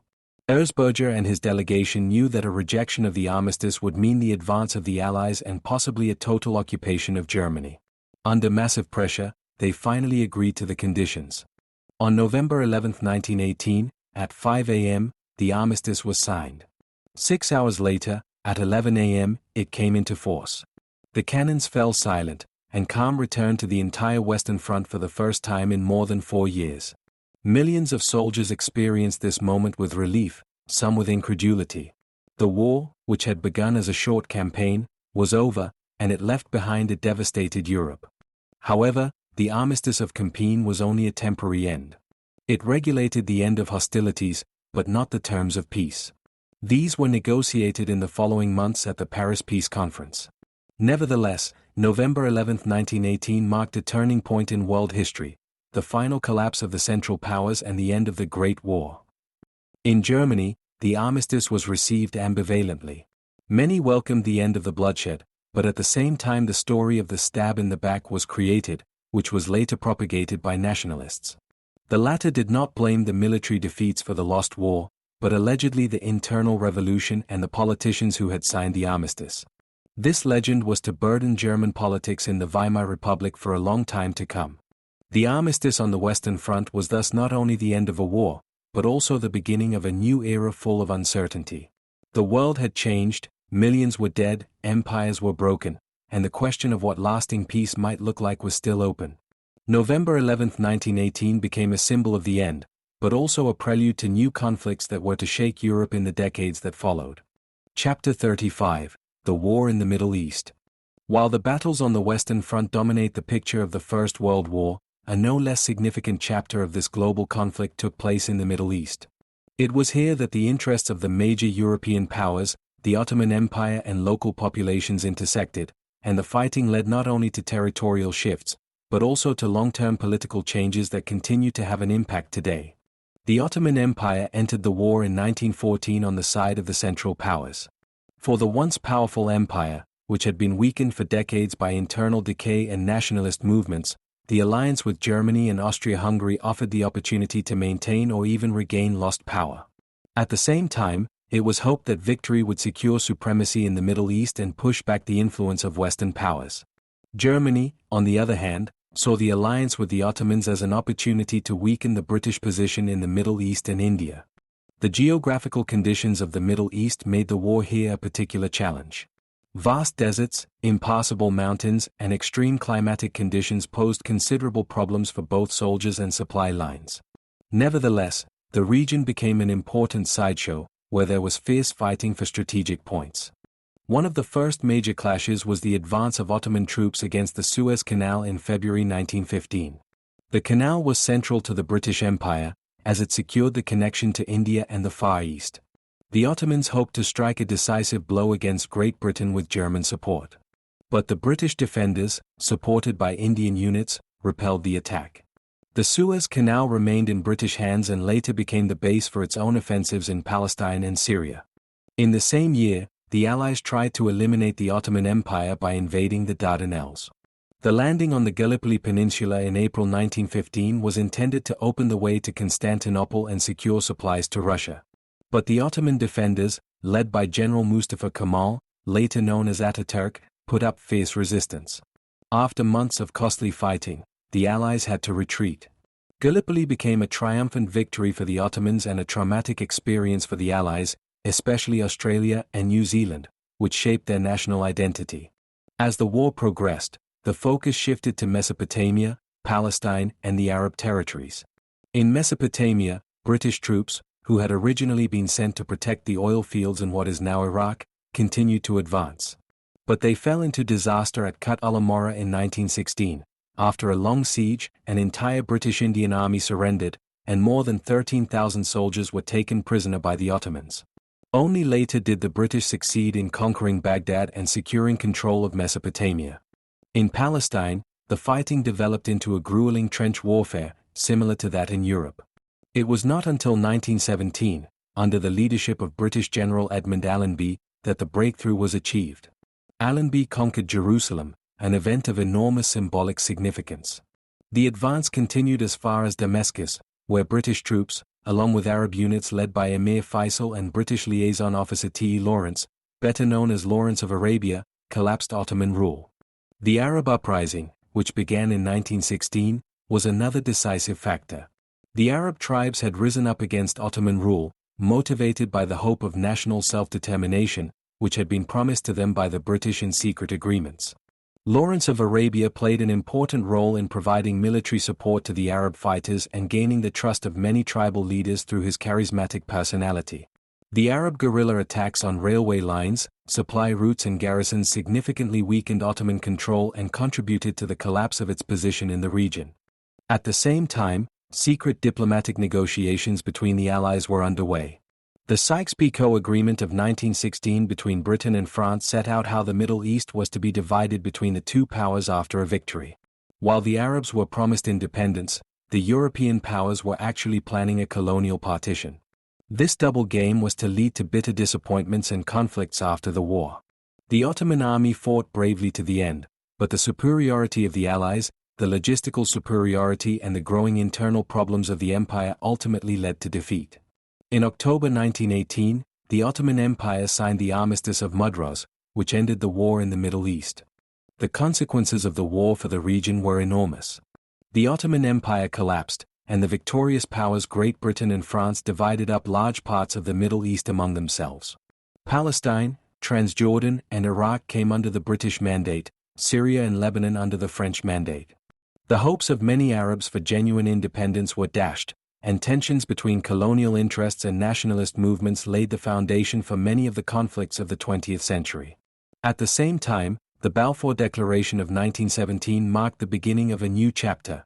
The British government promised to support the creation of a national home for the Jewish people in Palestine. This declaration laid the foundation for the later conflict between Jews and Arabs in the region. The war in the Middle East was thus much more than a sideshow of the First World War. It changed the political map of an entire region, destroyed the Ottoman Empire and opened an era of colonial rule, nationalist movements and international conflicts, the consequences of which continue to the present day. Chapter 36: The Arab Revolt and Lawrence of Arabia.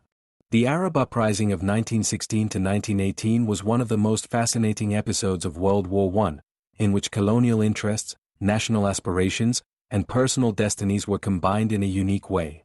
It began as a regional uprising against Ottoman rule, but soon developed into a strategically important part of the war in the Middle East. Above all, the uprising gained world historical significance through the combination of Arab tribal leaders and Western officers, among them the legendary Lawrence of Arabia. The Arab territories had been part of the Ottoman Empire for centuries.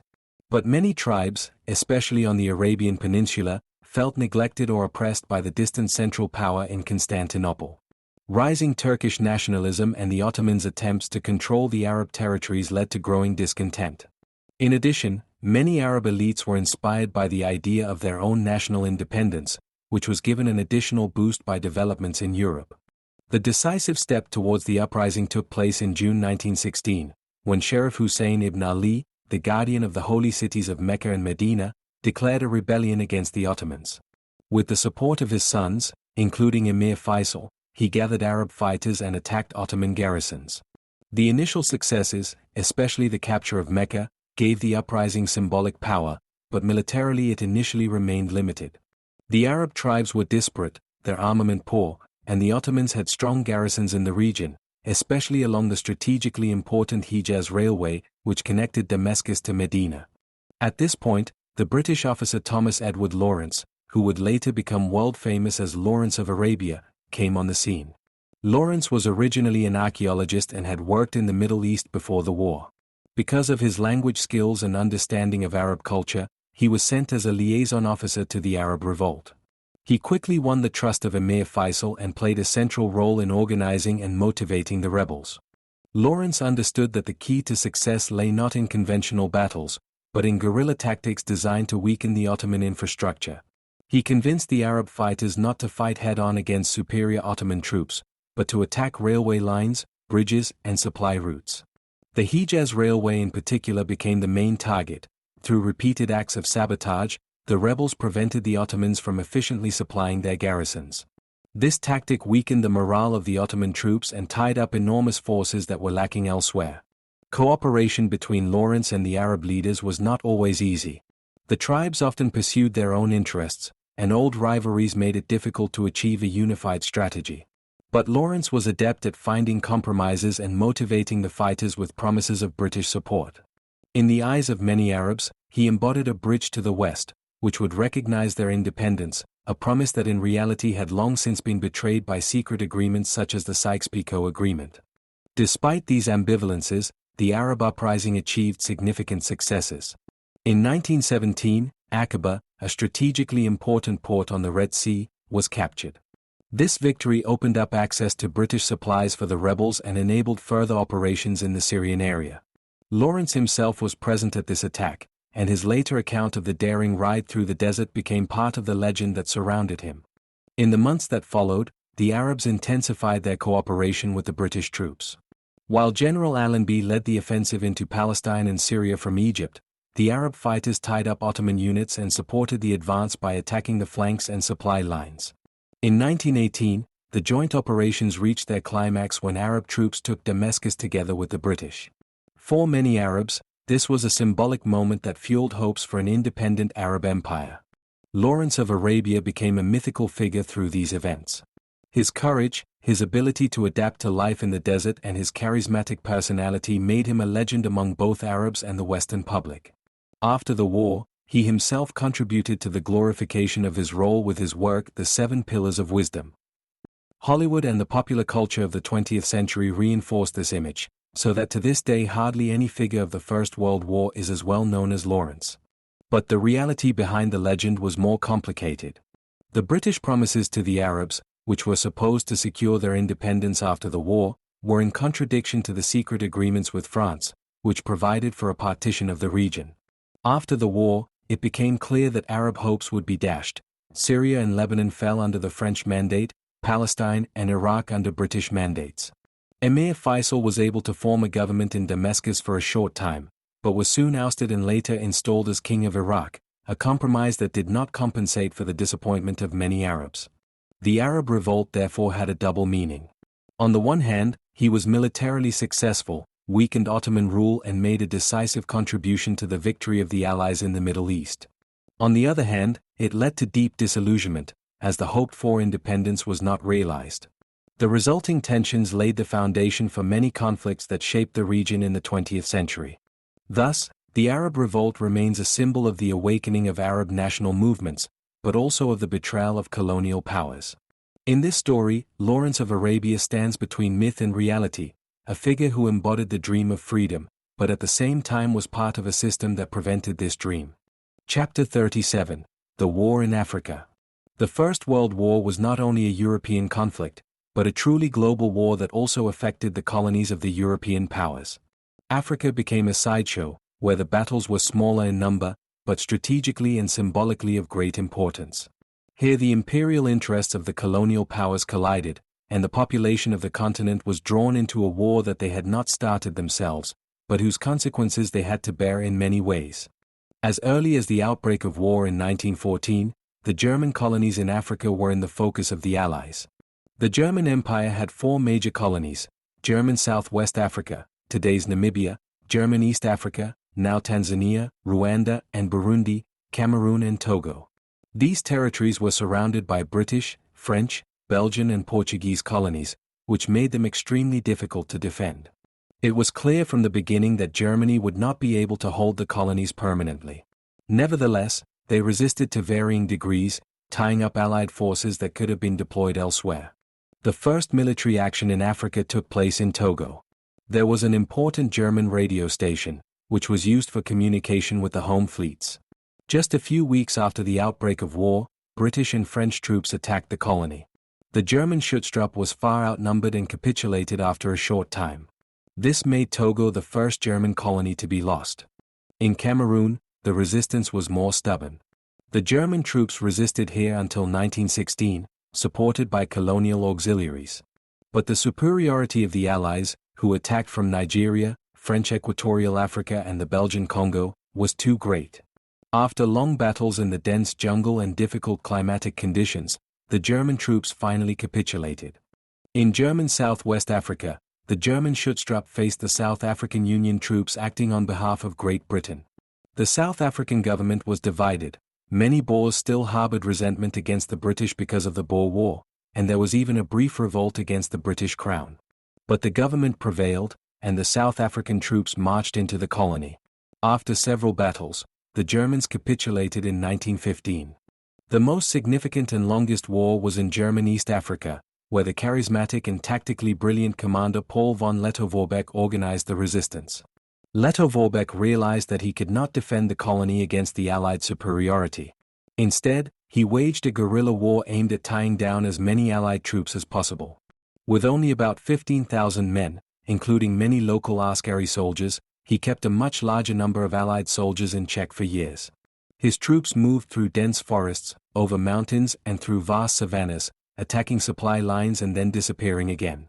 The Allies, British, Belgians and Portuguese, were forced to deploy hundreds of thousands of soldiers to fight Lettow-Vorbeck. But he repeatedly evaded destruction. His campaign extended over large parts of East Africa, and in November 1918, when the war in Europe had already ended, he was still fighting in northern Rhodesia. Only after the armistice in Campaign became known did he lay down his arms. Lettow-Vorbeck was thus one of the few German commanders who were never officially defeated in the First World War. In addition, the war left lasting traces in the colonial order. Many Africans who had fought as soldiers or auxiliaries for the colonial powers developed a new awareness of their role and their rights. The experience of having participated in a global war created a sense of self-worth and political aspiration that would later play an important role in the independence movements of the 20th century. The geopolitical map of Africa also changed. After the war, Germany lost all its colonies. They were divided up as mandate territories of the League of Nations and passed to the victorious powers. Togo and Cameroon were divided between Great Britain and France. German Southwest Africa fell to South Africa, and German East Africa became British Mandate territory as Tanganyika. This new order consolidated the colonial dominance of the Entente powers and led to Germany finally losing its position as a colonial power. The war in Africa was often regarded as a marginal event in European memory, but it had far-reaching consequences. He showed the global dimension of the First World War, the vulnerability of colonial structures and the close intertwining of colonialism and world politics. At the same time, it revealed the cruelty of a conflict in which civilians were particularly affected. Chapter 38: Diplomacy, Secret Treaties, and the Paris Preparations. A central element of war diplomacy was the secret treaties between the Allies. As early as 1915, Great Britain, France and Russia signed the London Agreement with Italy, in which Italy was promised considerable territorial gains in exchange for entering the war on the side of the Entente, including South Tyrol, Istria, and parts of Dalmatia. For Italy, this was the decisive incentive to break away from its previous alliance with the Central Powers. These agreements illustrate how much territorial reward served as a lure to attract states to the alliance. Another famous agreement was the Sykes-Picot Agreement of 1916, in which Britain and France agreed to partition the Middle East after a victory over the Ottoman Empire. Russia was also involved and was to receive Constantinople and parts of Armenia. The agreement stipulated that Syria and Lebanon would become French, Palestine would be administered internationally and Mesopotamia would become British. Meanwhile, the British promised the Arabs independence at the same time as part of the Hussein-McMahon Correspondence if they rebelled against the Ottomans. This contradiction led to considerable tensions after the war, as the Arabs bitterly felt the betrayal of the European powers. Other secret agreements also shaped war diplomacy. Thus, the Japanese secured the German colonies in China and the Pacific through the Agreement of 1917, while Greece was lured with territorial commitments in the Eastern Mediterranean and Anatolia. Even smaller powers such as Romania received promises of large territorial gains, for example in Transylvania, in return for their entry into the war.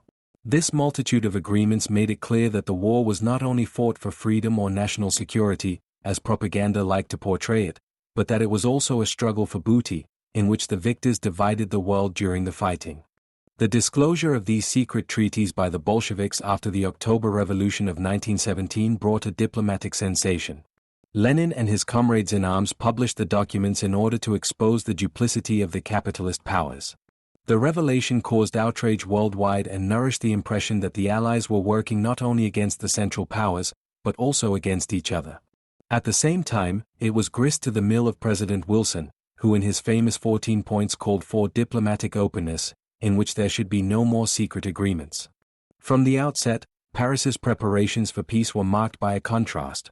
On the one hand, there was Wilson's idealism, which sought a new world order based on democracy, self-determination, and collective security. On the other hand, there were the power-political interests of the European allies, who, after 4 years of blood and sacrifice, were determined to be rewarded for their efforts and to permanently weaken the Central Powers. For France, the most important goal was to protect against a renewed threat from Germany. Prime Minister Georges Clemenceau, the Tiger, demanded tough conditions, cession of territory and high reparations. He saw the treaty as an opportunity to permanently break Germany's military and economic strength. Britain, on the other hand, represented by Prime Minister David Lloyd George, pursued a more pragmatic line. It wanted to weaken Germany, but not so much that it would cease to be a trading partner or that France would become too powerful. Italy, on the other hand, insisted on the territories promised in the London Agreement, while Japan wanted to secure its influence in the Pacific. Preparations for the conference began during the war. As early as 1917, the Allies formed commissions that investigated issues such as the drawing of borders, reparations demands or mandate regulations. Experts from a wide range of disciplines, historians, ethnologists, lawyers, and economists, provided material that was intended to substantiate the claims of the respective states. In the USA, the so-called Inquiry was formed, a group of scientists who prepared Wilson's negotiating position. They mapped the world anew and developed concepts on how to draw borders on the basis of the self-determination of peoples. The reality, however, looked more complicated. Self-determination could not be easily applied, as many regions were ethnically mixed.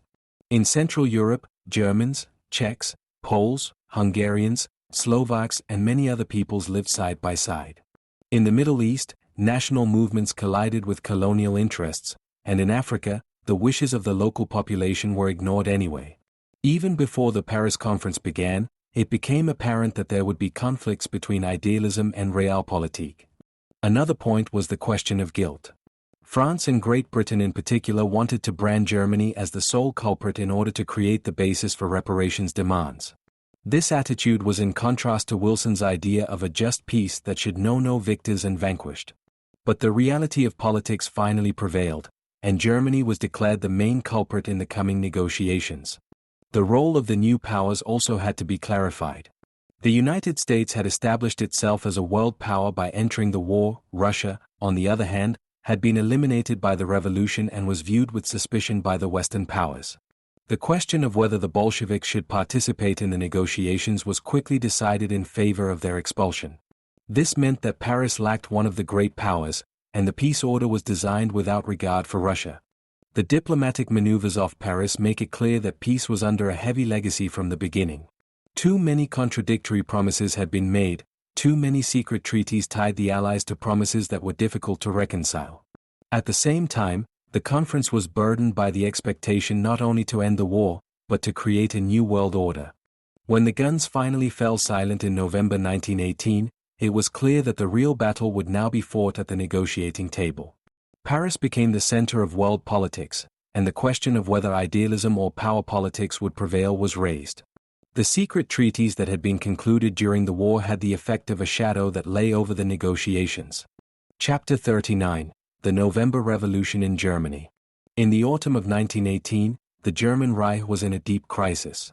The war was militarily lost, the fronts collapsed, the population suffered from hunger and exhaustion, and the political leadership was paralyzed. In this situation, discontent erupted in a revolutionary movement that swept away the empire and laid the foundations for the Weimar Republic. The November Revolution was not the result of a sudden uprising, but the consequence of 4 years of war, economic hardship and growing political alienation between the population and rulers. The immediate trigger was the mutiny of the sailors in Kiel at the beginning of November 1918. In a last desperate attempt, the Naval Operations Staff had ordered an attack on the British fleet, which was perceived by many sailors as a senseless ascension commando. They refused the order, showed solidarity with the workers in the shipyards and demanded an end to the war. The local mutiny quickly developed into a conflagration. Workers' and soldiers' councils were formed, first in Kiel, then in Wilhelmshaven, Hamburg and soon in almost all major cities of the Reich. These councils were based on the model of the Russian Soviets, but were heterogeneous. Some were led by moderate social democrats, others by independent social democrats or even communists. What they all had in common was the demand for peace, political reforms and more co-determination. Within a few days, the movement spread to the entire empire.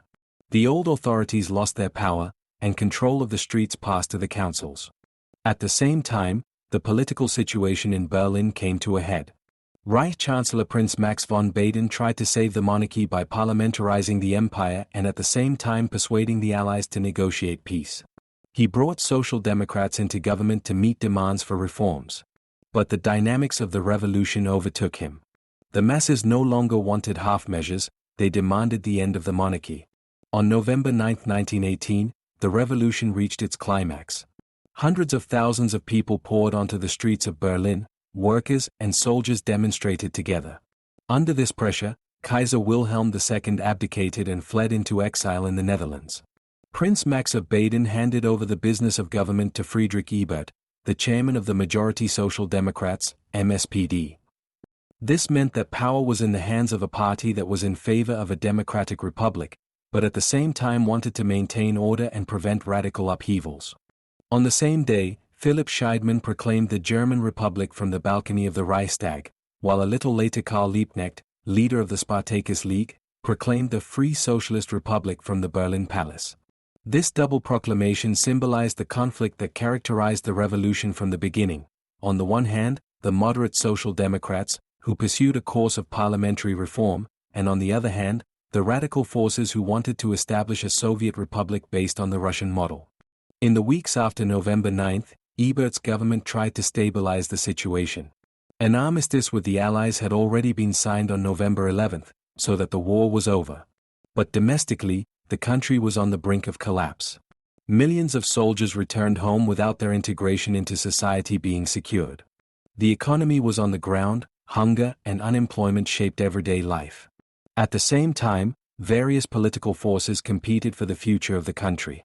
The Spartacus League under Karl Liebknecht and Rosa Luxemburg organized demonstrations and agitated for a Soviet republic. Many workers' and soldiers' councils saw themselves not only as transitional institutions, but as the basis of a new order. Ebert, on the other hand, relied on a constituent National Assembly and wanted to limit the power of the councils. To secure his position, he formed a controversial alliance with the Supreme Army Command and the Freikorps, paramilitary units made up of former frontline soldiers. This Ebert-Gruner alliance ensured that the old military leadership supported the new government, in return for Ebert maintaining order and discipline against radical leftists. This course soon led to bloody clashes.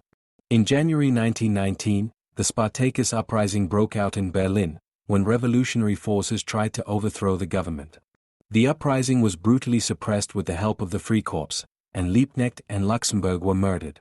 These events deepened the division of the workers' movement and left behind a legacy of mistrust that weakened the Weimar Republic from the outset. Despite these conflicts, the November Revolution brought decisive changes. It ended the monarchy in Germany, led to the proclamation of the Republic and paved the way for democratic elections. In January 1919, a National Assembly was elected, which met in Weimar and created the basis for the new Republican Constitution. Women were given the right to vote for the first time, and parliamentary democracy was enshrined. However, the revolution was also marked by contradictions. While laying the foundation for a democratic order, it was overshadowed by violence and internal divisions. Many contemporaries did not perceive the revolution as a victory, but as a defeat. Nationalists spoke of a stab in the back against the army, socialists lamented the bloody repression by the SPD-led government, and the general population longed above all for peace and stability. The November Revolution was thus an event of ambivalent significance. It brought the end of the German Empire and the birth of the first German democracy, but at the same time it created lines of conflict that broke out again and again in the years that followed. The legacy of the revolution was marked by hopes and disappointments at the same time, a beginning that also brought the end with it. Chapter 40, Armistice of Compiègne and the End of the War. The 11th of November 1918 marked one of the most symbolic moments of the 20th century, the end of the First World War with the Armistice of Compiègne. After more than 4 years of merciless fighting, millions of dead and wounded, and the destruction of entire swathes of land, the cannons on the Western Front fell silent at 11 a.m. that day. But the path to this historic moment was marked by despair, political upheaval, and dramatic developments that ushered in the end of the empire and the beginning of a new era. In the autumn of 1918, the military situation had finally turned against the Central Powers. The German offensives of the spring, the Ludendorff offensives, had failed and had exhausted the last reserves of the army. With the arrival of ever larger American contingents on the battlefields, the superiority of the Allies grew steadily. The 100 Days Offensive, which began in August, brought about the final collapse of the German front. Entire divisions disintegrated, the morale of the soldiers was at rock bottom, and the retreat became an escape. The Supreme Army Command recognized that the war could no longer be won. At the same time, the home front broke up. The British naval blockade had plunged the Reich into a dramatic supply crisis, food was scarce, diseases were rampant, and the population was tired of war. Strikes and demonstrations became more frequent, and with the mutiny of the sailors in Kiel at the beginning of November, a revolution finally broke out that swept away the empire. Kaiser Wilhelm II abdicated on the 9th of November and fled into exile in the Netherlands. With this, the political order of the empire had collapsed, and the new government under Friedrich Ebert was faced with the task of creating peace. As early as October 1918, Prince Max von Baden, as Reich Chancellor, had asked the Allies for an armistice through President Woodrow Wilson. Wilson had formulated a basis for a just peace with his 14 points, but he set conditions. Germany must democratize and the military must lose its influence. The abdication of the emperor and the parliamentarization of the government were thus also a prerequisite for being able to enter into negotiations at all. The negotiations themselves took place in a wooded area near Compiègne, north of Paris. Marshal Ferdinand Foch, the commander-in-chief of the Allies, had set up his headquarters there in a railway carriage. On November 8, 1918, the German delegation led by Matthias Erzberger arrived. The delegates were exhausted and morally depressed. They knew that they would not negotiate on an equal footing. Rather, it was a matter of accepting the Allies' conditions and discussing their implementation. The demands were tough. Germany had to withdraw immediately from all occupied territories in Belgium, France, and Luxembourg.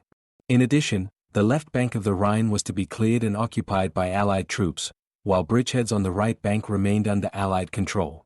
The German army had to hand over heavy weapons, artillery, and aircraft, the U-boats had to be delivered, and the war fleet was interned. In addition, Germany had to release the prisoners of war, while its own prisoners initially remained in Allied hands. The German negotiators tried to achieve relief, but their options were minimal. Erzberger and his delegation knew that a rejection of the conditions would have resulted in the Allies advancing deep into the Reich. In view of the revolution at home and the danger of a complete collapse, there was no choice. On November 11, 1918, at 5 a.m., the armistice was signed. It came into force at 11 a.m. of the same day. Throughout the Western Front, the weapons fell silent, and a silence fell over the battlefields, which for years had been dominated by the thunder of artillery and the screams of soldiers. For the men in the trenches, it was a moment of incredulous relief, but also of grief and emptiness. Many had lost friends and comrades, some were so traumatized that they could not even comprehend the end. In Europe and around the world, the day was celebrated as the beginning of a new era. In Paris, London, and New York, crowds filled the streets to celebrate the end of the Great War. Flags were waved, parades were held, and the hope for a better future shaped the mood. In Germany, on the other hand, the reaction was ambivalent. Although there was relief here as well, the terms of the armistice were perceived as harsh, and many perceived it not as a just peace, but as a diktat. This perception was later to be instrumentalized by nationalist forces, who claimed that the army had remained undefeated in the field, and had only been forced to surrender by betrayal at home, the infamous stab-in-the-back legend. The armistice of Compiègne was legally only a temporary end to hostilities. It was valid for 36 days, but was extended several times until the Treaty of Versailles was signed in June 1919. Nevertheless, November 11, 1918 marked a turning point in world history. Four great empires, the German, the Austro-Hungarian, the Ottoman and the Russian Empire, had collapsed in the turmoil of the war. New states emerged, old orders disappeared, and the political map of Europe was fundamentally changed. For Germany, the armistice marked the beginning of a difficult transitional period. The empire was no longer monarchical, but the new republic was confronted with enormous problems from the beginning: political unrest, economic hardship, social tensions, and the demands of the Allies. The conditions of Compiègne were only a foretaste of what was to follow at Versailles. Despite all the harshness, the ceasefire was also a moment of hope. Millions of people were able to return home, and the killing came to an end. In this sense, November 11th was a day of relief, even if it laid the foundation for new conflicts. The end of the war in 1918 was not a final peace, but a fragile pause that set the course for the coming decades. Chapter 41, The Paris Peace Conference. When the guns on the fronts fell silent in November 1918, the war was over militarily, but the political and diplomatic conflict was only just beginning. The Allies were faced with the daunting task of creating a new world order that would not only end the war, but also prevent future conflicts. With this ambition in mind, the Paris Peace Conference convened in January 1919, which soon became one of the most important diplomatic meetings of the 20th century. 4 months, Paris became the center of world politics, in whose salons, meeting rooms, and back rooms the future of continents was negotiated. More than 30 nations took part in the conference, but the real power lay in the hands of the Big Four: French Prime Minister Georges Clemenceau, U.S. President Woodrow Wilson, British Prime Minister David Lloyd George and Italian Prime Minister Vittorio Orlando. Each of them pursued their own goals, which were not always compatible with each other. Clemenceau called for harsh penalties for Germany to protect France from further attacks. Wilson introduced his vision of a new world order based on his 14 points, including the right of peoples to self-determination and the creation of a League of Nations. Lloyd George sought a balance between punishment and economic reason, while Orlando tried to claim the territories promised to Italy. Already in the first weeks it became clear that the conference was an area of tension between idealism and realpolitik. Wilson's ideal of an open and just peace met with the power political calculations of his European partners. The revelation of the secret treaties concluded during the war had increased distrust, and many smaller nations realized that their hopes for self-determination were overshadowed by the interests of the great powers. The treatment of Germany was the most pressing issue. While Wilson argued for a moderate solution, Clemenceau insisted on harsh conditions. France had paid the greatest death toll and seen large parts of its territory devastated. The question of reparations was therefore the focus. Germany was to pay for the destruction. After long discussions, the Allies agreed to impose high reparations payments on Germany, the amount of which, however, was not determined until later. In addition, Germany suffered considerable territorial losses, including Alsace-Lorraine to France, the Saar region under international administration, Poznań and West Prussia to newly founded Poland, and the loss of all colonies. Another central question was the securing of peace through international structures. Wilson strongly advocated the creation of the League of Nations, an organization that would serve as a forum for international conflict resolution. Despite the skepticism of the Europeans, he succeeded in anchoring this idea in the peace treaty. Ironically, the U.S. Senate would later refuse the membership of the United States, which greatly weakened the League of Nations.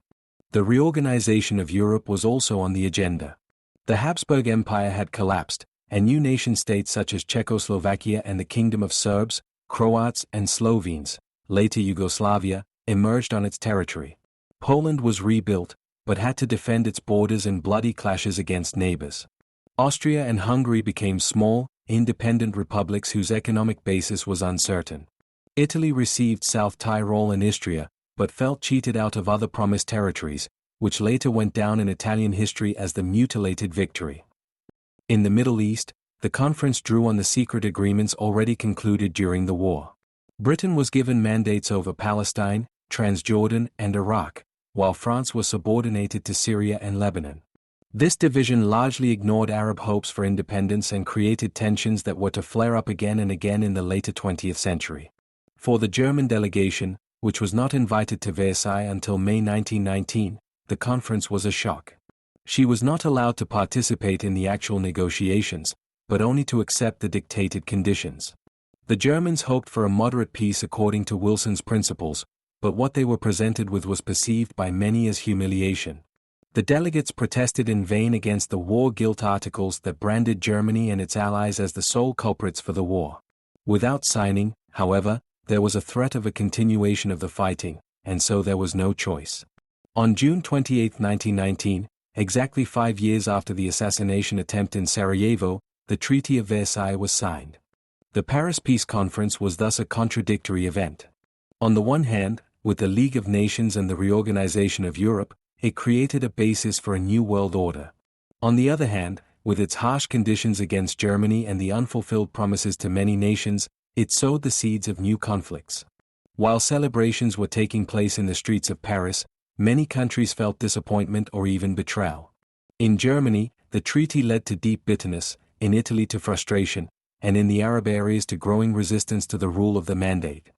The peace conference in Paris was thus less the beginning of an era of lasting peace than a fragile experiment. It produced an order that was unstable and torn apart by the contradictions between ideal and reality. Although the weapons fell silent, the political and social conflicts triggered by the First World War were far from resolved. Chapter 42, The Treaty of Versailles. The Treaty of Versailles, signed on June 28, 1919, was more than a mere peace document.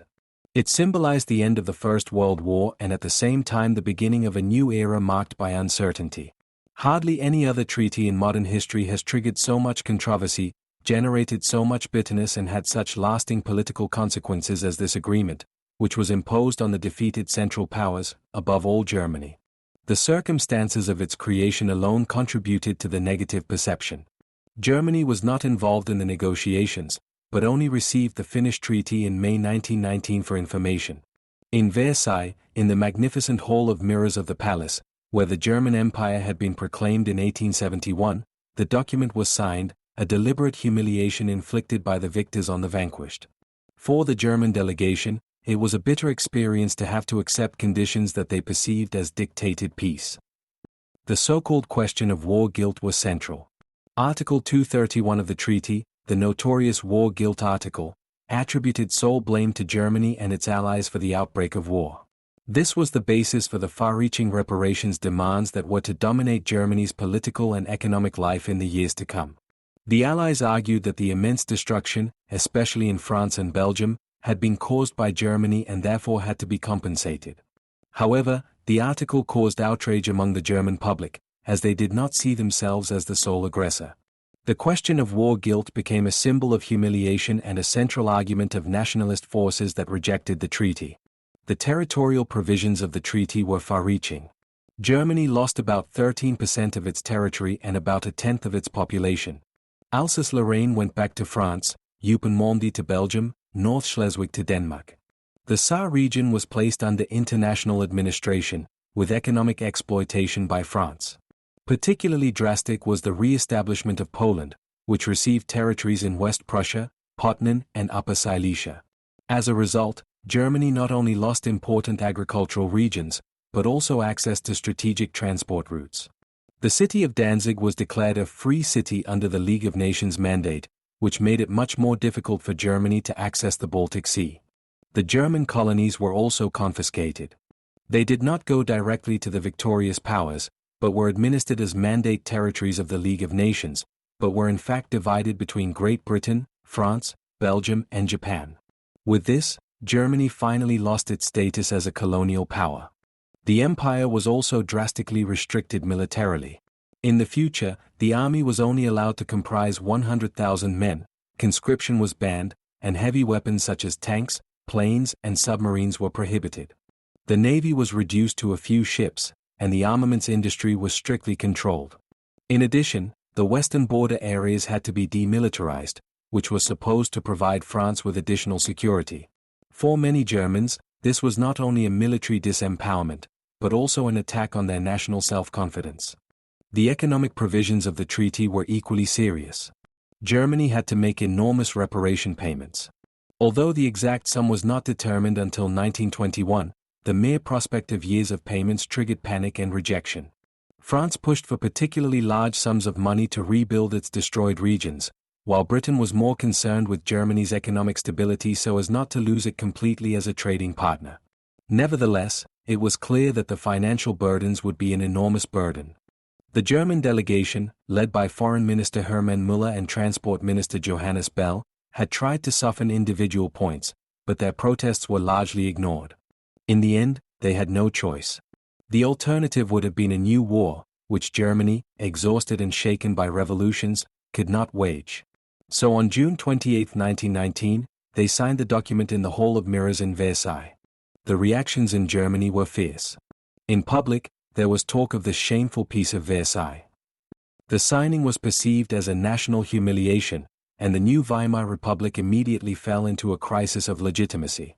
Many citizens blamed the democratic politicians for the harsh conditions, which formed the breeding ground for the stab-in-the-back legend and the later propaganda of extremist groups. The fact that the old military leadership itself had called for an armistice in October 1918 was often concealed. Internationally, the treaty was assessed differently. France saw it as a necessary protection against German aggression, Britain viewed it with mixed feelings, fearing the economic consequences, and the United States was divided. President Wilson had seen the League of Nations as a great success, but the U.S. Senate refused to ratify the treaty, so the United States ultimately concluded its own agreements with Germany. In the long term, the treaty proved to be a source of new tensions. Although he formally created peace, he left behind deep resentments. The economic burdens contributed to the instability of the Weimar Republic, while nationalist propaganda used the treaty as a symbol of humiliation. Many historians therefore see Versailles less as the end of the First World War than as the beginning of a new era of uncertainty, which ultimately culminated in the Second World War. Despite all the criticism, however, it should not be overlooked that the treaty also contained positive elements. With the League of Nations, a first attempt was made to establish an international peace order. In addition, the demilitarization of Germany was supposed to create long-term security. But the discrepancy between aspiration and reality was too great, and the political consequences outweighed the theoretical approaches.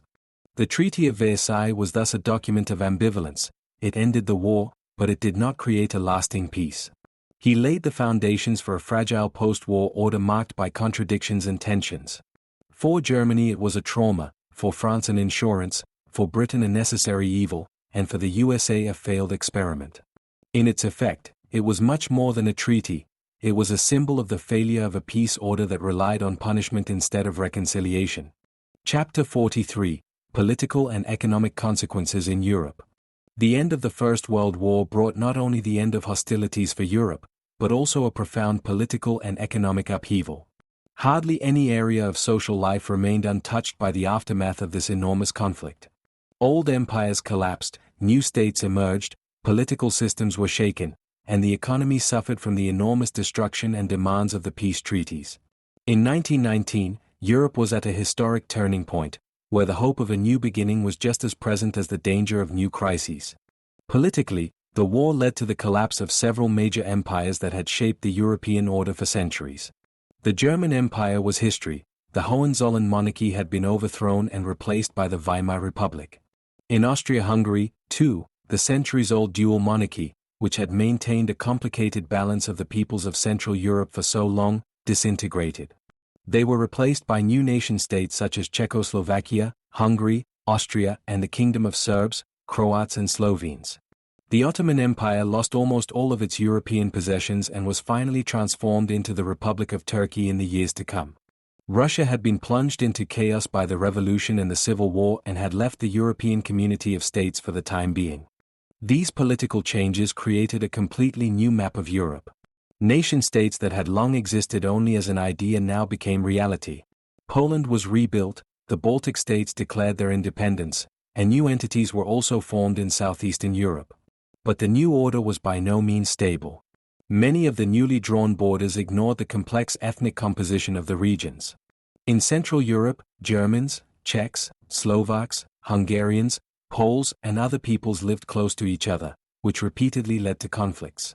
Minority issues became a constant source of tension, as no nation was completely homogeneous and many population groups found themselves in foreign states.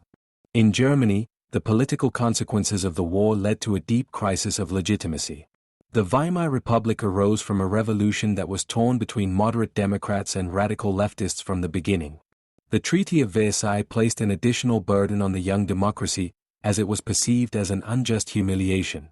Nationalist forces used the discontent to agitate against the Republic, while left-wing movements were disillusioned by the bloody crackdowns of the revolution. Thus, the first German democracy stood on a weak foundation that was to be shaken by crises in the coming years. The situation was also unstable in the former monarchies of Austria and Hungary. Austria shrank to a small state whose economic basis was fragile, as it had lost access to raw materials and markets of the old Habsburg Empire. Hungary briefly experienced a communist Soviet republic in 1919 before an authoritarian order was established under Admiral Horthy. The traumas of the Lost War and the territorial losses caused by the Treaty of Trianon strengthened nationalism and shaped the troubled interwar period. Economically, Europe was on the ground. Entire regions, especially in northern France and Belgium, lay in ruins. Cities, villages, and industrial plants were destroyed, millions of hectares of agricultural land were devastated. The infrastructure was massively damaged, railway lines and bridges had been blown up, and mines had made the soil unusable. Reconstruction required enormous resources, which were hardly available in many countries. France therefore demanded high reparations payments from Germany in order to rebuild its destroyed regions. Germany itself suffered from the economic consequences of the war and the Treaty of Versailles. The demands for reparations, the loss of territory and the restrictions on industry led to an economic decline. In addition, there was general inflation, which escalated into hyperinflation in the early 1920s. Millions of people lost their savings, and confidence in the currency and the state eroded. This economic uncertainty intensified the political crises and opened up scope for extremist movements. In many other countries, the situation was hardly better. Britain had become massively indebted, especially to the United States, which had become the world's largest creditor during the war. British industry had suffered from the war effort, and the return of soldiers led to unemployment and social tensions. France was directly affected by the destruction. Italy felt like a mutilated victor despite its gains and struggled with economic problems. In Eastern Europe, the situation was even more precarious. The new states first had to consolidate economically, while wars over borders and civil wars hindered development. At the same time, the war fundamentally changed international economic relations. Europe had lost its supremacy, while the USA and Japan rose economically. The United States had become a world power not only financially, but also politically. They benefited from the shift in trade and the fact that their industry had made huge profits from the war. Japan used the war to expand its influence in the Pacific and expand economically. Europe, on the other hand, has increasingly had to deal with economic dependence and internal problems.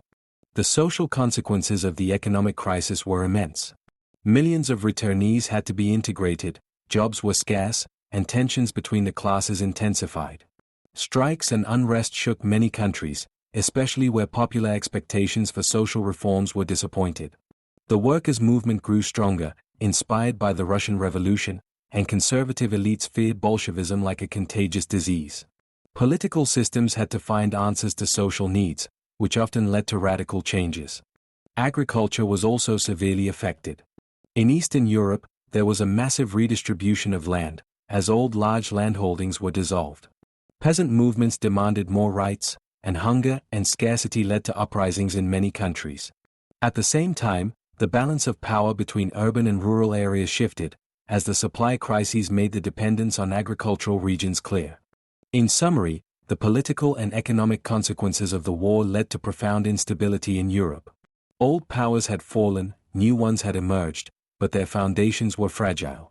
The economic hardship intensified political radicalization, and the unresolved issues of the peace treaties created new tensions. The continent that hoped to enter an era of peace and stability after 1918 instead faced a multitude of crises that would define history in the decades to come. The First World War had not only destroyed Europe physically, but also shaken it politically and economically, a shock from which it would not recover for a long time. Chapter 44: Social Changes and the Return of the Soldiers. The end of the First World War meant not only the silence of the weapons, but also a deep cut in the social fabric of Europe. Millions of men returned to their homeland from the trenches, from captivity or from distant fronts, often traumatized, injured, or broken. Societies had to absorb these masses of returnees while at the same time struggling with hunger, inflation, and political uncertainty. The war had changed social structures, shifted role models, and raised expectations that now met the reality of the post-war period. For the soldiers themselves, returning home was a difficult process. Many had spent years in the trenches, where violence, death, and camaraderie determined their everyday lives. Life at the front had shaped her, often traumatized her. Mental illnesses such as war neuroses or what is now referred to as post-traumatic stress disorder were widespread, but were often not recognized or stigmatized. Those who returned home physically wounded had to live with prostheses and permanent disabilities. For many, there was no adequate medical care, and integration into civilian life was difficult. The returnees encountered a society that was hardly recognizable itself. The war had brought millions of women into work areas that had previously been reserved for men. They had taken on central roles in factories, offices, and agriculture during the war. With the return of the men, an area of tension arose. On the one hand, women were expected to return to traditional roles. On the other hand, many had developed a new self-confidence through their war experiences. In many countries, this also led to political changes. In the immediate post-war years, women were granted the right to vote in several countries, including Germany, Great Britain, and Austria. The return of the soldiers was also an enormous economic challenge. Millions of men were looking for work, but the economy was on the ground, factories were destroyed or had to be converted from war to peace production. Unemployment spread, and many families suffered from poverty. Veterans often felt abandoned by society that did not sufficiently acknowledge their victims. In some countries, this led to the formation of veterans organizations, which either functioned as self-help associations or became politically active. In Germany, Freikorps, paramilitary units consisting of former soldiers, were created and were used both for law enforcement operations against uprisings and for political violence. The war invalids became a visible symbol of the lost war. In cities, men with crutches, prostheses, or disfigured faces dominated the streetscape. While some evoked compassion, others became an uncomfortable mirror of defeat. Many veterans felt that society was ungrateful and alienated from it. This disappointment could turn into political radicalization, both on the left and on the right. Another aspect was the change in family structures. Millions of men had died in the war, millions of women were left behind as widows, millions of children grew up without fathers. The experience of loss shaped an entire generation. At the same time, the war was a motor for social emancipation movements. Women and young people had taken on new roles that could not be easily turned back. From a cultural point of view, the return of the soldiers left deep marks. Writers, poets, and artists who had experienced the war processed their experiences in works that were often marked by disillusionment and criticism. The lost generation was looking for new forms of expression to describe the unspeakable. Realistic and unsparing depictions of war, such as in Erich Maria Remarque's later novel All Quiet on the Western Front, shaped cultural memory. Art movements such as Dada or New Objectivity reflected the uncertainty and the break with traditional values. The returnees also played a central role in politics. Many felt betrayed by the governments, in Germany, for example, by the Treaty of Versailles, in Italy by the feeling of mutilated victory. These disappointments fueled nationalist movements that regarded the returnees as the core of their supporters. Mussolini's fascists in Italy or the early Nazis in Germany won many supporters from the ranks of veterans who had found a community and identity in the war that they lacked in civilian life. The return of the soldiers was therefore not only a personal, but also a collective process. It changed societies, shaped political developments, and left a lasting trauma. The First World War had produced a generation of warriors whose experiences helped shape the face of Europe in the 1920s and 1930s. On a symbolic level, attempts were made to do justice to the fallen and returnees through monuments, commemorative days, and veterans organizations. In many cities, memorials were erected to commemorate the victims and at the same time create a sense of national community. But the memory was contested from the beginning. Was the war a senseless bloodshed or a heroic sacrifice? This question shaped the debates of the post-war period and reflected the tensions between disillusionment and nationalist glorification. In summary, it can be seen that the return of the soldiers and the social changes after 1918 were not simply a transition from war to peace. Rather, they marked the beginning of a new epoch marked by uncertainty, social tensions, and political upheavals. The millions of returnees were not just passive victims, but actors who helped shape the development of their societies, whether through involvement in political movements, through their cultural work, or through their mere existence as a visible reminder of the war. Chapter 45. The Role of Minorities in National Conflicts After the War. The First World War had fundamentally changed the political map of Europe. Old empires had collapsed, new nation-states had emerged, and the peace treaties of Versailles, Saint-Germain, Trianon, and Neuilly had drawn new borders. But this reorganization did not bring stability at all. Rather, the newly drawn borders led to a large number of unresolved minority issues and national conflicts that decisively shaped the interwar period. Millions of people suddenly found themselves in states where they belonged to an ethnic, linguistic, or religious minority. This constellation led to tensions, discrimination, and often violence. A central problem was that the peace treaties invoked the principle of national self-determination, which President Woodrow Wilson had propagated in his 14 points. But this ideal could hardly be implemented in reality. Hardly any other region in Europe was ethnically homogeneous, especially in Central Europe and the Balkans. Numerous peoples had lived side by side for centuries. The decision to draw certain boundaries favored one group and disadvantaged the other.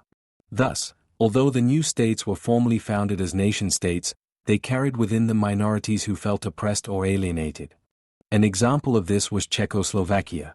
It was founded as a state of the Czechs and Slovaks, but around 3 million Germans in the Sudetenland as well as Hungary, Poles, and Ruthenians also lived on its territory. The German minority felt disadvantaged in the new state, as they saw their cultural and political rights restricted. This discontent later formed the breeding ground for nationalist movements, which were instrumentalized by Hitler in the 1930s. Poland, which was re-established as a state after more than 100 years of division, also had considerable minority problems. About a third of its population was not ethnic Poles, but Ukrainians, Belarusians, Jews, and Germans. These groups were often in tension with the Polish majority. Especially in the east, there were conflicts with Ukrainian national movements, which also demanded their own state. Hungary experienced a particularly drastic break after the Treaty of Trianon. It lost more than two-thirds of its territory and a large part of its population. Millions of ethnic Hungarians suddenly lived in Romania, Czechoslovakia, or the newly founded Yugoslavia. This Trianon trauma shaped Hungarian politics for decades and led to a revanchist attitude that flared up again and again in the interwar period. Numerous conflicts also arose in southeastern Europe. Yugoslavia united Serbs, Croats, Slovenes, Bosnians, Montenegrins, and Macedonians in a new state, but tensions between the individual ethnic groups were high from the beginning. The Serbs dominated the political system, while the Croats and Slovenes asserted their claims to autonomy. These conflicts weakened the state and led to constant political crises. Another field was the minorities in the Baltic states. The new states of Estonia, Latvia, and Lithuania gained their independence, but large German and Russian minorities also lived here. These groups often felt marginalized in the new states, and their situation became a plaything of international politics. Germany and the Soviet Union later used the minority issue to exert influence in the region. The Jewish population of Europe also experienced an ambivalent situation. On the one hand, many Jews had fought on the side of the great powers in the war and now hoped for more rights. On the other hand, they became a minority in many new states, exposed to discrimination and pogroms. Anti-Jewish riots occurred again and again in Eastern Europe, and the Jewish question became one of the unresolved problems of the interwar period. In Western Europe, the situation was somewhat more stable, but minority conflicts also existed here. Ireland fought against British rule after the war, which eventually led to the partition of the island in 1921. In Belgium, the conflict between Flemings and Walloons came to a head, while in France, after returning to France, the Alsatians stood between German culture and French politics. The minority problem had consequences not only domestically, but also internationally. Many states tried to use their minorities in neighboring countries as leverage. Germany referred to the situation of the Germans in Poland or the Sudan Germans, Hungary to the Magyars living in Romania or Yugoslavia. Such arguments served as the basis for revanchist politics and later territorial demands. The League of Nations tried to remedy the situation with treaties for the protection of minorities. New states such as Poland, Czechoslovakia, or Yugoslavia had to sign international agreements that were supposed to guarantee the rights of minorities. In practice, however, these safeguard clauses proved to be weak, as their enforcement depended on the goodwill of governments and the support of the great powers. The complaints of minorities to the League of Nations often came to nothing, so that tensions remained unresolved. The role of minorities after the war was therefore ambivalent. On the one hand, they could have built bridges between nations, but on the other hand, they became symbols of national humiliation and injustice. Europe's new borders were not an expression of a final solution, but rather the beginning of a new phase of conflicts that broke out again and again. In summary, the post-war order of 1919 was marked by a paradox. It sought to create stability through the principle of self-determination, but created instability by neglecting complex ethnic reality. The unresolved minority issues acted like an explosive device under the European political landscape and contributed decisively to the fact that the interwar period was marked by tensions, conflicts, and finally renewed war. Chapter 46: Memories, Memorials, and Veterans Organizations. The First World War left behind not only political and economic upheavals in Europe and far beyond, but also deep psychological wounds. Millions of people had lost loved ones, countless soldiers returned maimed or traumatized, entire landscapes were devastated. The armistice ended the killing, but the memory of the unimaginable suffering remained. Immediately after 1918, the process began in many countries to come to terms with what they had experienced, to commemorate the dead and to integrate the veterans into society. In the process, memorials, rituals, and organizations were created that shaped cultural memory and in many respects continue to have an impact today. A central element of this culture of remembrance were the war memorials. In almost every city and village in Europe, monuments were erected to commemorate the fallen. Often they bore the names of the men who had not returned from the respective parish. These monuments had a double function. They were places of mourning for the bereaved, but also symbols of collective memory that placed the war in the national context. In France, for example, the monuments auxiliary morts were an expression of pride in the nation's willingness to make sacrifices, while in Germany they often accompanied the outrage over the shameful Peace of Versailles. Particularly formative was the introduction of the unknown soldier, as a symbol for the millions of fallen whose bodies were never identified. In 1920, an unknown soldier was buried in France under the Arc de Triomphe, and in 1921 Great Britain followed with a burial place in Westminster Abbey. These memorial sites quickly developed into national pilgrimage sites where the grief of families and the gratitude of the nation came together. Other countries followed suit, so that the tomb of the unknown soldier became a universal symbol of the sacrifice of the ordinary fighter. In addition to the monuments, rituals and days of remembrance played a central role. In Great Britain and the countries of the Commonwealth, November 11th, the day of the armistice, was established as Remembrance Day. At 11 a.m., 2 minutes of silence were observed to commemorate the dead. Wearing the red poppy, inspired by the poem In Flanders Fields by John McCrae, became a symbol of remembrance. In France, November 11th was also a public holiday, with parades and ceremonies taking place. In Germany, on the other hand, commemoration was ambivalent for a long time, overshadowed by the defeat and the political conflicts over the interpretation of the war. The veterans themselves organized themselves in numerous associations and clubs. On the one hand, these organizations served to provide mutual support, for example in questions of pensions, medical care or job placement. On the other hand, they were also political actors who influenced the culture of remembrance and public opinion. In France, the Anciens combattants formed a powerful interest group that fought for social improvements for veterans. In Great Britain, there was the British Legion, which was also able to have a strong social impact. In Germany, on the other hand, the situation was more complex. Various veterans organizations were founded there, which had different political orientations. While some were more traditional conservative and cultivated camaraderie, others became radicalized and supported paramilitary Freikorps or nationalist movements. In the Weimar Republic, for example, the Stahlhelm, Bund der Frontsoldaten, developed into a mass organization that cooperated closely with right-wing parties and represented an anti-democratic stance. The culture of remembrance was thus politicized and became an instrument in the struggle for the interpretation of defeat. The veteran question also played a major role in Eastern Europe. In the newly founded states such as Poland, Czechoslovakia or Yugoslavia, many men had fought in different armies, sometimes against each other. This made it difficult to create a uniform culture of remembrance. Nevertheless, veterans associations were formed here as well, which helped shape everyday social and political life. The cultural processing of the war took place not only in monuments and organizations, but also in literature, art, and music. Writers such as Erich Maria Remarque in Germany or Henri Barbusse in France described the horrors of war from the perspective of ordinary soldiers. Their works shaped the collective memory and broke with heroic representations. In the visual arts, movements such as Dada or the New Objectivity experimented with radical forms of expression that reflected destruction and alienation. Pieces of music and poems became expressions of grief and despair. The culture of remembrance was by no means uniform. While in France and Great Britain the narrative of the heroic sacrifice dominated, German memory was marked by ambivalence. There, the mourning for the dead and the anger over the defeat stood side by side. Many monuments avoided a clear message, but remained in mourning and admonition. Others were deliberately nationalistically charged and served as an indictment of the Treaty of Versailles. At the international level, the League of Nations tried to create a new culture of coexistence through initiatives such as the promotion of disarmament conferences or peace organizations. But these approaches could not overcome the deep turmoil of memory. The First World War remained anchored in people's minds as a trauma that could not simply be pacified by monuments or rituals.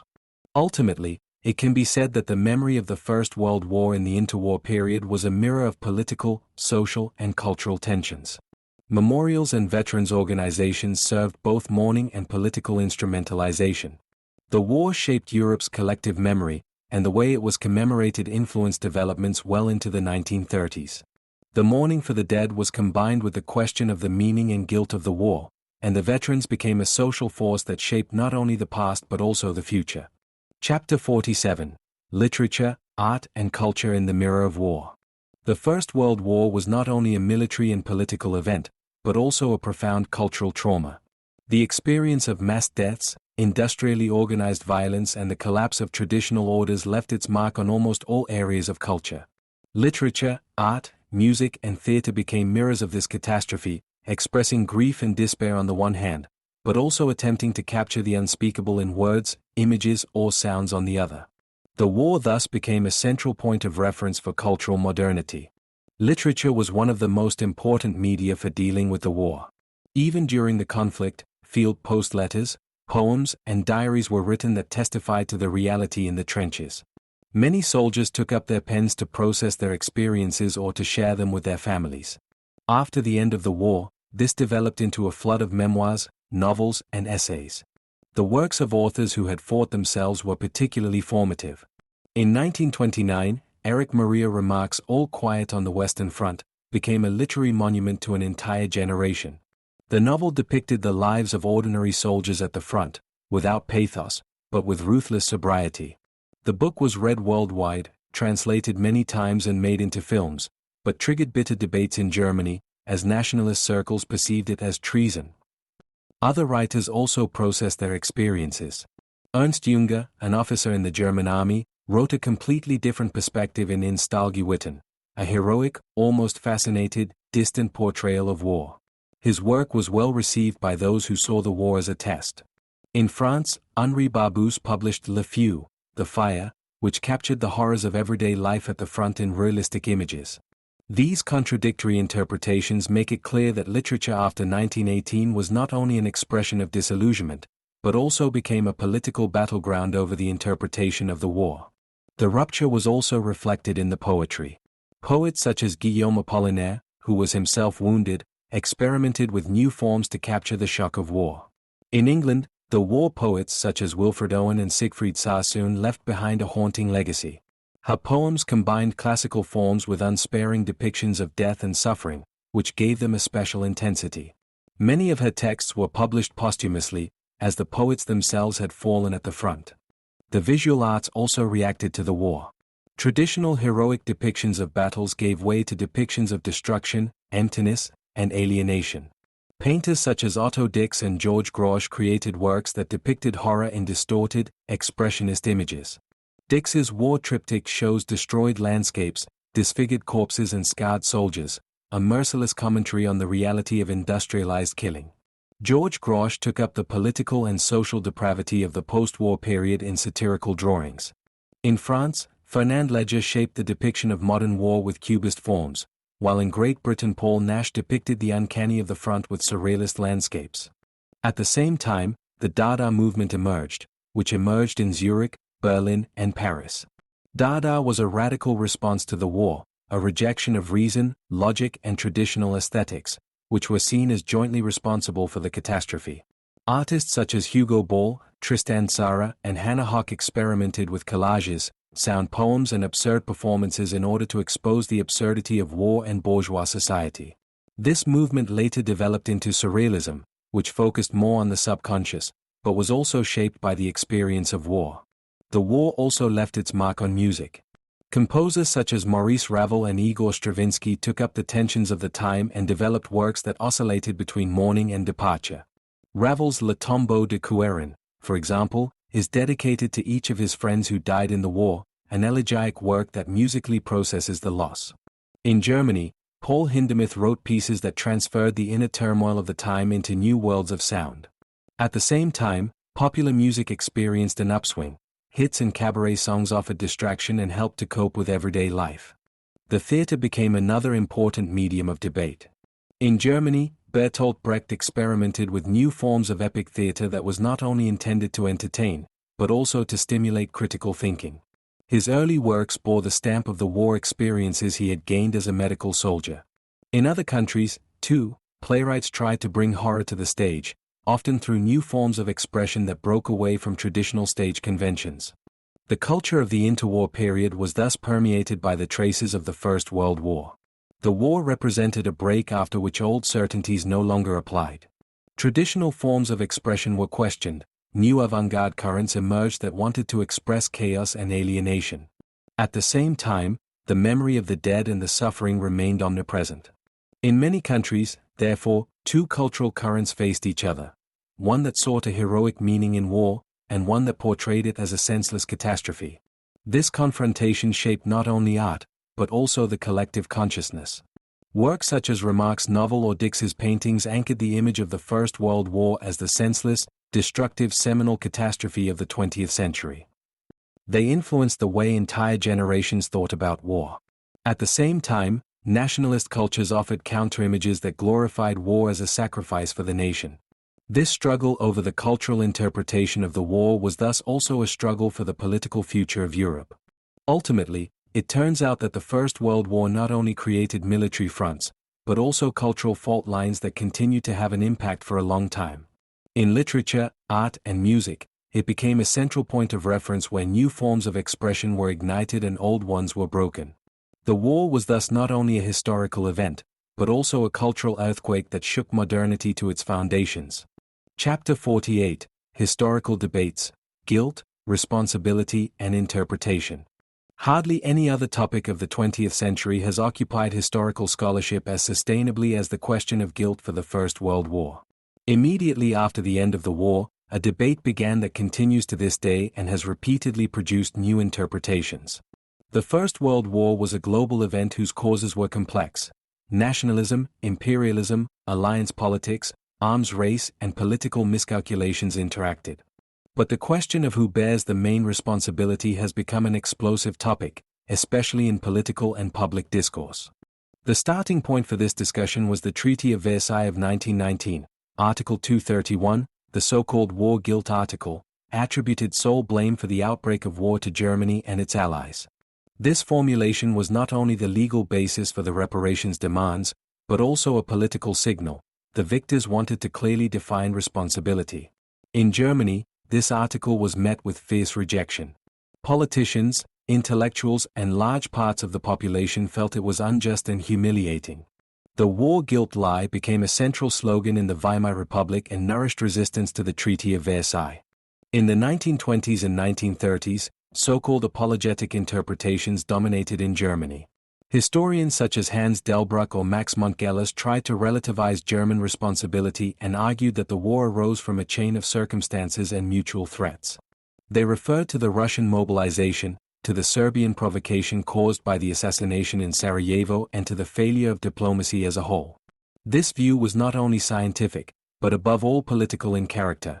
It served to improve Germany's international reputation and to legitimize domestic resistance to the peace conditions. In the victorious states, on the other hand, the view was clearer. In France and Great Britain, Germany was seen as the main aggressor, which had taken the decisive step with the blank check to Austria-Hungary and the declaration of war on Russia and France. In France in particular, this view became the basis of the culture of remembrance. Germany was considered the nation that had unleashed the war and therefore had to bear the consequences. After the Second World War, the perspective changed. Many historians now emphasize the structural causes of the war more strongly. The German historian Fritz Fischer's 1961 study Reaching for World Power triggered a controversial debate that became known as the Fischer controversy. Fischer argued that the German leadership had deliberately accepted a war in order to realize its hegemonic goals in Europe and overseas.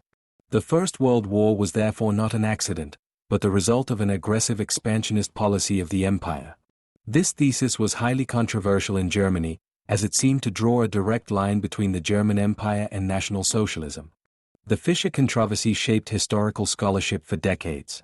While some historians agreed with Fischer and emphasized German responsibility, others disagreed and emphasized the role of the other powers.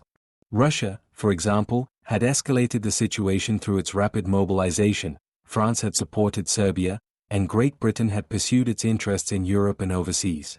The war thus appeared as the result of a complex power structure in which all the great powers bore a share of responsibility. In recent decades, research has become increasingly differentiated.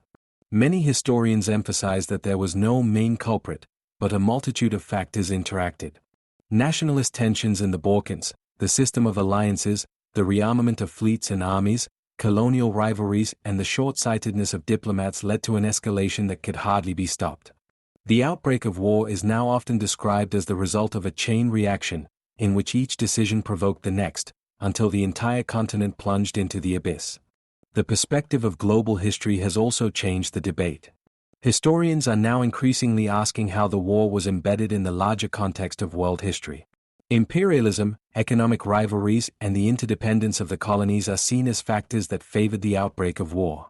In addition, the role of smaller states such as Serbia or Belgium is no longer ignored. The war was not only the work of the great powers, but also of local conflicts that had global consequences. The interpretation of the First World War is also a question of the culture of remembrance. In France and Belgium, the war remains closely linked to the suffering of the population, which experienced the destruction directly. In Great Britain, the battles of the Somme or in Flanders still shape the national memory today.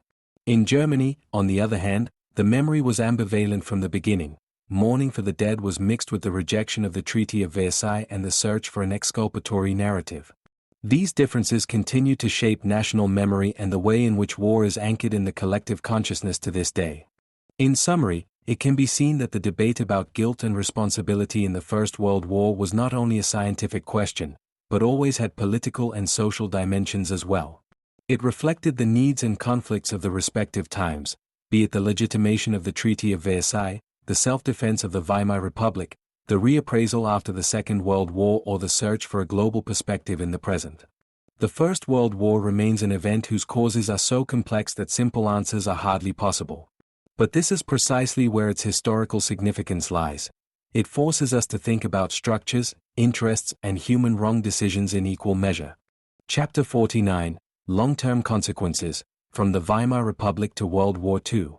Although the First World War ended militarily in 1918, its political, social and economic aftermath shaped Europe and the world for decades to come. Many of the developments that finally culminated in the Second World War can be traced back to the seminal catastrophe of the 20th century. The war had destroyed old structures, created new states and created an order that was unstable from the start. Germany in particular, but also many other countries, bore the legacy of the war like an open wound that did not heal. In Germany, the war meant the collapse of the monarchy and the birth of the Weimar Republic. The November Revolution brought about democratic structures, universal suffrage, and a modern constitution. But the republic was burdened from the beginning, the stab-in-the-back legend, which claimed in wide circles that the German army had remained undefeated in the field, and was only forced to surrender by betrayal at home, undermined the legitimacy of the new government. The Treaty of Versailles, with its harsh provisions and the question of war guilt, was perceived in Germany as a humiliation and further weakened the acceptance of the republic. The economic consequences of the war and the treaty were serious. Reparation payments, territorial losses, and the conversion from war to peace economy led to inflation, unemployment and social hardship. The hyperinflation of 1923 wiped out the savings of many people and increased distrust in democratic institutions. Although the Dawes Plan of 1924 brought temporary stabilization, the world economic crisis from 1929 hit Germany particularly hard. Millions of unemployed, poverty and a lack of prospects prepared the ground for radical movements, especially the National Socialists. The consequences of the war also led to political radicalization in other European countries. Despite its gains in the Treaty of Versailles, Italy felt like a mutilated victor. Disappointment over unfulfilled territorial promises, economic problems, and social tensions paved the way for Mussolini's fascists, who established a dictatorship from 1922 onwards. In Eastern Europe, the new states such as Poland, Hungary, and Yugoslavia were confronted with internal conflicts, minority problems, and authoritarian developments. Many of them stabilized only through authoritarian regimes that used nationalism and violence to secure their rule. Internationally, the post-war order was shaped by the League of Nations, which was intended as an instrument of collective security. But the League of Nations was weakened from the beginning. The United States, the driving force behind his idea, did not join him because the American Senate rejected the Treaty of Versailles. Without the United States, the organization lacked a decisive center of power. In addition, the League of Nations was not in a position to effectively prevent aggression, as it had neither its own armed forces nor was it consistently supported by the member states. The weakness of the League of Nations became apparent later in the 1930s with Japanese expansion in China and Mussolini's war in Ethiopia. The societies of Europe were permanently changed by the war. Millions of fallen soldiers left behind widows and orphans, millions of war invalids shaped the streetscape. The war had brought violence into everyday life and removed taboos. Many returnees found a new identity in paramilitary organizations such as the Freikorps in Germany. This militarized culture of the interwar period meant that violence seemed more acceptable as a political tool than it was before 1914. In Germany, the National Socialists took over this legacy by involving former frontline fighters in their movement and transferring their rhetoric from struggle to political life. The international economy also bore the consequences of the war. Europe was in debt, while the USA rose to become the leading economic power. The global balance of power shifted, but Europe clung to old imperial structures. Colonial empires were shaken by the war, but they continued to exist and were even expanded to include the former German possessions. At the same time, resistance grew in the colonies, inspired by the right of self-determination that Wilson had proclaimed in his 14 points, but which was denied to the colonial peoples. This tension between aspiration and reality contributed to the emergence of anti-colonial movements in the long term. The cultural consequences of the war also shaped the interwar period. The experience of the lost generation led to a literature and art marked by disillusionment, skepticism of authority, and the search for new forms of expression.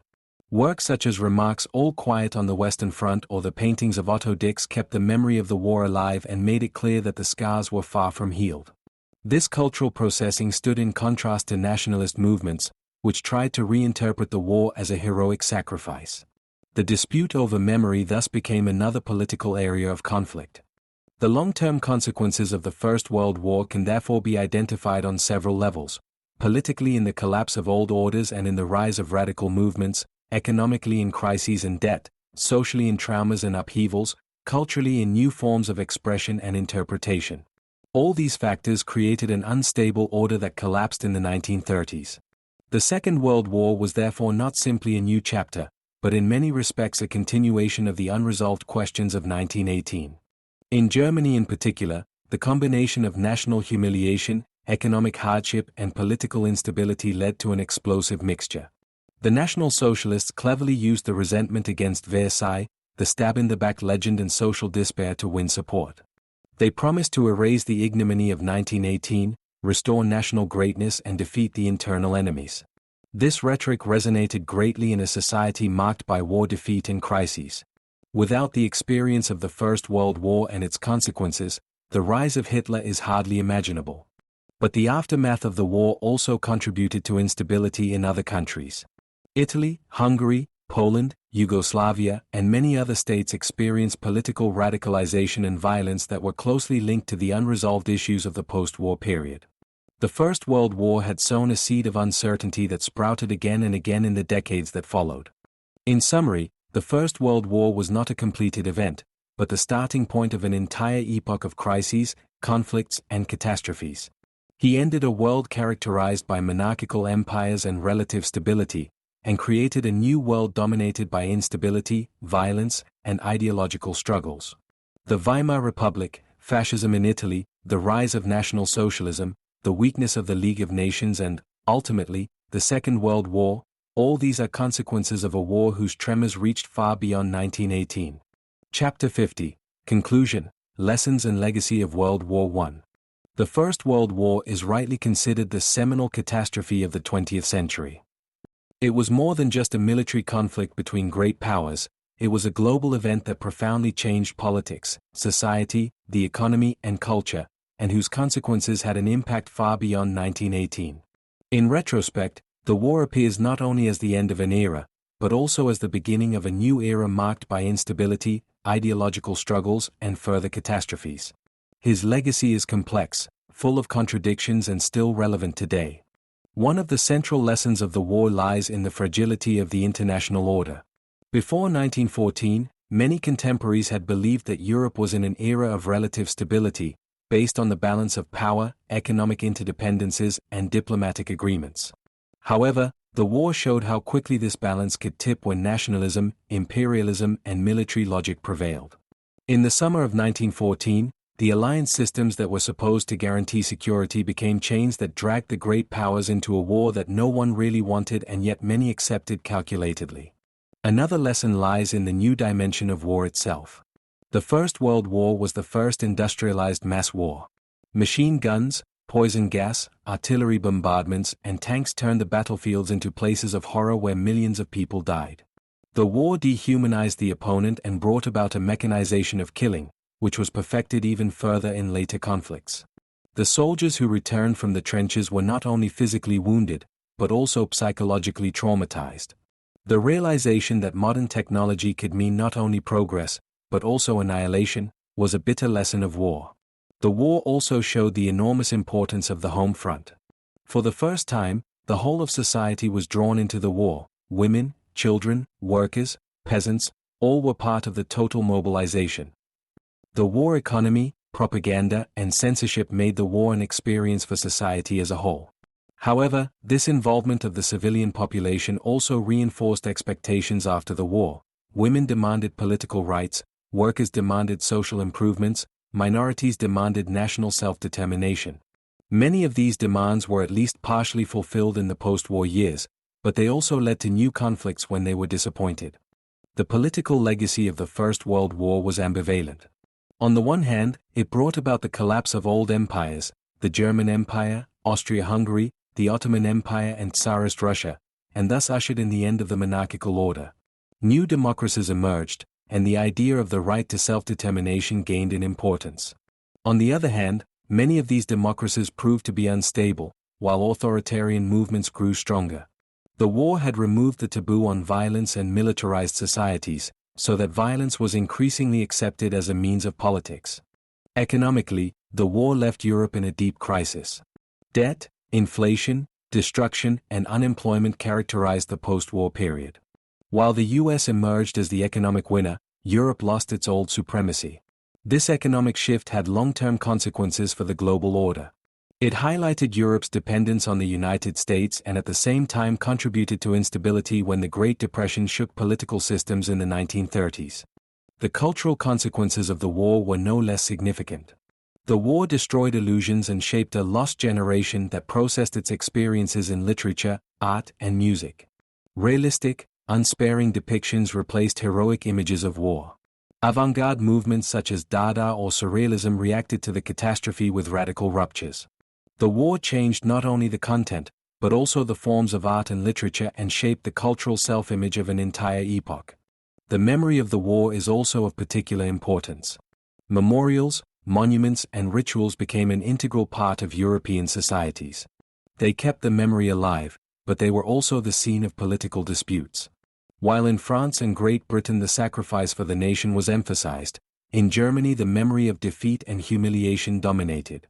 These different memories shaped the collective consciousness and influenced the political developments of the interwar period. The legacy of the First World War is finally evident in the direct connection to the Second World War.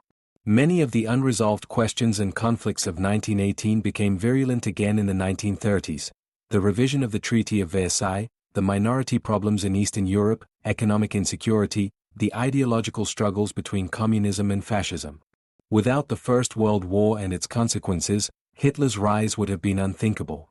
The Second World War was therefore not only a new conflict, but in many respects the continuation of the first. At the same time, however, the First World War was also a starting point for developments that had long-term positive effects.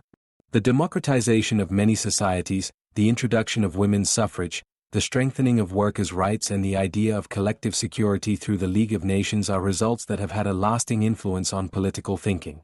Even though the League of Nations failed, it laid the foundation for later international organizations such as the United Nations. Perhaps the most important lesson of the First World War is the recognition of how fragile peace is and how important it is to resolve international conflicts through diplomacy, understanding, and cooperation. The war showed where nationalism, militarism, and political short-sightedness can lead. This lesson remains relevant in the 21st century, as the danger of global conflict is never completely averted. In summary, it can be said that the First World War was not only a historical event, but a deep incision in the history of modernity. It destroyed old orders and created new ones, it brought suffering and death, but also innovations and changes. His legacy is contradictory, he was a catastrophe and a catalyst at the same time. For Europe and the world, it remains a reminder that peace and stability cannot be taken for granted, but must be won again and again.